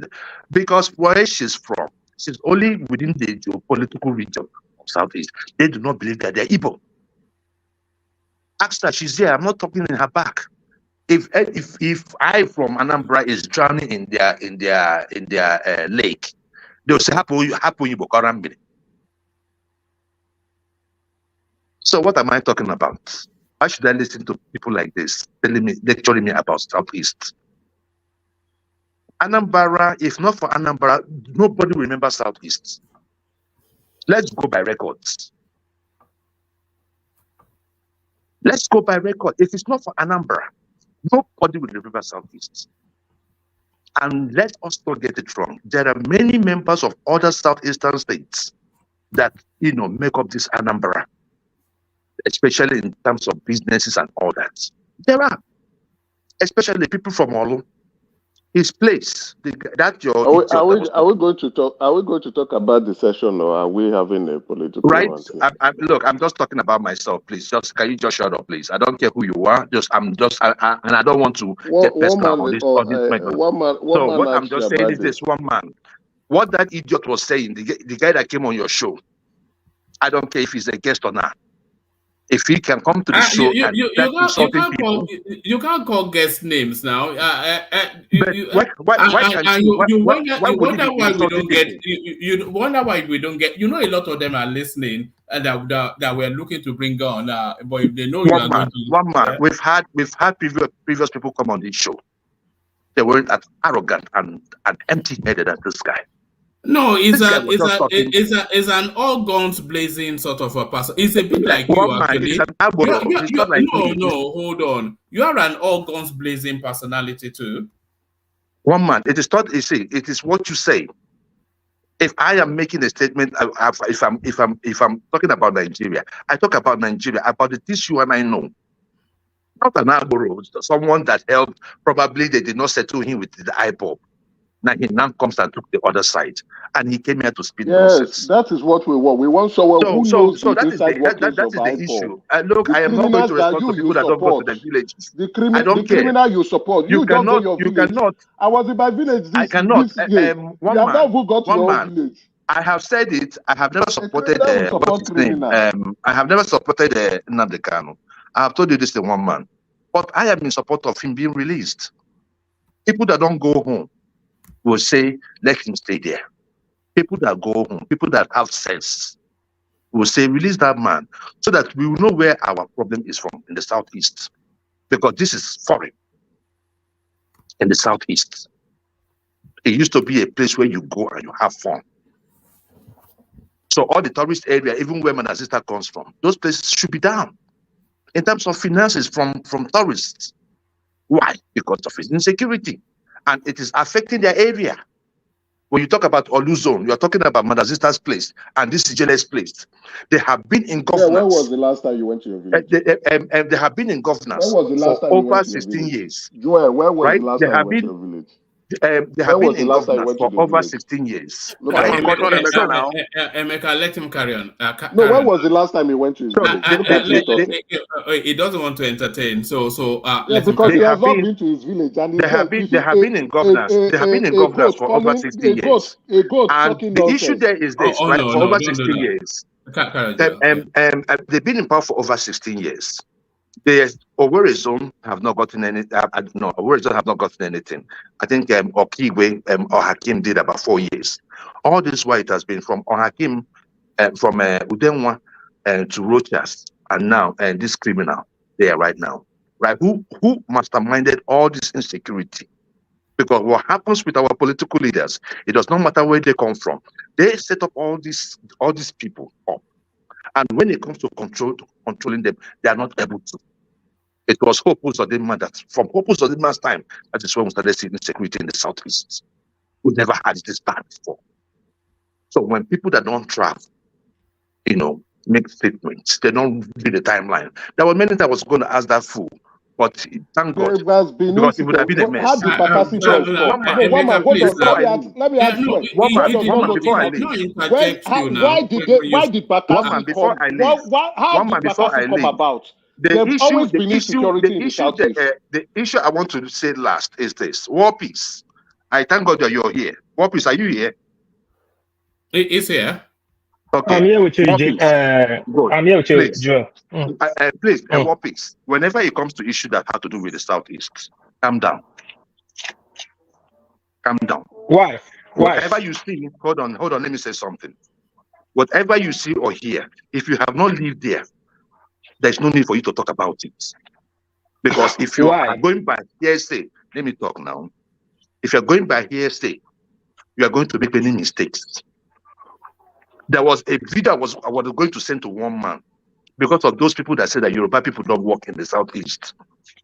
That was promoted to the head of service in Anambra State. And he said the other Yoruba man was promoted to head of the... So these are the issues. If you have not been there, don't talk. That you don't have media people go in there to investigate does not mean that those people are animals. They have structure, they have human feelings, and whatever you think that's happening in your place is also happening there. But they don't come out to boast about it. So War Peace, I will crave your indulgence. Right? Whenever it comes to issues that have to do with Southeast, do your investigation very well. You were already supporting this guy that came on the show. And the Joel, other day too, the other day, No, hold no, on, let me say something now. hold on. What is? Just let it ride. The other day too, it was the same thing. Now, what is? I respect you a lot, and I know what you hold dear to yourself. Any day you insult Igbo people again, I will insult your Oba. I no care. I go insult your Oba, and I tell you true. I go insult them so they you no go like me. So what I'm just saying is just this. If you know you want to talk about issues that have to do with Southeast, talk with facts. One piece. Thank you so much. Let him land, and then you take the. So yeah. Okay, Joel. See, this is the problem I have with a lot of people. I don't see any way now you are different from the person you are accusing. If I don't see the way you're not different from the Ijele you're accusing. I've not seen the difference between you and the other people that is causing insecurity in my own state. I've said it here many times. My grandfather fourth wife is an Igbo. I have cousins, my brother, my uncles, my father have brothers that are Igbos. They're in government, big politicians. And you are going to tell me if I don't know anything about Southeast, I should not talk about it. Not to see how funny you are. Now you now left, like you said, you are trying to say things that will get me angry. Like anytime I talk about the Igbos, you insult my Oba. And you have a son. How will you feel if your friend's son is insulting you in his presence? How does that make sense? Don't you see when we say Southeast don't have brain? They are short-sighted and they cannot be trusted. You think people just like to insult them? These are the things you guys do. Listen. All right, I'm not insulting him. I'm just telling him should know because you don't speak out of anger or emotion. It's kind of things like this. Sorry, Roman. Sorry, let me say this, please. Sorry. Yeah. Now let me say this. Yeah, take us to our guest and the interaction, just so it doesn't. I'm not going to get out the track. Everybody is shouting here. Most of the Southeast people are shouting like there's insecurity in the Southeast. The government should do something about the Southeast to stop insecurity. Now everybody's coming together. Okay, let's focus on the insecurity in the Southeast and let's stop the insecurity in the Southeast. You cannot solve a problem if you don't know the problem. And you want to solve a problem, you must go to the root of the problem to solve it from there. You solve it for the branches, other branches will grow up. It will not make any sense. Now you have a guest that came up pointing at the problem. Time, figure, event in real time. And you're coming out to insult the person. So what do you now want people to do for you when you're insecurity in Southeast? Do you want insecurity to be solved or you want to be there? Mr. Joel, answer yourself. Hold on, let me say something. I don't want it. I'm not saying much. I just want to say to you, woman. I don't want it to turn into a fight. No, to you. I'm talking to you, woman, not anyone else.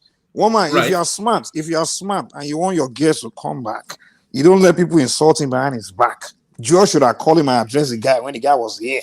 So I wanted to, but he left. Hold on. No, I'm talking to woman. Woman, what I'm saying is, I'm not trying to get into take side or anything. What I'm saying is, hold on. Joel, mute. Everybody mute themselves. Yes, Mike, carry on.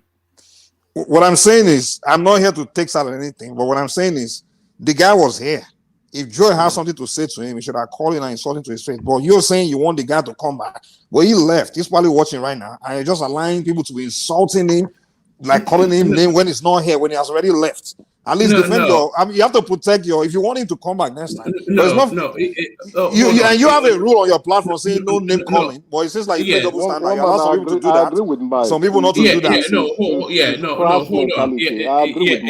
Hold on. If it goes too far, I will pull it back, as you know. But I think it is important that and hopefully he's listening, and I will phone him later on in the day. I think it is important that the guest gets the organic. I cannot sanitize how people feel. So long as But one man, you play double standard here, man. You make a rule. Mike. Hold on, sorry, let me just say this. One man make a rule here saying no name calling, right? But some people can call names, right? It's fine. And then when others do that, they get in trouble. That's the thing. I get in big trouble every time. I don't even call name if I get in big trouble. All I did was just get mad. I got in big trouble. But some people can come here and say name all day, And another one that annoying me, someone at rational man will call people names, and the moment somebody calling name back, he'll come crying to you, and then you be phoning somebody like, why are you insulting rational mind? So you do double standard thank there. you. That's what I think. I'm sorry. Mike, thank you. Mike, thank you. You took the word out of my mouth. Sorry. Mike took the word out of my mouth. And that's what I wanted to say at last. I wanted to come in and tell Ejua and Ikene that I'm just a platform. If Ijele insulting people, I take responsibility for it. This is my guest. I brought him here. I asked him to come. But I will not stand by people be insulting him on when I'm here on his behalf. Then that means these people are cowards because he was on the platform. People couldn't talk to him. I will not stand with one man. I have a lot of girls on this radio. This is the same problem they complain about. We're not doing that, Joel. We're not doing that. All right. All right. Thank you, Wapis, and thank you, Mike, as well. Jide, you're up next.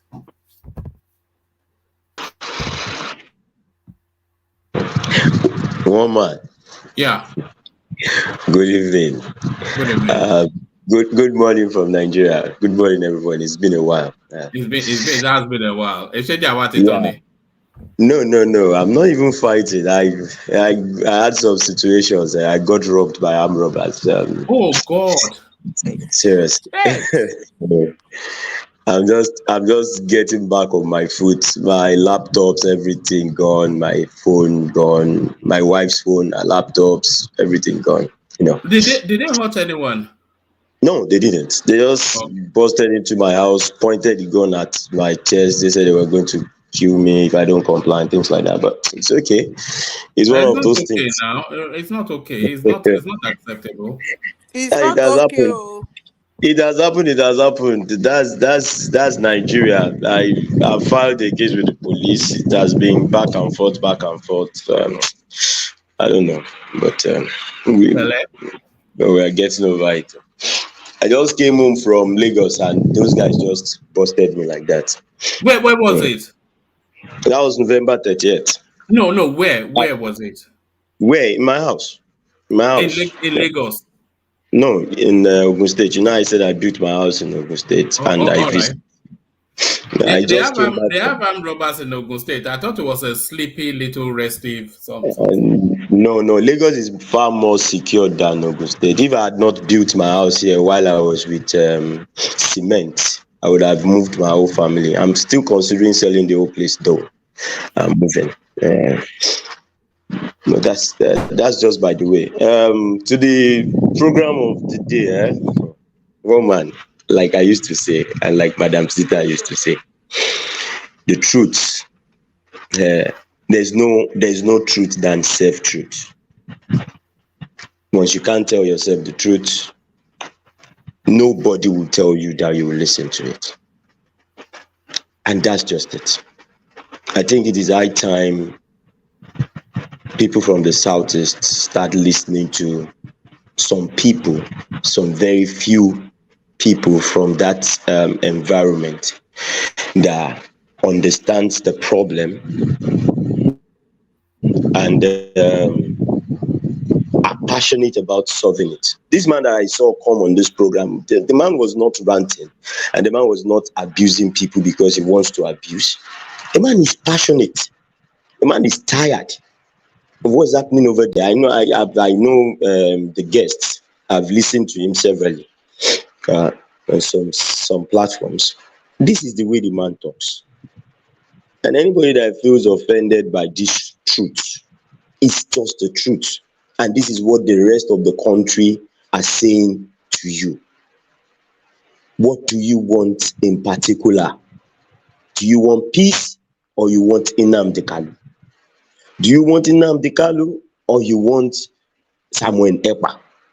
You support A and you say you want peace. You support B and you say you want peace. And these are the people calling for anarchy. I don't understand. We don't tell ourselves the truth.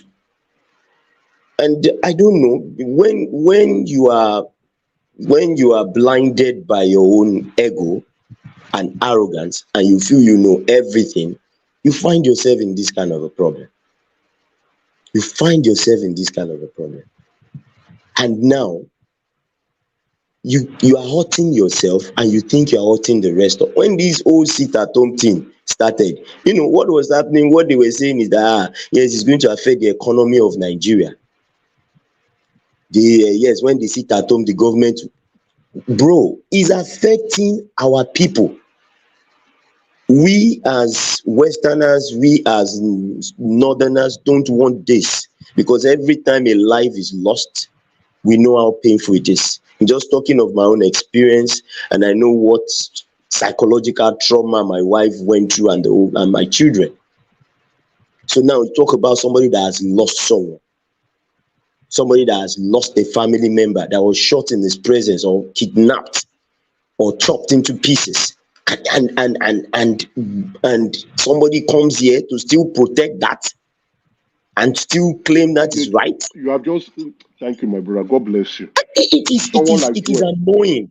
I don't know the kind of political affiliation you have that will make you support this kind of barbaric criminality against humanity.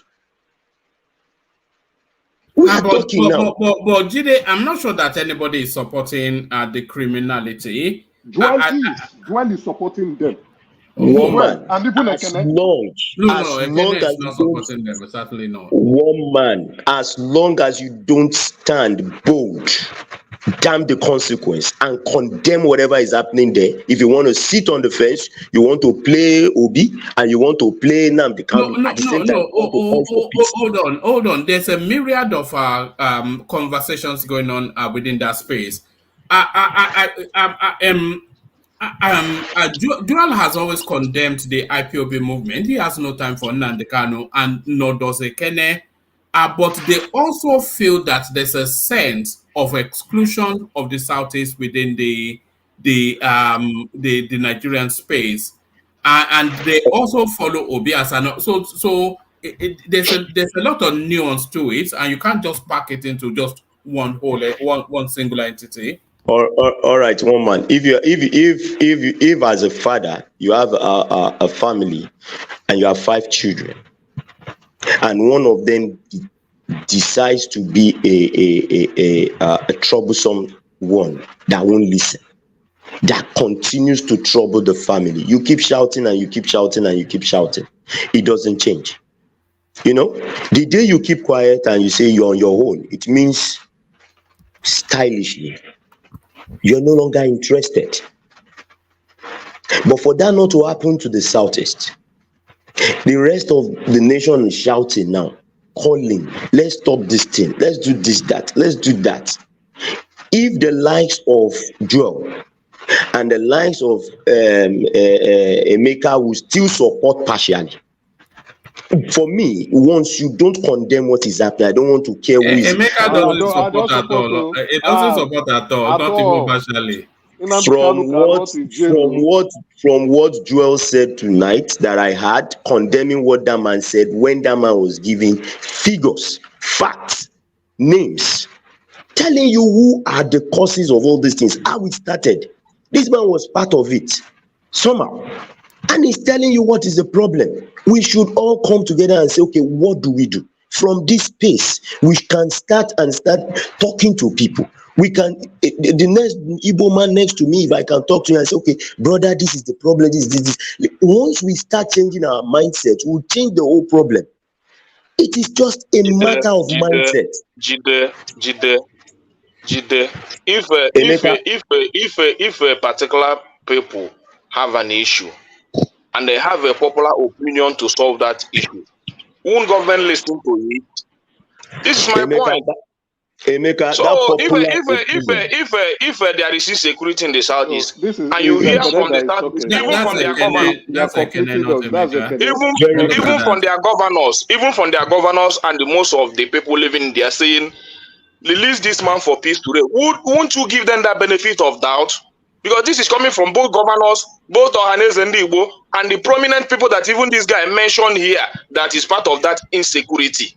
Then you want to solve it, and you love that region so much. It's a Kenny, not a to appease them. Ekene, sorry. You see one thing, in Yoruba language, they say, Everything is not force. Everything is not by force. Even your own agitator has been released, and you are not talking about him. Do the same thing so that these people will not feel cheated. Oh yeah, wait. There is nobody is hiding in Nnamdi Kanu. Nobody is supporting him. If for the peace of the whole region, for everybody to feel comfortable, and if that is a popular opinion, give them that. Okay, very good. You know where the problem started from? Started from, did you support Nnamdi Kanu when he started? That's where the problem started from. You see, when we want to tell ourselves the truth, let's tell ourselves the whole truth. The whole Southeast supported this guy when he started. So how do you want to convince the people you are telling? No, the whole Southeast did not support him. Now, what are you saying? No. One man. I know why I'm saying this. When your leaders don't come out openly. Hold on. We don't want we don't want voices on top of each other, but bring it home, Ijele, bring it home. Okay. When your leaders, those that you call your leaders, your kings, your governors, when it all started, did not go against this man, did not confront him, did not in any way come out to say, well, we are not against him. This was a man that almost the whole of Southeast were calling savior. I can remember very well. Holy, holy, holy, Nnamdi Kanu is a holy savior. This was the way everybody was shouting then. Did anybody condemn it? So you're telling the old ones, as long as you keep quiet to it, it means you supported it. Now you come back and say you want it the other way around. How do you want the people that kept Nnamdi Kanu to trust you? That's the truth. If only one king had been saying no, let's say for instance, it happened in an area where like a king as prominent as the Oba of Benin kept on shouting and saying, no, we are not in support of Nnamdi Kanu. We are not in support of Nnamdi Kanu. No, Nnamdi Kanu is on his own. Today, the man will walk up to the presidency and negotiate on a platform of truth. Yeah, I'm not sure that you have been entirely fair. Nnamdi Kanu is a Nigerian, not a Southeastern problem, and Nigeria has to solve it, not the Southeast. They're not obliged to condemn it, and you cannot say the totality of the Southeast as opposite. So hold on. It's a vocal microspace within a large region. Look at the panel now. Emeka cannot abide Nnamdi Kanu, neither can Zita, or even Kene. He doesn't have any time for Nnamdi Kanu, nor does Joel of Nashville. So I don't think he has that popular consensus, and I don't think they're obliged to condemn it. But bring it home and then. Jide, sorry, woman, can you give me 1 minute? Jide, sorry. All right. You see, just like Jide said, all this one that they are suddenly not supporting him now is because of now. Before now, woman, if you remember, I never supported Nnamdi Kanu for 1 day. Wait now, when he started, Emeka, you have to let her. Yeah, go on. Emeka, I know your own case. The day I joined this platform for the first time, I think the first question that woman posted to me was, what's your position about Nnamdi Kanu's release? Then I was saying he should rot in jail. He has caused so many deaths. I remember that day, Joel came for me, and there's one of our brother. He's not, and that my brother that has deep voice. I forgot his name now. He's not here. Zaki Father. Zaki Father and one other guy. The three of them came for me that day. It was a morning session or something. They came seriously for me. But now they are changing. And I remember I gave an example. I said this was how Boko Haram started. The northern elders, some of them kept quiet. And some of them were trying to stop Jonathan from taking full action. I've seen on this platform where even Ekene said the Southeast was militarized. Every effort Buhari was trying to do to make sure that thing did not get to that, everybody was saying Python dance. Oh, too much checkpoint. Ekene on this platform said that. You didn't condemn, you didn't support him, but you didn't condemn him. And every action of government to try to nip it in the bud, you were not in support, you were against it. So you were not condemning him, fine. But you were not supporting him. That's what we asked. You were not supporting him, rather, but you were not condemning him. Beyond that, if those leaders were not supporting him, you say, oh, they were not supporting him that time, they kept quiet. So why are they speaking for him now? They should still keep quiet now. Why are they speaking for his release now? Patoski, you see, let me. I'm sure Joel was here. Joel cannot tell me. Let me say this, Patoski. Just few words to you. You see, when people from the southeast talk their own, say what is in their mind and what they think will solve their problem, I don't think you people should be countering it with your own opinion. You understand? Because I don't see what is there. If you really want the country to progress and the whole region is asking you to release one man for them, they can handle him. They can put him did they handle him when he was killing them? Let me finish. This insecurity in the south is affecting me so much, and I know the popular demand there. So if that is the popular demand, what is stopping the federal government to do that? Because I believe in other regions we have agitators in other regions. They are working freely today in the country without being hosted. How they just hold Nnamdi Kanu. Others are working. Many of them, even from the north, they are working freely. Nnamdi Kanu an agitator? Are you here calling him an agitator? Let me finish. He's an agitator as far as I know. When they say that you support him, let me finish. Emeka, let me finish. Are you saying that criminal is an agitator for the South? That's how I see him. He is an agitator. So they say that he's trying to divide it. Let me finish. The federal government said he wants to divide it. He wants to divide the people. He wants to divide the nation.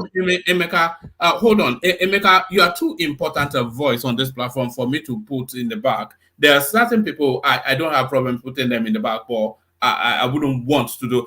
Emeka, can I land that? Did they wrap it up? And then Celibate joins us. So just to from the testosterone, we go to a female voice. But don't extend it to him, Ekene. No, I'm not extending it, but for people to understand, people should know when it comes to Southeast matter, people should not be saying kill it, destroy it. It sounds somehow to them.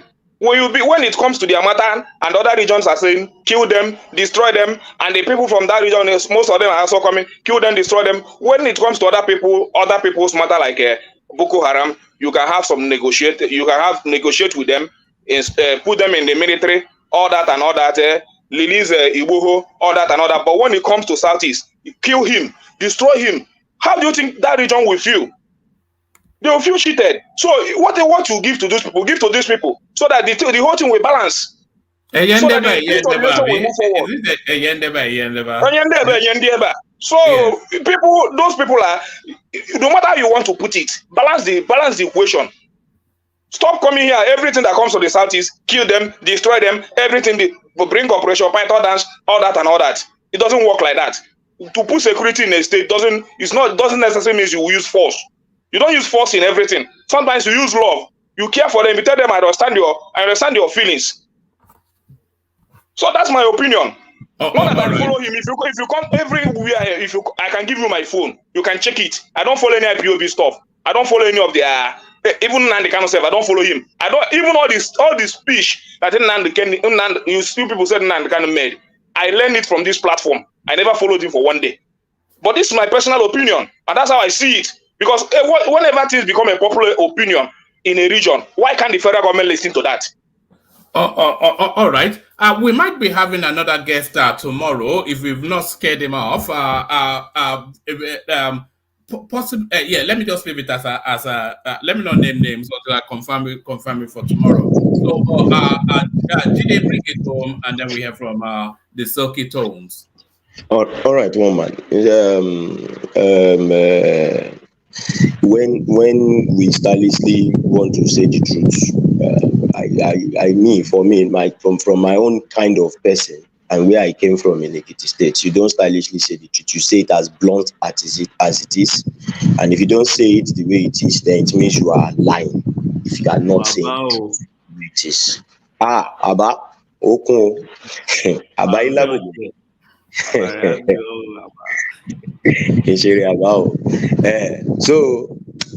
the truth of the matter is this: when OPC was doing rubbish in the southwest, Obasanjo waged war against OPC. It was known throughout Nigeria. Their leader, who is now the Ààrẹ Ọ̀nà Kakanfò of Yoruba land, was imprisoned. The Yorubas condemned this thing. It was opened. They even gave the president the right, the free hand to do whatever he wants to do. This is what we are saying. When it started, the powers that be in the southwest did not condemn it. I stand to be corrected.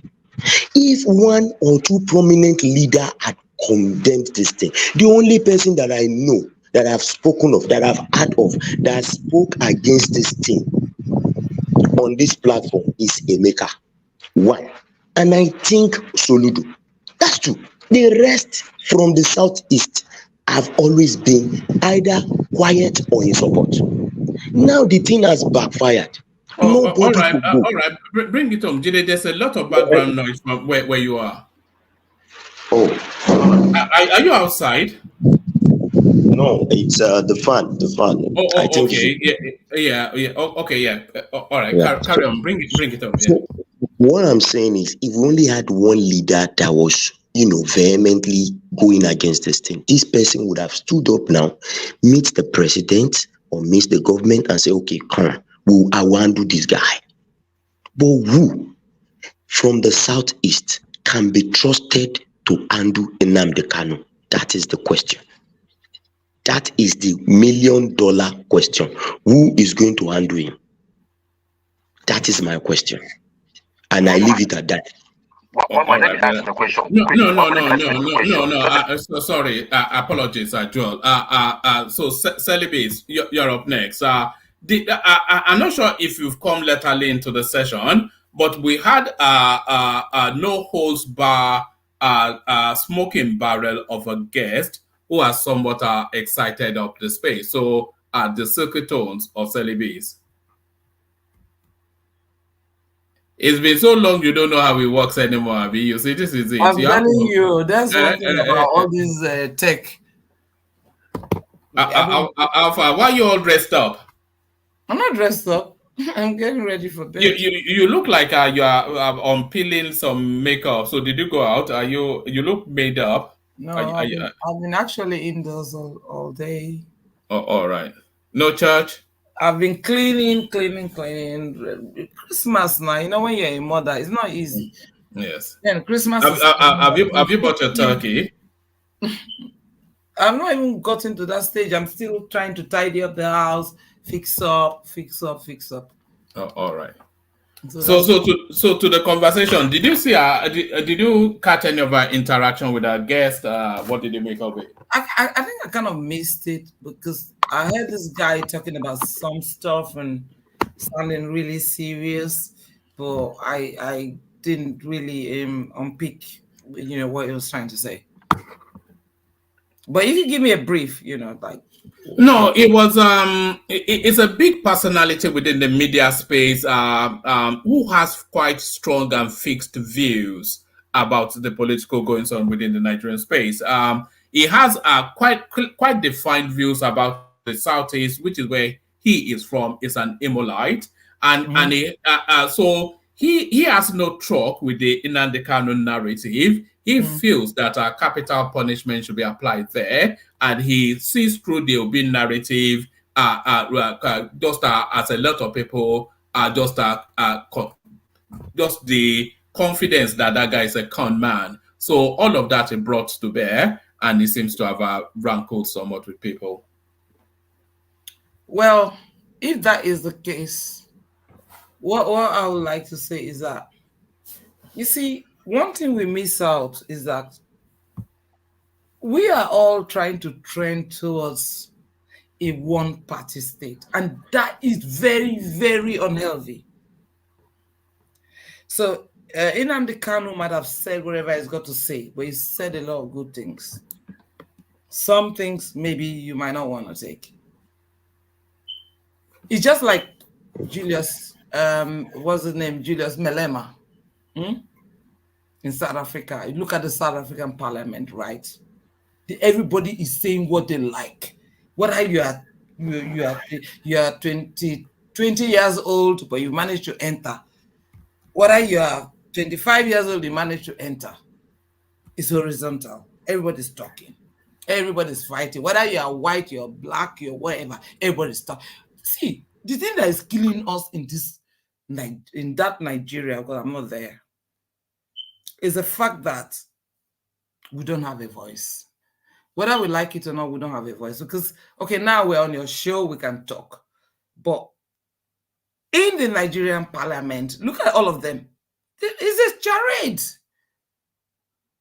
All of them carry flag in Rivers State. And now we've lost our very edified building, the House of Assembly, has been broken into pieces.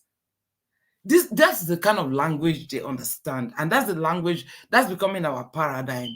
Until somebody breaks and wounds and injures or destroys, that is when we listen. Now, the whole River State people are saying that Sim is okay, he's this, and they're all behind him. Why do we have to get to that instance when somebody has to throw a bombshell before we listen?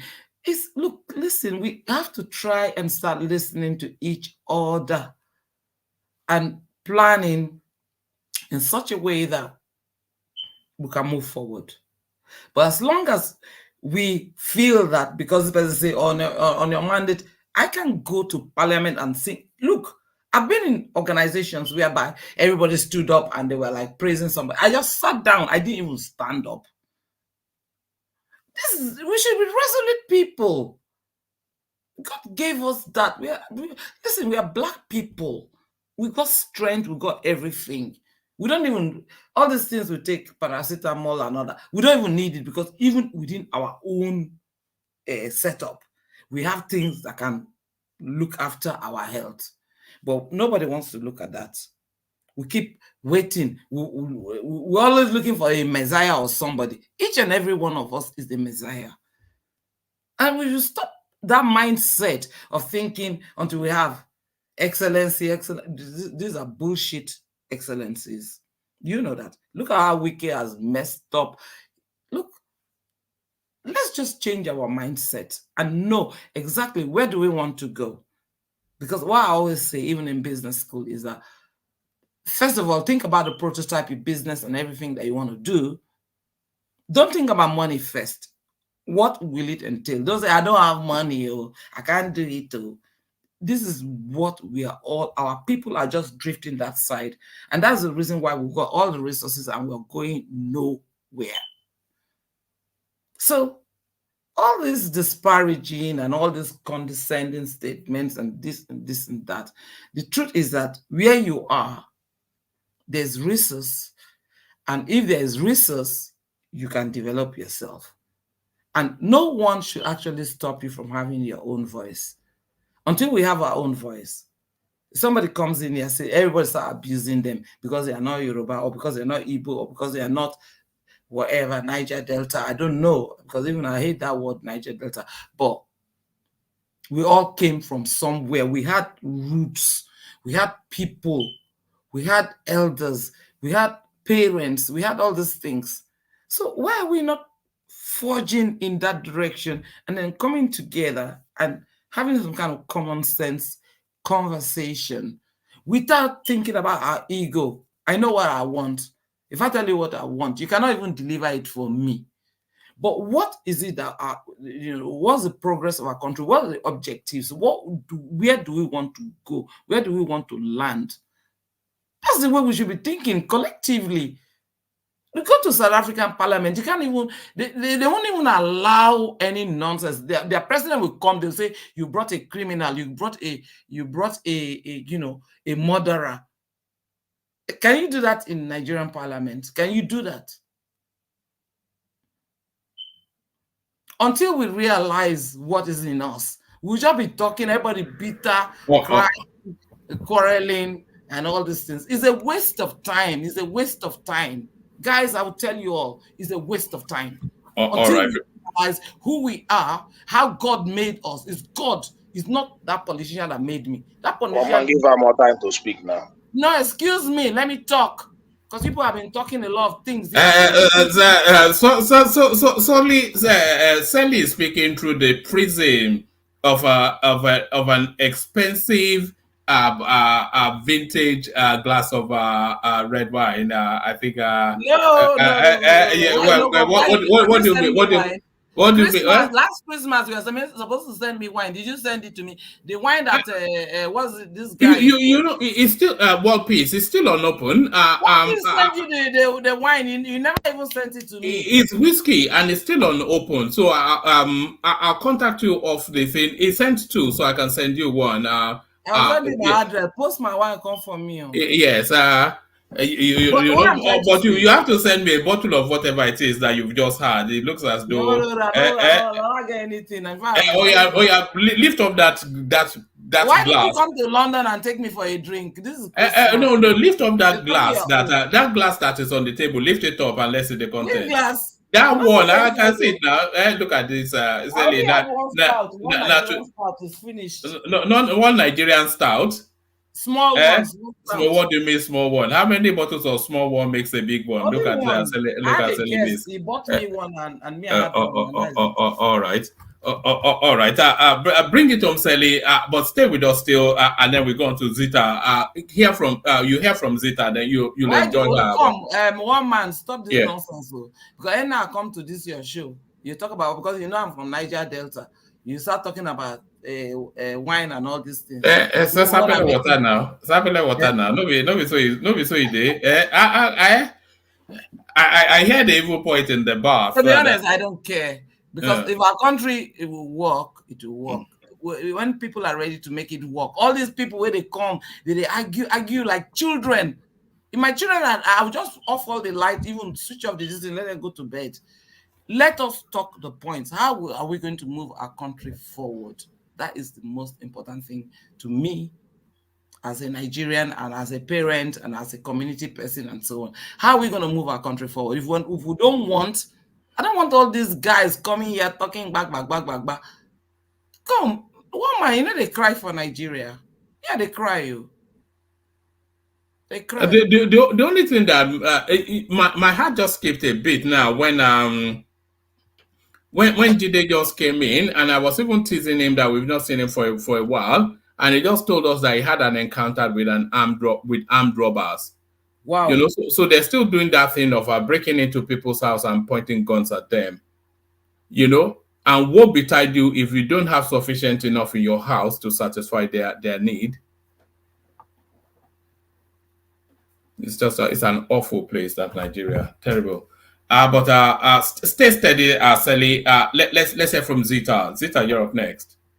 Hey, thank you, woman. Zita, have you met Sally before? Yeah. Sally was the original Zita of the platform until she went on a sulk because Peter Obi lost the election. So I think she's done. No, I didn't. I left because one of your guys here, one of our Baba waiting, I can't remember the guy's name. It was very insultive. And me, I don't want to come to platforms where I've been insulted because I've got children. Remember when you came with your cousin and you were both laced? No, I came with one time I came with one of my sisters and another of my sister. Yes. So which one were laced? Speaking big. I wound you seriously. Speaking big grammar. All right, Sally. Let's hear from Zita. Okay. Oh, woman, thank you for bringing the guy, and then I thank everyone for speaking their mind. It's good to speak your mind, even when it is not the fact or it's not the truth. But the important thing is that you spoke. How will I rate his appearance? Yes, he came, he spoke. Most of the things he said was not new to me, although he went a little bit more into details. But let me comment on the aspect of him being frontal. You know, woman, two reasons why he was frontal. Number one, if you are discussing that space, normally you get attacked.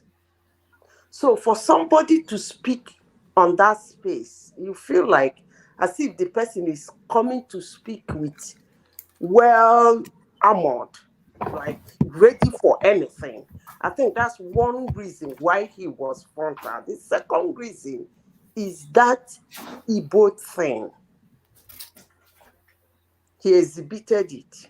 I must comment on that, because it takes a while for you to shift away from that aspect. It takes a while. It takes a lot of sophistication for you to sweep away, because sometimes people really ask you questions that are not necessary. And if you don't hold yourself, you find yourself being too frontal and attacking them, even when you should have just said, sorry, I cannot answer that question, or probably ignore it. It was a wonderful session. I thank God that he came here. Then coming to people that said what is happening in the Southeast is irredeemable. I don't believe that. It is a phase. Everything happens within time and chance. Yeah, some people might say it has taken so long, but I can assure you that it's a phase. Voices are coming out. That's what I will say. Voices, not just one voice. Voices. The first time I came to this platform, it was hot. I said it all. Yes, I am an Uguta woman, and Uguta people have their resentment the way some people behave in Igbo land. That's a fact. I come from Imo State. Imo people are very sophisticated. That's a fact. One man, do you remember when I said in this platform, I have been saying it anyway, that the people that went to Tinubu and told him that he should release Nnamdi Kanu for peace to reign in the Southeast, I said, if he wants to release Nnamdi Kanu, no, he can release him, not because of what they said. But if he wants to be serious in solving the problem in Southeast, he should sit them down and tell them to come out clean and tell him why they want Nnamdi Kanu released. And I am happy this morning that this guy mentioned it. Saying that if you release Nnamdi Kanu, there will be peace in Igbo land. I used to ask, when he was outside, was there peace? Haven't he been released before? Saying that they guarantee that they will take control of him and handle him and make sure peace reigns. Haven't he been released before? You see, sometimes when things that are being mentioned in the South, what is happening in the Southeast is being mentioned, some people seem to divert it. But how we keep saying what is happening in the North and what is happening in the South side as militants are not the same with what is happening in the Southeast. Yes, most of them have been taking lives. 3 of them are taking lives, but they're not the same. As long as Southeast issue is, there is no room for discussion. They did not create room for discussion. That's why they can only go to the president and say, release him for peace to reign. Because there is no room for negotiation and discussion. When you say Biafra or death, what you are saying is there is no negotiation. Back to what Jide said, Olajide said. Olajide is right. When something is happening, you don't speak about it. You didn't condemn it. You didn't accept it. You kept mum. In law, I think silence means yes. So why are they going to Tinubu? I don't get it. But for someone to say that Nnamdi Kanu is a problem of Nigeria, I don't think so. It's the problem of Igbo land. And it's not Nigerians that will solve the problem. It's not Nigeria that will solve the problem. It's the Igbos that will solve the problem. I have said this before, and I will still say it again. No administration should be cajoled into stepping into what is happening in Igbo land. Let me repeat it again. No administrator in Nigeria, when I mean administrator, as a president, should be cajoled into stepping into what is happening in the Southeast. They can solve their problem the day they are ready to solve it. I have said this before, and I will continue saying it. But if anybody thinks he wants to dabble into it, whatever he sees, he will take. I know my people, and I know them very well. You don't discuss their issue. Don't. They will attack you for discussing their issue. You've seen it happen in this platform. They will remind you that it has been happening everywhere. So leave them, let them handle their case. That's my stand. Thank you, one man. Oh, all right, brilliant, excellent. Thank you, thank you, Zeta. So, Ijele Koko, you're up next. I came to you, but you dropped Ijele Koko. Yeah, thank you, one man. Yeah. What did you make of that experience with our guest? Well, I think it's a very good experience, very controversial, very informative, and I think the best thing for people that are showing resentment against this guy is just to have an open mind, listen to him carefully, and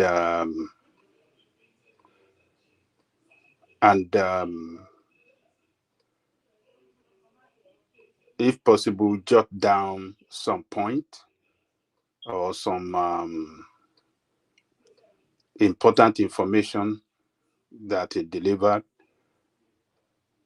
that are controversial, that are not clear. Investigate, carry out research on it, and get the fact. If whatever he says are not doesn't come out to be true after carrying out your research, you can come back to the platform and come and discuss it. That look, this guy said this I guess is this is what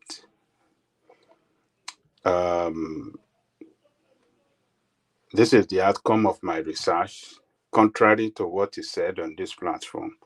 So that next time when it comes, we can take it up on that. So, but at the same time, the guy, I think he have an anger issue too. He is, I think he can do better by controlling himself, by not throwing abusive language against people.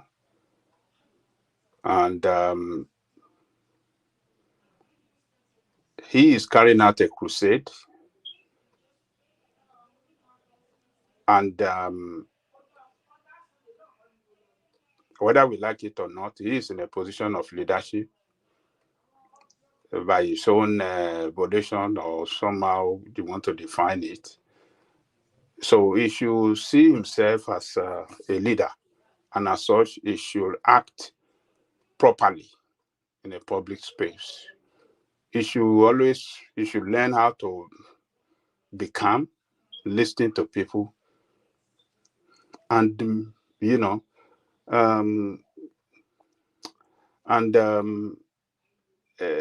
talk the issue, respond, in a matured way, and not allow people to lure you into making, foul language and talking nasty to people.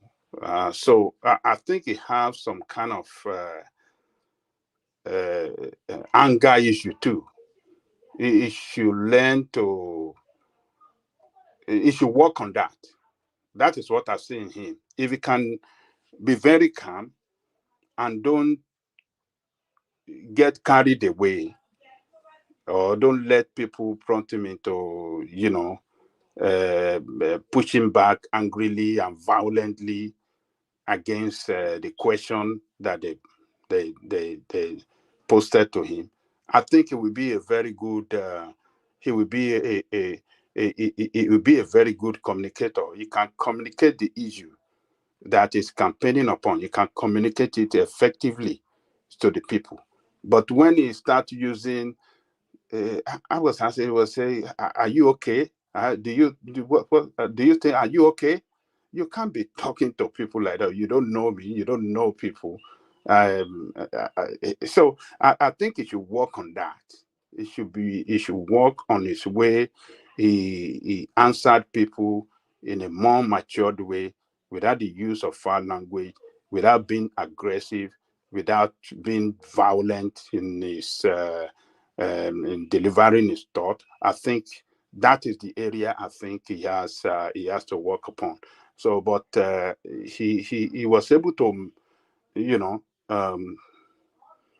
to make his case, to put out his fact clearly and back it up with historical fact, and I think he can do better if he can work on his anger issue. That is the only area I have. But I would like to advise him as well. He should, for what he's doing to spread effectively, he should look for like mind in the East, connect with them, and they should do that job in the East. It is in the East that he can effectively achieve what is fighting for. It is not, yes, it's good for him to come online and talk to people, but for the job to really reach the heart of the people, it's in the East. It should work hard to identify people of like mind that they can come together and start that crusade. It's a big job to do. It's a big job to do, and we know it's not going to be an easy job for him, because we are very, very tribal people. Anything that has to do with, telling the truth against the people of your tribe, sometimes you will face a very strong pushback. We have experienced it here on this platform on political issue. When some of us that are even Yoruba, when we're speaking some truth on Tinubu, on what is not doing good or what he has failed to do, you will see some Yoruba come out angrily. They will call us names. They will say a lot of things. So he will experience the same thing with the Igbo people too, because when you are trying to tell people that are carried, people that are operating on a tribal sentiment, it's very, very hard to change their mind. But it could be changed. It could be done if you connect, have more people, and people that matters. We can connect with them, and they can start, making that case and pushing and spreading the gospel. Yeah, before they know it, people will start, buying into their campaign, and by so doing, they can make effective, redeemable,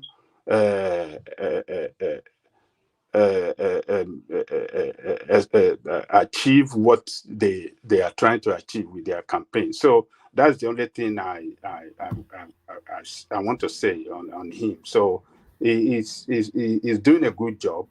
He's doing a good job, but he should do it better, and he should learn how to talk good to people. He should not abuse his people asking him questions, even when they talk bad to him. He should keep it calm. That is the only way you can win the heart of people. But when you start throwing back because they throw back to you, you are frontal and you are throwing nonsense, speaking in street language to people on international platform. I think that is not good of him. So he should work on his anger issue and do better. That's what I can say, one man. All right, excellent, brilliant. So thank you, Ijele Koko. So we go on to Patoski as we start to wrap it up. But on the way to Patoski, let's touch base with our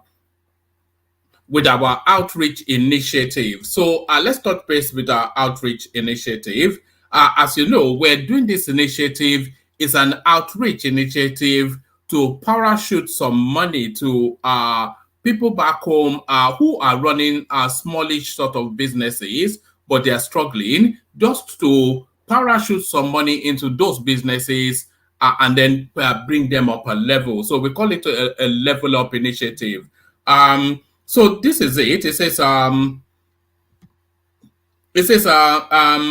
we are fundraising to level up 3 or more Nigerian families. The idea is to identify low-income but earning Nigerian families, preferably in some sort of business, who we can parachute funds to take their business up a level. So that's the initiative, and our target was £1,000, and we seem to be approaching it with some pace. So we seem to be approaching it with some pace. So it kicked off 7 days ago. Adeyinka Adetunji was the first person to come in with a £45 donation. The anonymous donator for £150. That is the majestic Kulata right there. And Kulata quickly followed by Ayodele Ogunlowo, who came in with £100. The elegant Prince Daddy chimed in with £50. The majestic General Thomas came in with £50. Another anonymous came in with £100, but you may refer to that anonymous as Ijele Koko, who did the £100. And then another anonymous came in with £50, but this anonymous remains anonymous because he has not contacted me with a name. You know, of course, Ayo will always come in, and he came in with £100. So that's how you're right there. Another anonymous still comes in with £20. And then Kehinde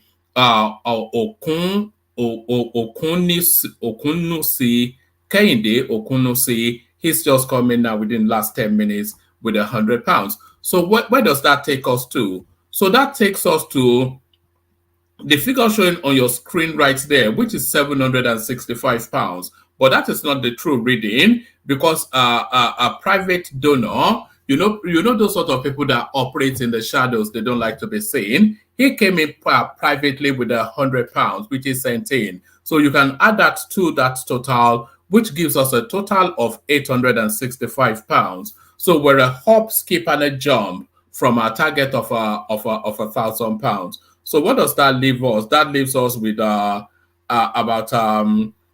just short of £150 will get us to where we need to be. So just short of £150 will get us to where we need to be.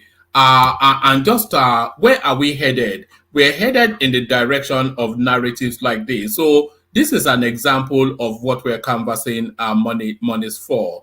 These are one of the likely beneficiaries of the money. So the lady you're about to see here, her name is Mama Hadiza. She's 69 years old. She looks after 7 children, not hers, her son's children. But she's now in a situation at 69 where she has to look after 7 children because the son and the wife they sadly came across incidents with insurgents, and they had to depart this world. So this is Mama Hadiza, and the person introducing Mama Hadiza is Hassan, one of our members on this platform. So here is Hassan now introducing Mama Hadiza to us. Okay, ni tsaya a nan wajen. Yawwa. In ka fara, in ka danna ka ce ka fara, ko ka ce ka fara. Bismillah na fara. Hello everyone, my name is Hassan Abdullahi. So I'm just approaching our mama's shop here. You can just zoom around. This is a very this is Wenge, Lion Bori, Kusada Bariki.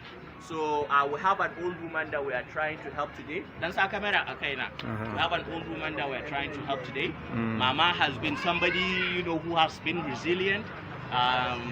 She has gone through several things, from displacement, you know, to abject poverty, and then she still had the wherewithal to sell things like this, and she sells some food too. So Mama is somebody we are trying to meet. However, my Kanuri is not that good, so we'll be switching between me and my friend here, who will help interpret what we are going to discuss with Mama. Please, Mama, ina wuni? Ina gajiya? Ba ni kameran kai yanzu. Bari in dauki Mama. Mama ya kokari?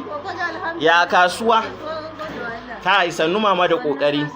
To na zo ne daga mutanen one man platform, kuma kowane ƙarshen shekara ana yin taimako ma mutanen da suke kokarin taimakon kansu. Na ga shagonki yadda babu abubuwa da yawa a ciki, kuma muna son ya zamto a samu dalilin da za a taimaka miki. Yanzu dai kuma na ji kokarin da kika yi da mutanen da ke karkashinki da duk abubuwan da dai ya shafe ki. To dai ina miki albishi na cewa insha Allahu za mu kai kukanki gurin su, kuma abinda Allah ya rabonki ne insha Allahu za mu dawo mu zo mu baki insha Allahu. To yanzu me zaki ce game da mutanen nan?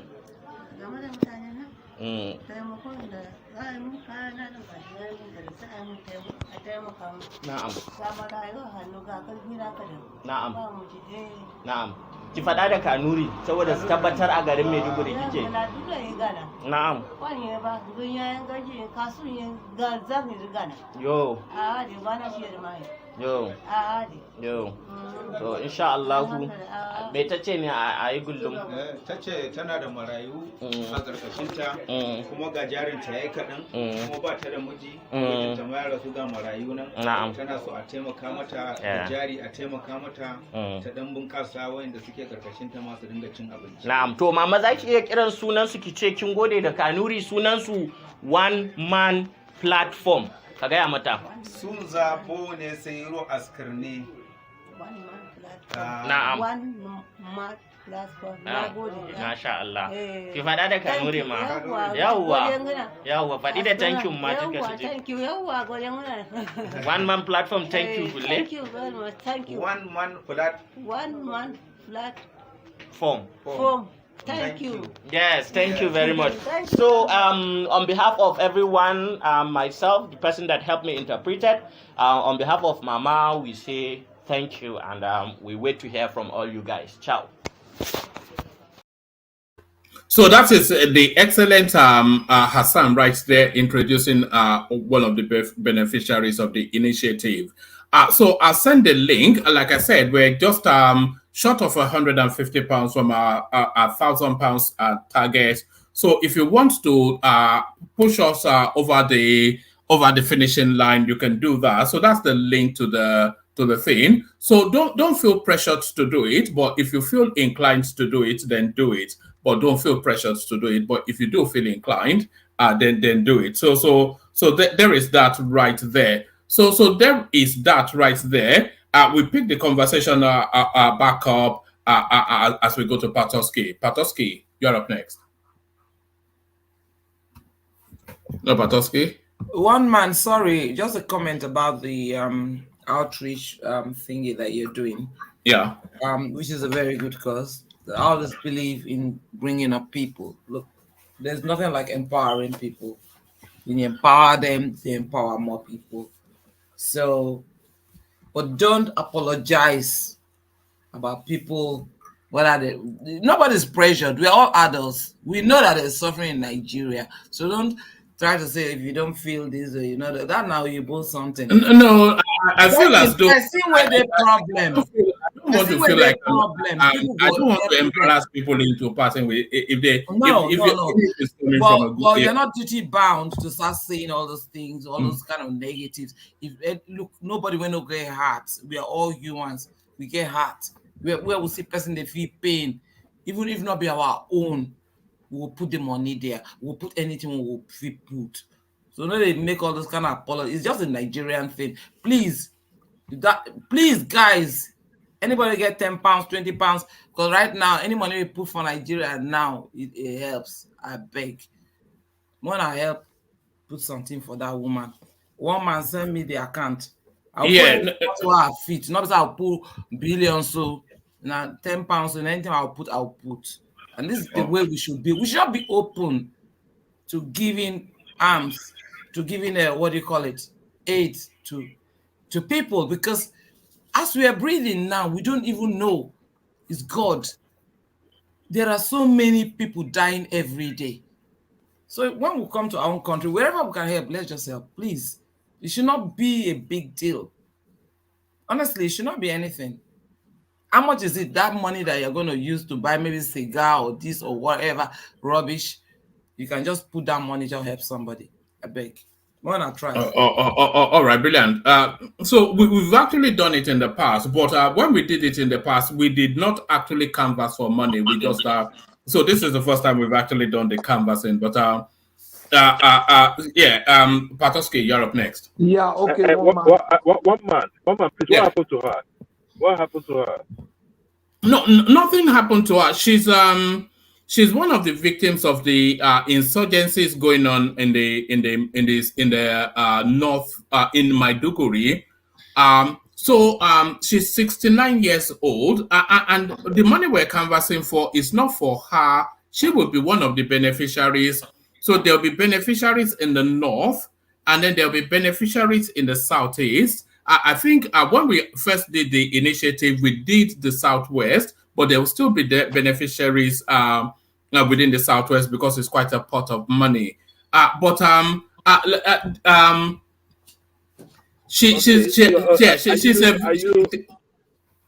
you trying to run for election in 2027? No. You know. It's funny. We were. I know. Ijele Koko said we were actually just here. We were having conversations, and in the course of that conversation, we just ended up setting up. I think it was actually even Thomas. He said he was feeling inclined to give bags of rice to people for Christmas, and then in the course of that conversation, we ended up setting up a GoFundMe.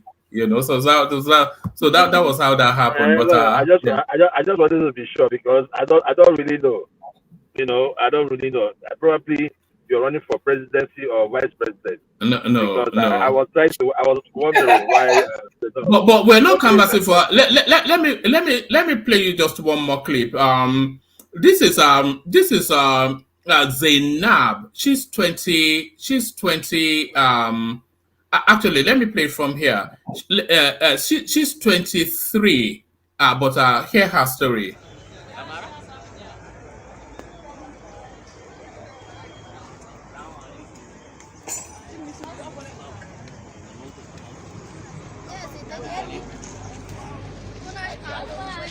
Labarin abinci. Akwai abinci. Me sayarwa ne.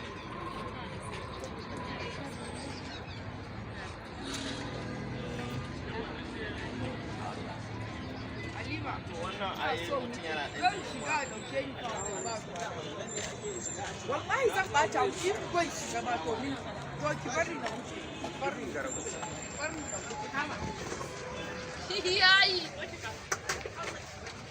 ya kasuwa ai shi ne duk ita da ke akwai mutanen maganar da muka fara yi da mutanen one man platform wani mutane ne yan Najeriya amma suna zaune a kasashen turai to dangane da abubuwa da yawa da ke faruwa yanzu a kasar nan kuma na san sannan kuma insha Allah su kuma za su dubi yadda za a yi su ma su taimaka ko abin da ya kawo mu kenan. Hey, one man, obviously the video would not upload, so I'm trying to record a voice to keep the narrative straight. So the lady in that video, her name is Zainab. I knew Zainab through one of my outreaches to IDP camps. At some point she was displaced from one community, but her husband fell victim and died. So she's 22, 23 years old. She has 5 children, and one of her kids, I think, is a special need kid. So that also adds, to the strain on the resources. And despite all this, the husband dying, and then she picked herself up and is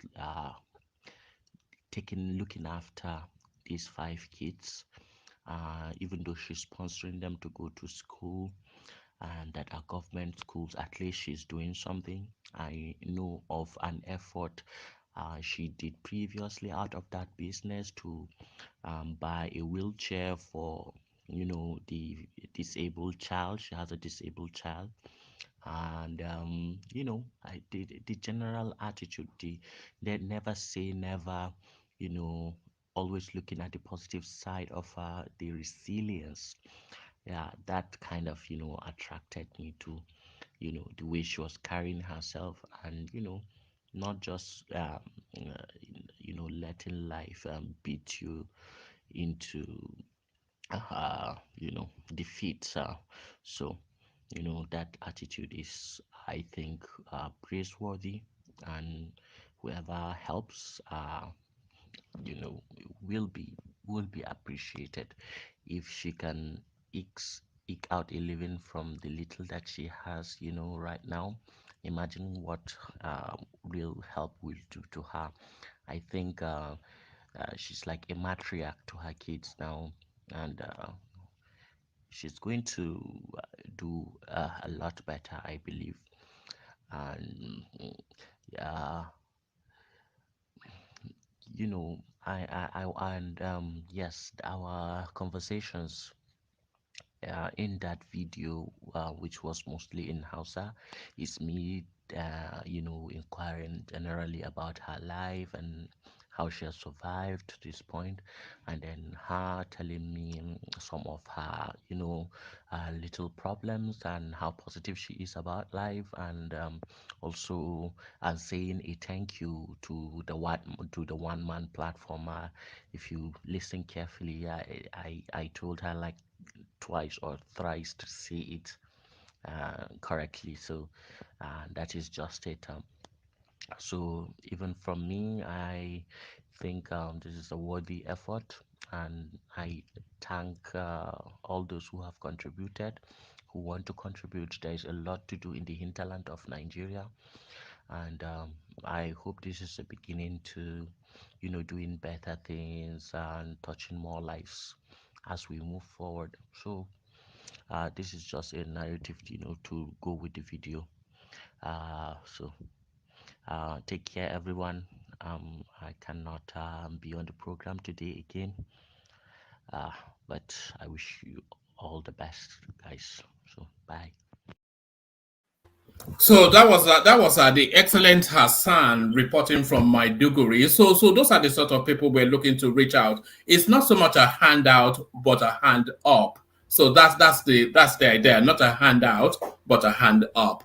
Patoski, you're up next.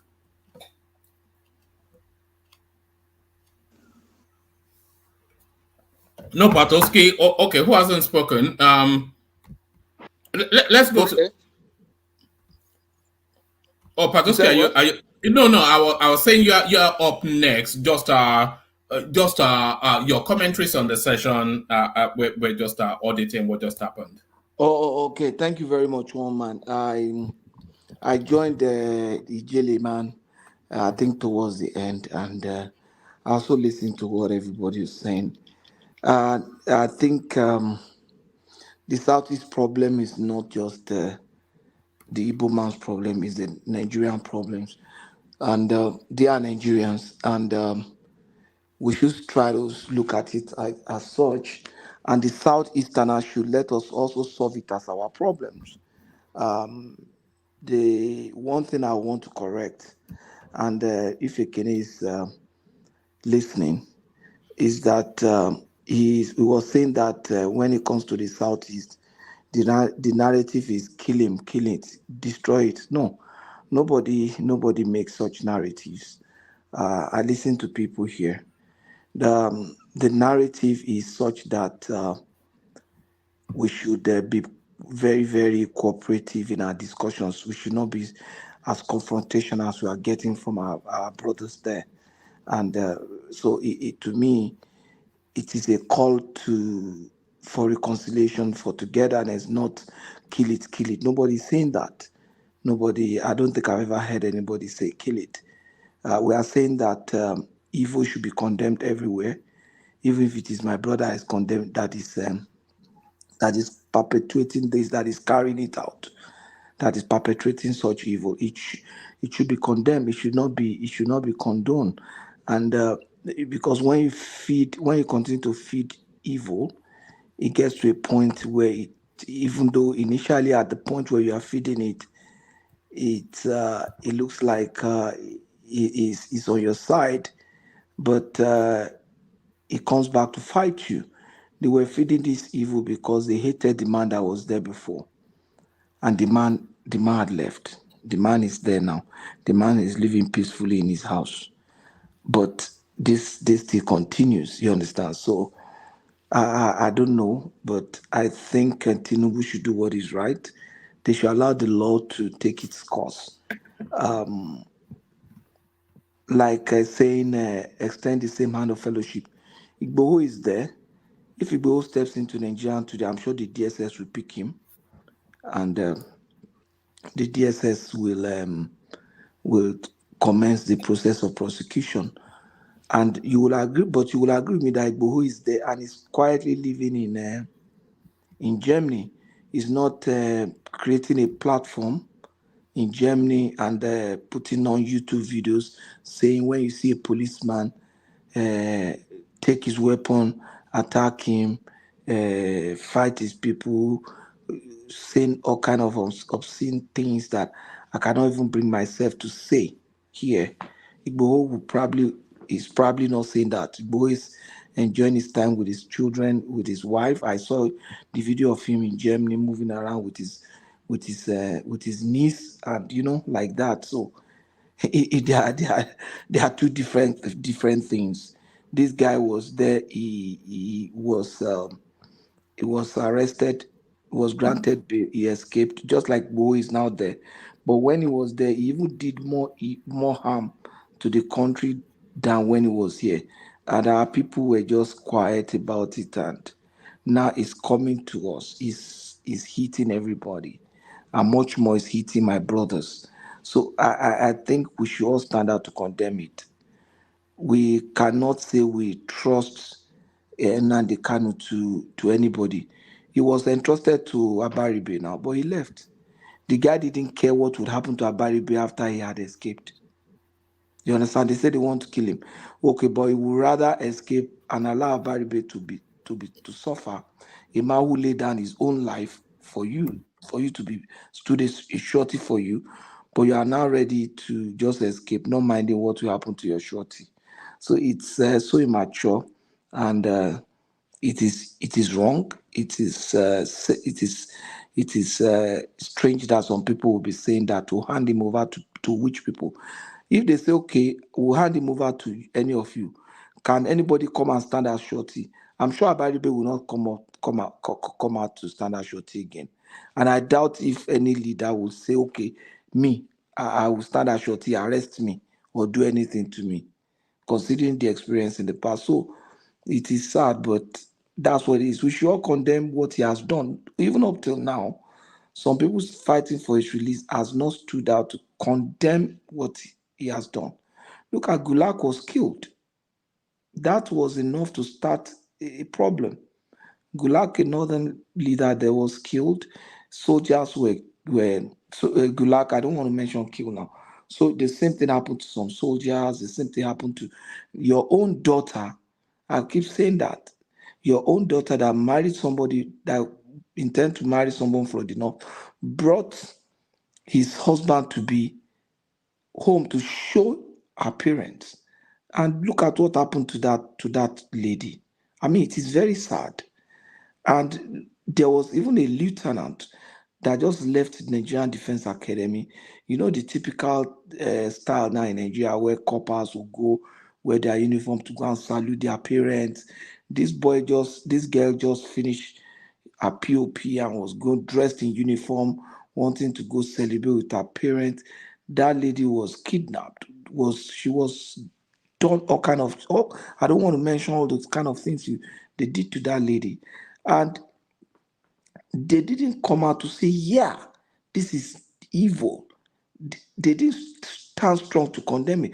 Look at what happened to, is it WHO staff or United Nations staff in Anambra? They didn't come out to condemn. That's just to mention few of the things. And every effort of government to try to fight, they will say, oh, Python dance, oh, this and that, oh, Southeast is militarized. You have checkpoints. When there's insecurity, won't you have checkpoints? When there was insecurity in Abuja, didn't you have checkpoints all over Abuja? That's the point now. That's the only traditional way we have learned to secure a society where intelligence is not shared. If you have intelligence shared and everything, you just need very few checkpoints. But in a society where the community, the member of the community are not even sharing intelligence or not, they are either afraid to share it that because anything could happen to them. So what do you expect the military to do? To watch people being I don't want to say what will happen, but so they have to put checkpoints. That's preventive. I know they have their own SSs collecting bribe and stuff like that, but you can never anticipate the amount of life that have been saved. You understand? The number of people that would have lost their life in that place that didn't lose it because those checkpoints are there is the reward of the checkpoint. So, but that cannot be evaluated because there's no empirical way to say, oh, this person would have lost his life on that route if not for this police. So that's the reward of those actions. If you want to see the danger in it, let them withdraw those checkpoints and see what will happen. That's when you know that Buhari that put checkpoint there, he was trying to save life. But what name did they call that man? They called him all kind of name. They called him a dead man. They called him Jubri. They called him all kind of things. They use all kind of names too. And any evil that happens in that place was linked to him, was attributed to him, was linked to his family, to all kind of things. Even from very educated people who are supposed to know, even right here on this platform. So it is sad now that these people that are now canvassing to say release him to us, they were existing then, or is it that that group just emerged? There was no Hanese, there was no Southeast leader that time when that thing was gradually brewing up.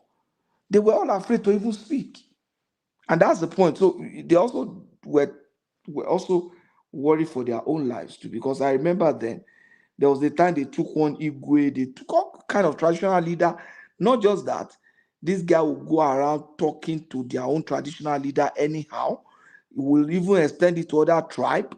He will talk to their religious leader anyhow. He will talk to what did he not say?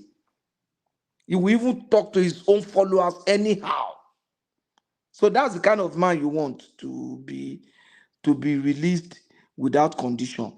His freedom freedom is good. It's good for him to have freedom. I don't have anything against it, but there should be some conditions, some checks have to be in place. The question I'll ask is it safer for Nigeria for him to still be there, or is it safer for Nigeria when he's released? Is it better for them? But you don't want to take that risk. Visitor said something that I really, really liked, and it happened, but most of us never really thought of it. This man was previously released. And look at what happened between that time he was released and this time that eventually was arrested. Look at the kind of thing that took place. So the show release him is going to bring peace. The experience have not shown that his release will bring peace. His experience have shown that when he's out there, he's more dangerous. That's what the experience have shown. And I don't know who will come out to say release him to me. I don't know. Who can come out as a leader in that place. Soludo has said that now. Soludo, what was this saying when the guy? You sure of all most of them? So that was one of the few people that condemned this thing from that time. I remember then. But because he of doesn't have power over Nnamdi Kanu, so you can't release such a person to whom?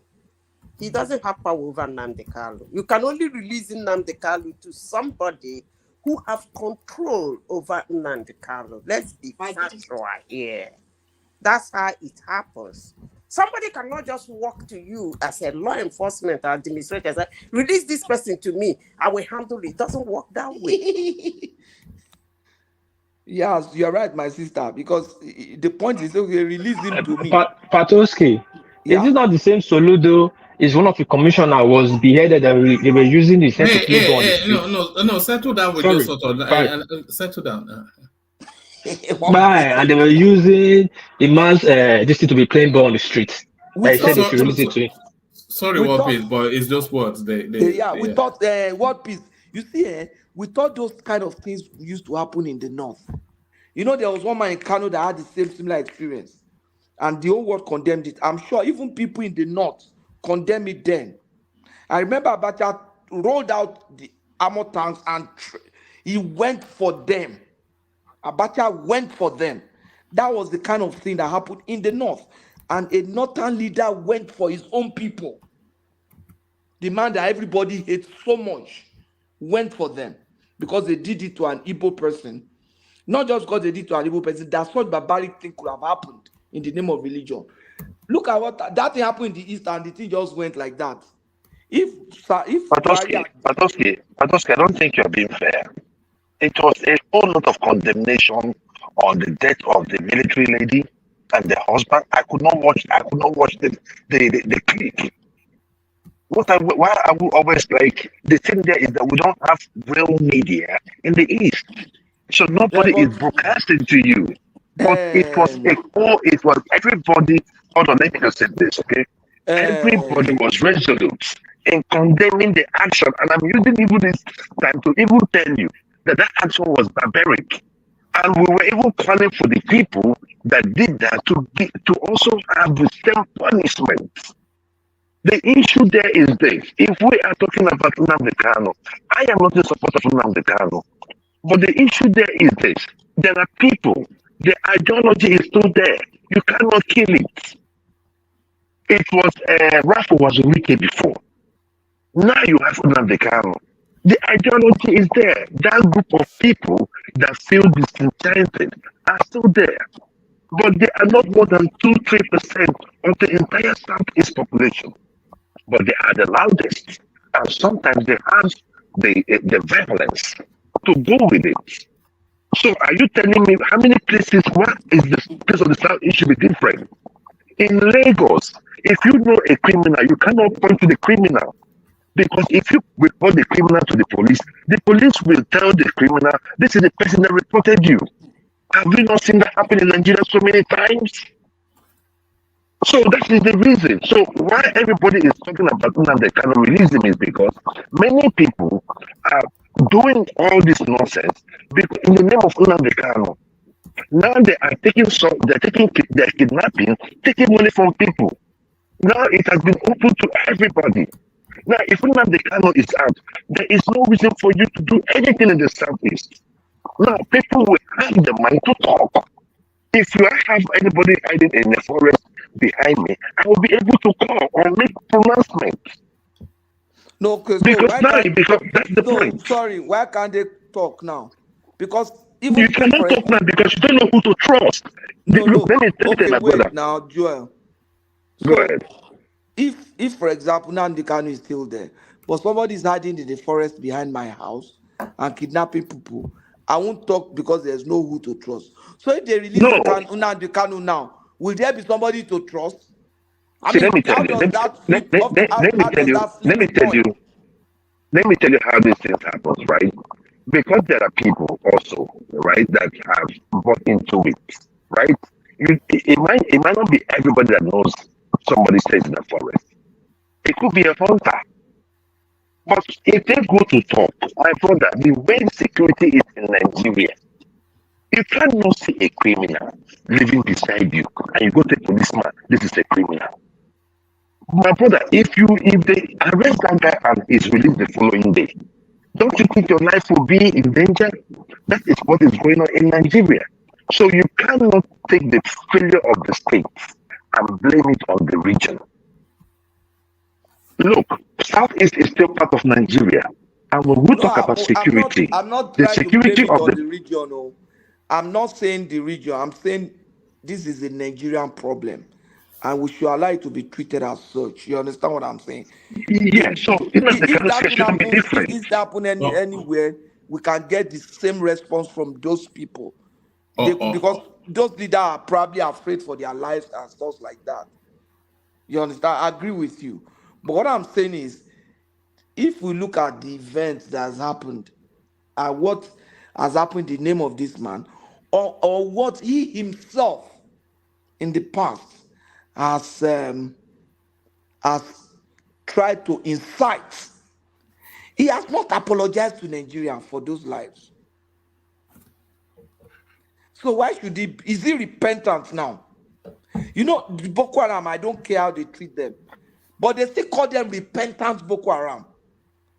Can we say, I am willing if they release a repentant Nnamdi Kanu? We could say, oh, both those Boko Haram were repentant and they claim to be repentant, eventually they were not. But let him even claim to be repentant. I mean, that's the, except you are saying what he has done is there's no sin to it, there's no crime to it, there's no offense to it.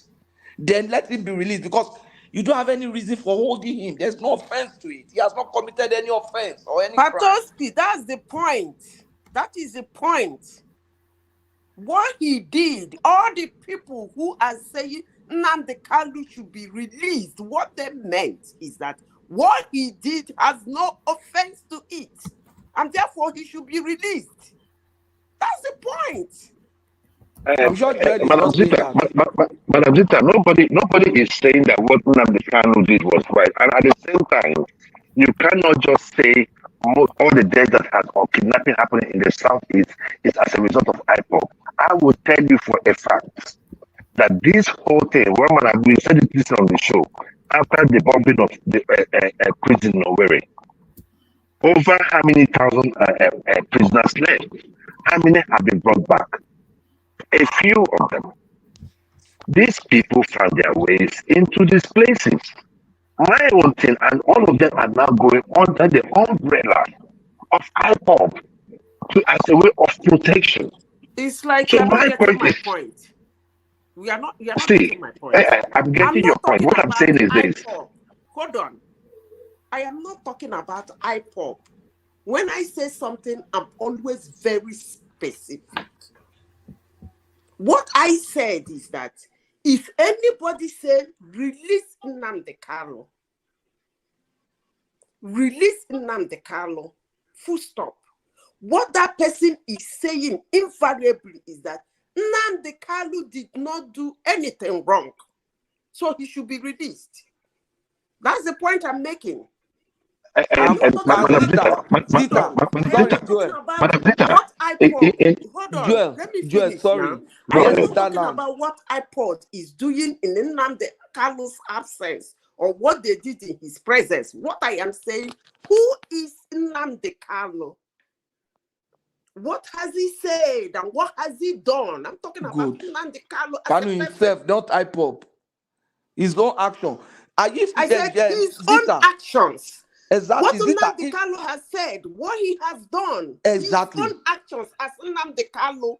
If anybody in Nigeria says release Nnamdi Kanu, what the person is saying invariably, technically, is that Nnamdi Kanu did not do anything. Release him. That's my Madam Zita, if we are to go by logic, if we are to go by Let logic, me just Nnamdi Kanu did nothing. Joel, you will come in. Let me just support Okay. Zita so that you run this. You see, Zita, what I expect them to be saying is forgive Nnamdi Kanu. You understand what I'm saying? Forgive instead of saying release him. Because from what Zita is saying, I agree with her, is that releasing him means that this guy has done nothing wrong. You don't have any reason to hold him, release him. But if you say forgive Nnamdi Kanu, you cannot forgive somebody who did not who's ask not for apology, repentant. who did not apologize. Exactly. It doesn't work that way. You So cannot they should wake be up in the talking to morning. him. Somebody did not apologize for anything. He said he didn't do anything. You say forgive him. It doesn't work that way. All right. Bring it home, Patoski, and then we hear from Triumph. So what we are saying is that I think the narrative should change from what Zita said and what Joel, all of us is looking at now. It should be they should be talking to Nnamdi Kanu to say, look, you want forgiveness, you want a pardon. It means that one, you should be repentant, you should acknowledge your deed, even to God or to any other person you offend. Say, bro, I know I offended you. And there should be a sign that suggests that, look, this guy is actually repentant. And then we can forgive, extend forgiveness. Woman, the whole country needs to forgive that guy. And he needs to ask for forgiveness from all of us because he has caused us pain as a country by what he has said, what he has done, what he has incited people to say. Woman, I rest my case on that. All right, brilliant. That's the excellent Patoski. He doesn't spend enough time with us, but when he does, that's the quality he brings. Up next, Mr. Triumph. Triumph, we are up next. Good morning, bonjour, everyone. Bonjour, monsieur. Bonjour, merci beaucoup. Comment ça va? Et tout. Ça va. Ça va bien. All right, that's all I know. That's all I know. Don't worry, you have to go back to the lectures back then. You'll be good in it, or you come to live here like in 2 years, then you'll be good in it. Okay, I've been listening to. I even went back to listen to your guest. It was very exciting. One thing that I'm sorry to say, I'm not offending any Igbo here. Let me be here. The Southeast are not honest with themselves. Because I listened 3 days ago what Governor Soludo said that some people, like senators, people in the government, that's in Southeast, top people, their elders doesn't want him to come out. So it's not the problem of Nigeria anymore. It's the problem of the Southeast. I'm sorry to say that. That the only Southeast that can solve their own problems, their own selves.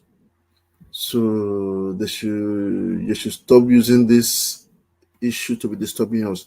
Even the other guy in Finland making noise. Sorry to say.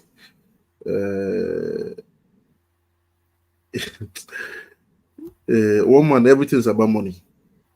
It's about money. If not today, they release this man, but I know that they want Nnamdi Kanu to be released now. We know that very well. They want him to be released just to counter-attack the other guy, the Samuel Ekman today. We know that very well. That's their plan now, because everything is getting out of hand. You know, when you create a beast and you find that your beast is getting bigger than you, you find another way to kill it and to bring up another, to have a puppy, a new one, so that you can control. But today, the Southeast problem, I don't want to say too much, but I know that everything is about money. People using it to make money. Using it, and I know people that they donate every month there, which is very sad. And they use lies upon lies. I heard what Joe was saying. It was a bit emotional. I heard also Madam Zita also, and I also heard about Emeka that almost cried. I said that the problem there is the Southeast woman. Only the Southeast that can solve their problems. I'm sorry to say. And if really Nnamdi did not do anything, why will he beg for forgiveness? Why would they? One thing is that he said so many things against the country. We all know that. We all saw it online. Anything you put online today doesn't disappear. Even there was a guy that I know that I spoke with. I have to send him a private chat.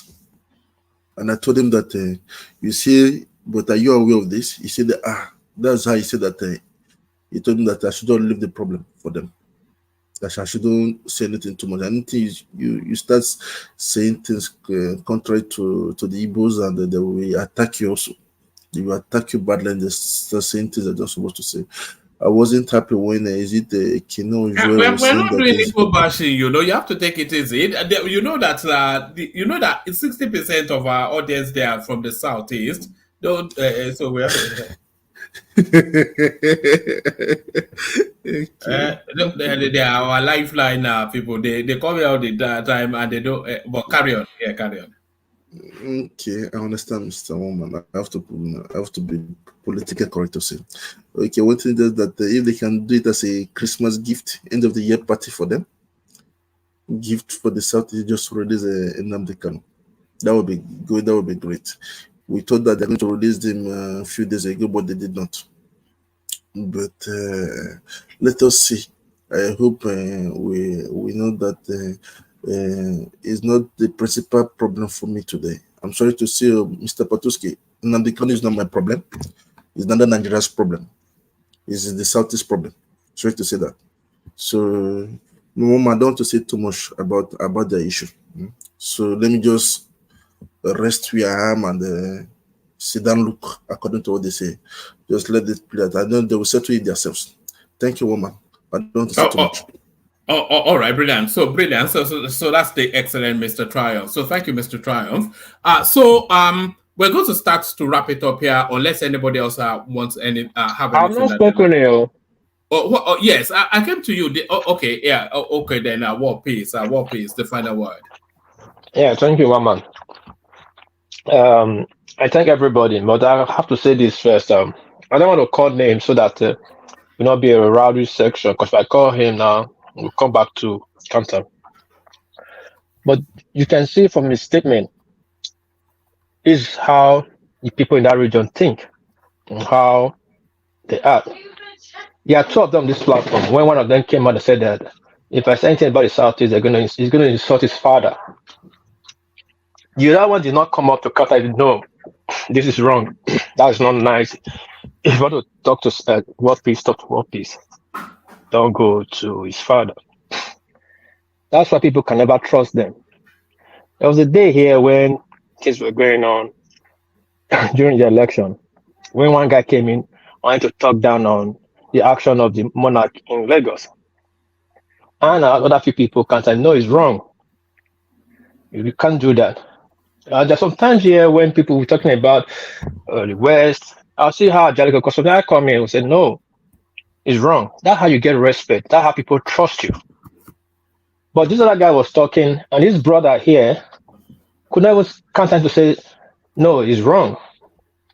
Well, let's put that aside. Now the Southeasterners has come out. For me, I don't know what they want.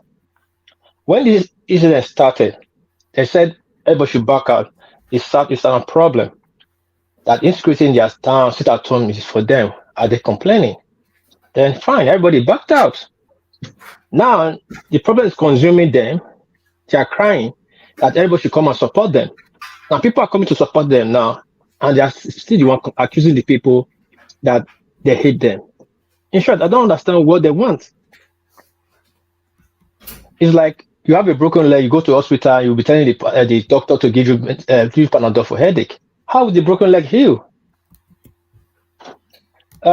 Yes, I invited the guests, and I pray I will invite more. Some of the guests don't want to show up because of the way the people have been because of the security, the way they are attacked. But I'll try and bring one more guest in here to talk about this incident. If you guys feel Ijele was too frontal, I'll bring on that gentleman that is more calm.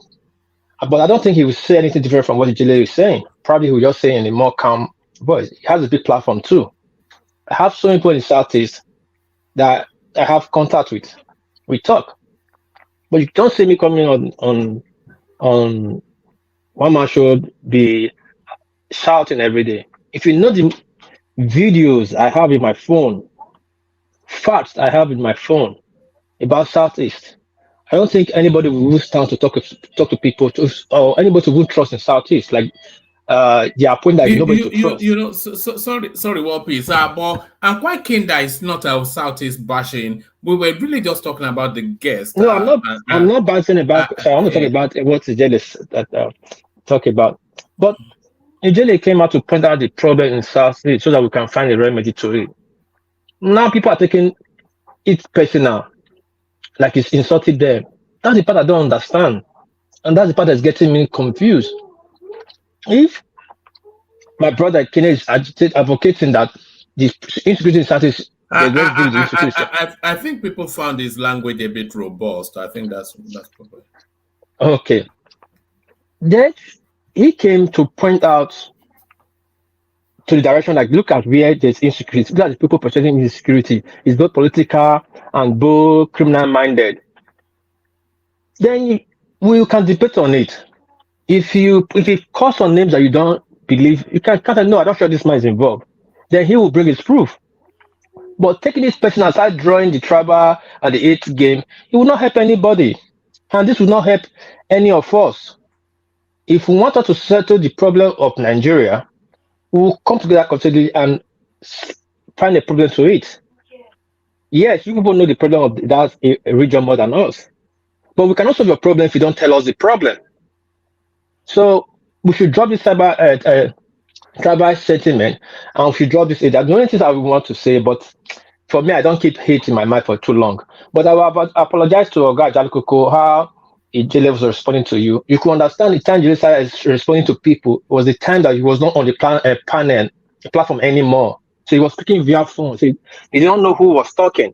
And if you are fighting like Ijele, if you be in Ijele's shoes, you would understand what this guy is passing through.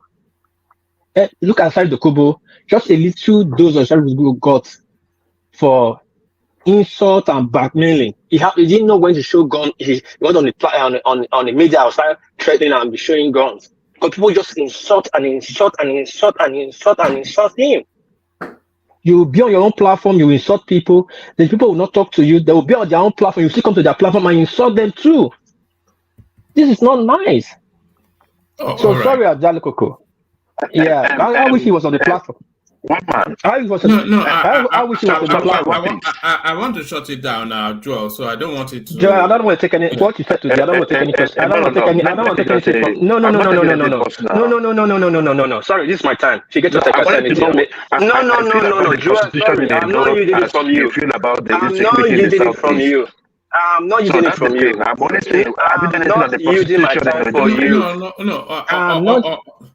All right, let me speak. Bring it on. Because you cannot insult somebody from your company, expect me to talk to you. We Beninese, we are very different. We don't joke with it. So don't expect me and you be joking here. I don't think you've older than me by age or anything. Any immigration, we are not in the same platform. Anyway, Jericho, I'm sorry for that because the man was not on the platform anymore. So please, one man, if you. Sorry and thanks for bringing Ijele. I'll try to bring another guy in so we can talk and find a solution to the Southeast problem. I don't hate the Southeast. I'm looking for a solution to it so everybody have peace. Thank you, one man, and I'm out. All right, brilliant. So thank you, Wapis. So thank you, Wapis, and thank you, everyone. It's been an explosive session, we have to say, but we come up to the 6-hour mark. Thomas is not available, so we start to round it off here. I wonder if Ajale Koko wants to round it off with just a very, very short parting words. Ajale Koko, do you want to close this off for us? Okay, I don't think we have Ajale Koko. Oh, soon on you. Ajale Koko have gone to bed though. All right, so Ajale Koko has gone to bed. I was going to say let us join him, but we are not joining him. Let us go to our individual beds. So thank you, everyone. We'll reconvene for tomorrow, and thank you especially for the GoFundMe people and the super chats, of course. I lost connection, so I lost the streams of the super chat, but essentially it was Ayo all the way through, as always is the case. So thank you, Ayo, for the for the super chat. And by the way, other people can join Ayo in that space. I recall a day that Ayo was not around. We had no super chat. So So other people, you see that dollar sign at the bottom of the comment section is available for everybody's use. It's not just for your. But thank you, everyone. And thank you especially for to Ijele Speaks for coming to illuminate the space. So thank you one and all. We'll reconvene tomorrow and do it all over again. And peace.